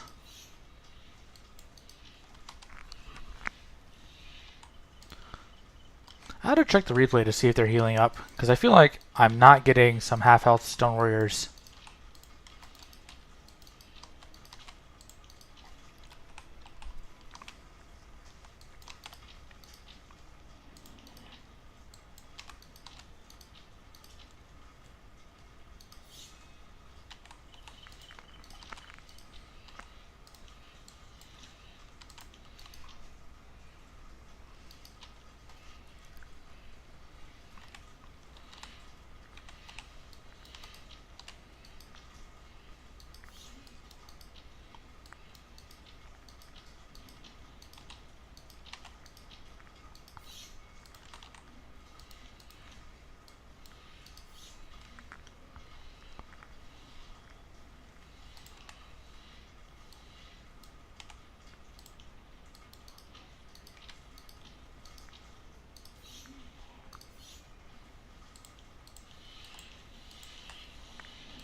That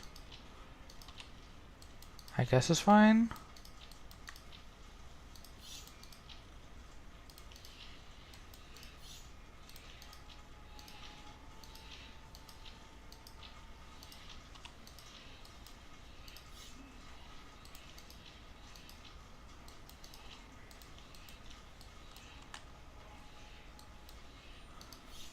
Alright, we had to use the root. Nothing died, but we had to use the root.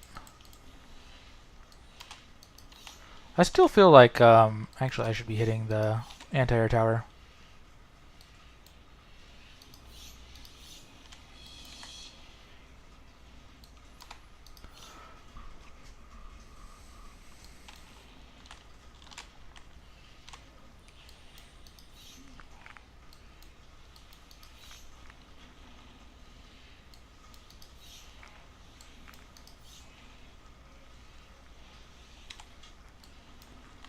Okay, we're at 6 minutes. And I think we said 6:10 was my previous best.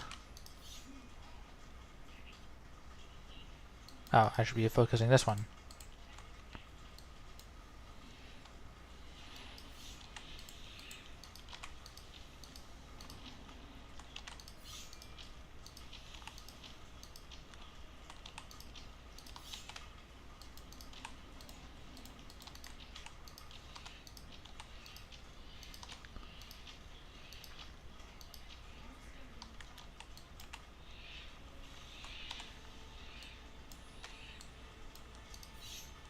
Okay, can I get it without being... I can. Oh, that's what I wanted. Let's get one shaman over here. And the other 4 shamans will wrap around. 2 parasite swarms to steal this guy.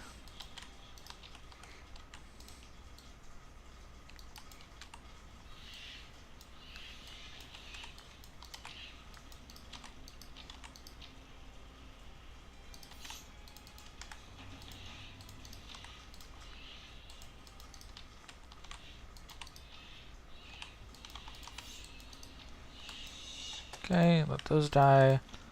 Get some parasite swarms over here. Actually, let's focus on getting the frost first.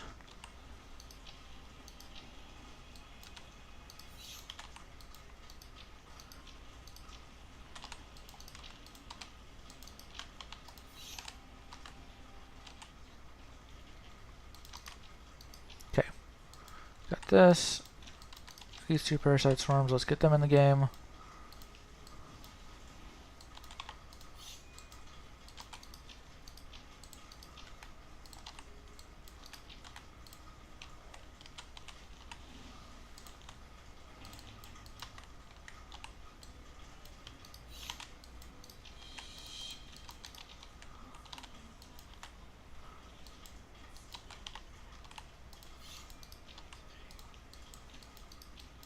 Okay, can I get him by proccing them?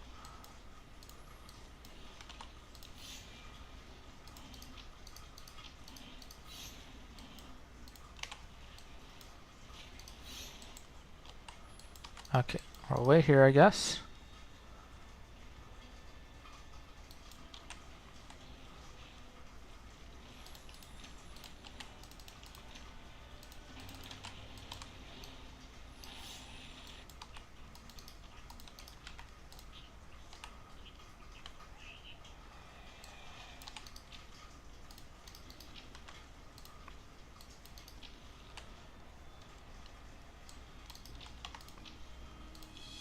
Okay, what's going on here? We're...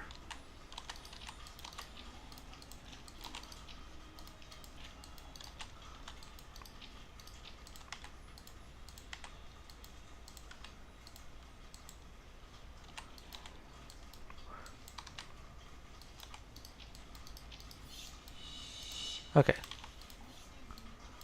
We've got the freeze. Do we have the freeze? Is freeze valuable? Yeah, I'm going to freeze these guys. Then meanwhile we've got the attack here. So we'll have heal online also.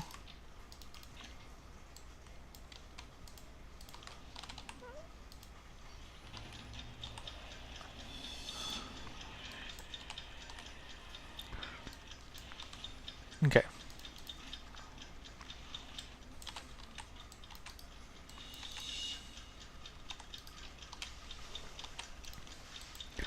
I'll play more parasites if you guys are so sure that it gives me more charges.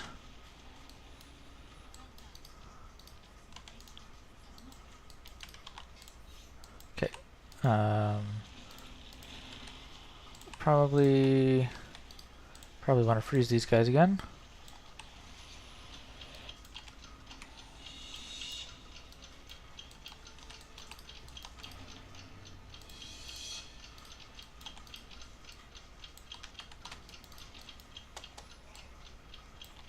Okay, and let's heal right when I enter the body block.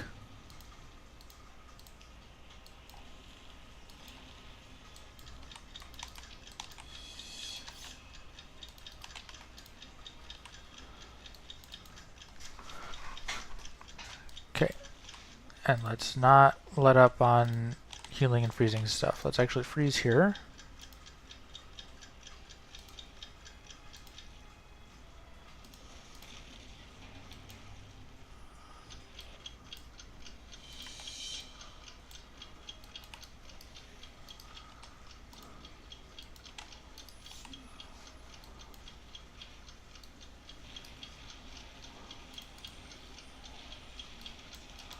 Okay, now let's push.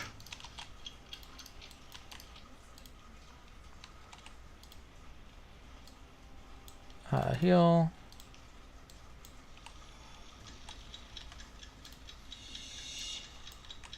Okay, lost the freeze. Not the end of the world.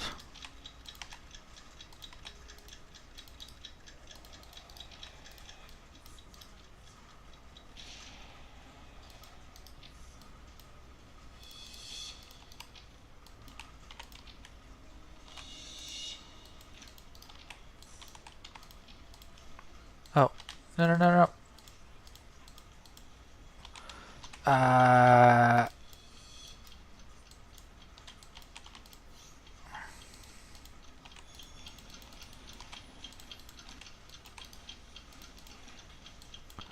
Okay, need to get that heal up ASAP.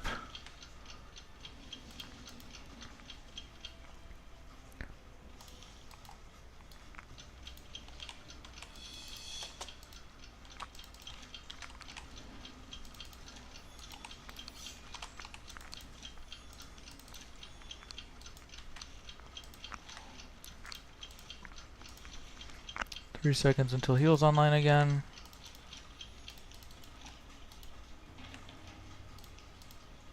Actually, I think that was supposed to be freeze.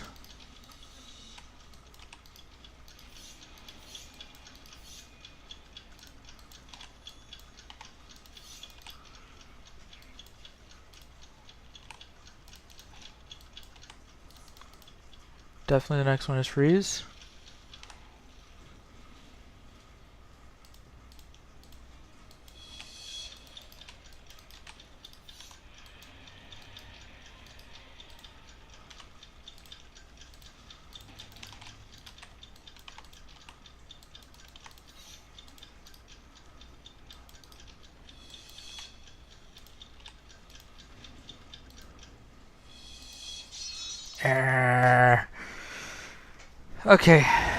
Okay. Remove maps, random generated Nisha. Yes, those two. You're welcome. The maps that were removed were random generated because this one is bugged and it crashes all the time, and then Ishia, which is kind of fine to play in Spectator, but remember when we had this talk earlier in the game about how they removed or reworked the 1v1 maps where cliffing was overpowered? This is a 2v2 map. They didn't rework it at all. Cliffing is so broken and dumb on this map. So Pretty much go fire instant tier 2, start fire dancing, and you win this map. So glad that was removed from the ranked pool. If people want a gentleman and play a certain way in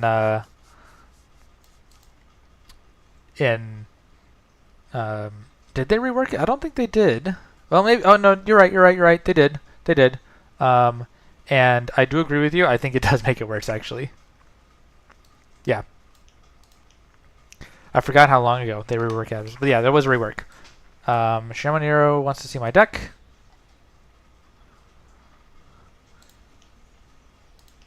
So, yeah, if I had green piece, this becomes a lot easier, but I don't have green piece. So, I don't know what we're doing. Not sure why he wants to invite me. Yeah. Thank you all for joining me in the stream. We didn't quite make it, but I feel like it's close. Depending how much value Sanctuary gives, this might be possible with my deck. It's way easier, way possible, if I get green piece. Shamanero sent me a message. Yes, I did get it. I think it's a different name on Discord and on... Okay. We have a replay. Why don't we take a look at the replay on stream before we end it? And we'll end on the replay. I know I keep saying one more, but fine. We'll do the replay. Yeah. So we'll take a look at this replay for Sultry and then see. Before we do that, let's look at the time. I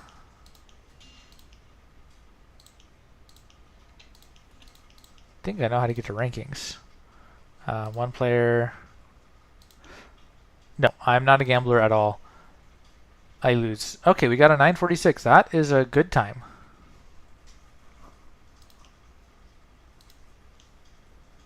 Okay, Train does still faster than you, but yeah.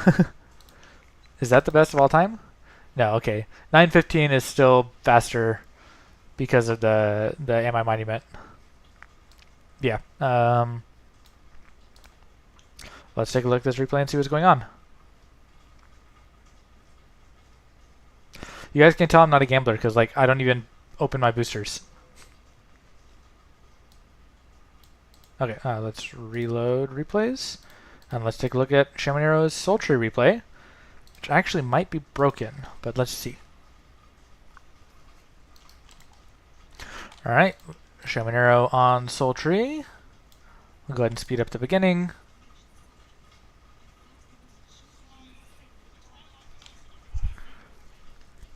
We're going to see a spawn, probably Icebarrier. They... Actually, can these guys take wells directly now? They used to not be able to take wells directly. Oh, wrong replay. Yeah, they can take wells directly now. That is nice.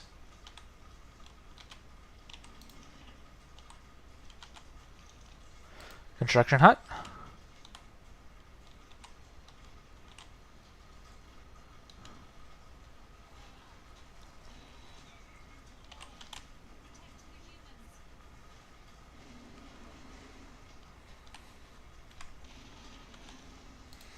Defense tower.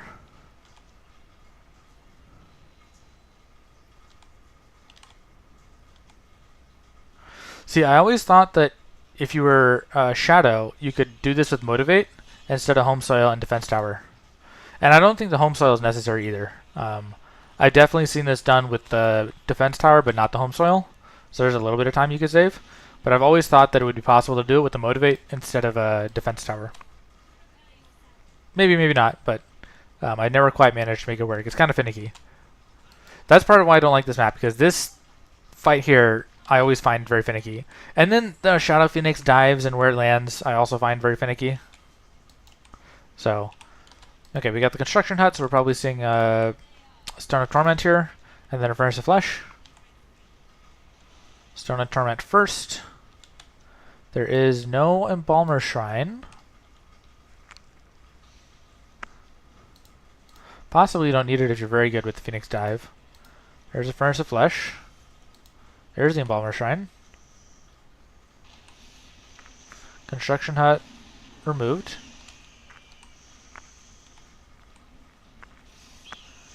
Okay, that was a nice dive. So you didn't need the Embalmer Shrine up. Second Embalmer Shrine going. So you've got left with 2 eagles. If you get a nice dive here. Okay, yeah, very nice. Nicely done. And you get 2 more phoenixes.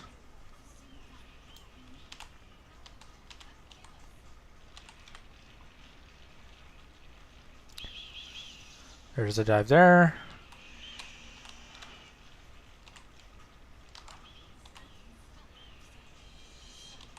Dive there.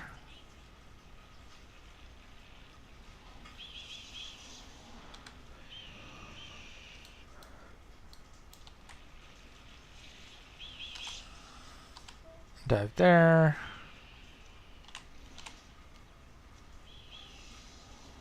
Dive there.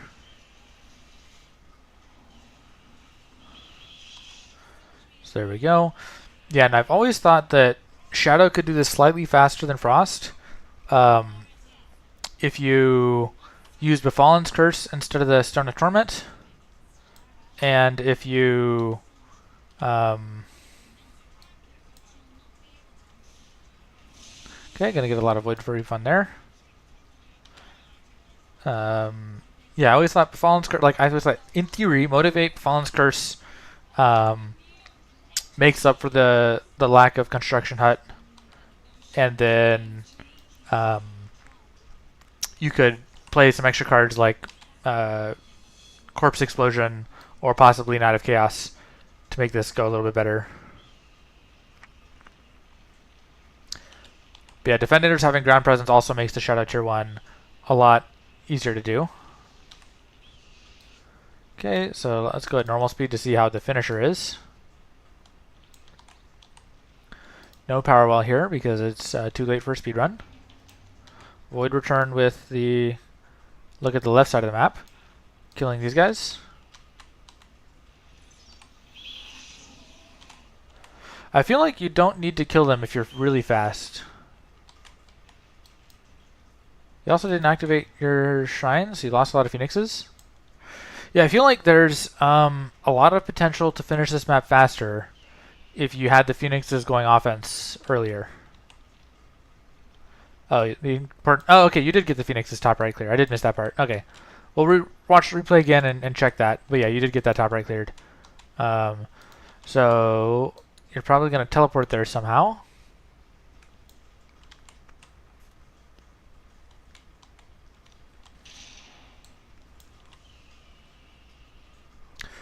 Okay, you cleared it without the phoenixes. Okay, I'll have to watch oh, just with the rifle cultist? Okay. Yeah, I mean, that's valid.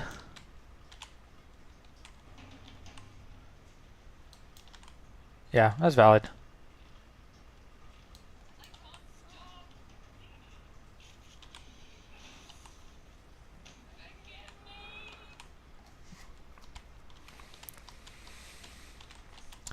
But you could go faster if you had a shadow, or you got a fire orb. You use sight. Okay, you can warp there. Interesting. So you can just warp over the edge. Okay. So yeah, nice.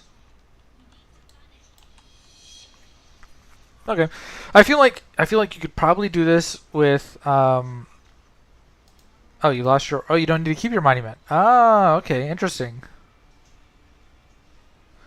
Yeah, I feel like if we're being so optimal, you could do 920? Okay. Yeah. Yeah, I feel like if you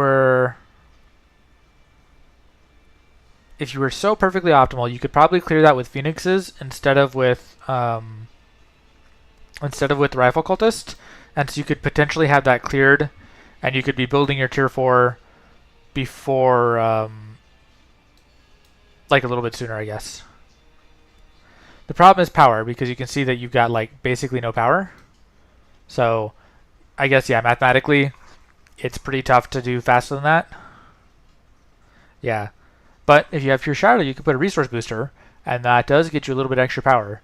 That's why I just, in my mind, Pure Shadow has a couple optimizations that could make this better than the traditional construction hut. And I've never been able to make it work.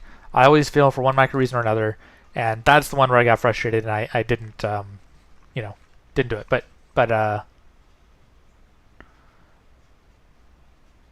yeah, that's my 2 cents. But yeah, very nice replay. Nicely done.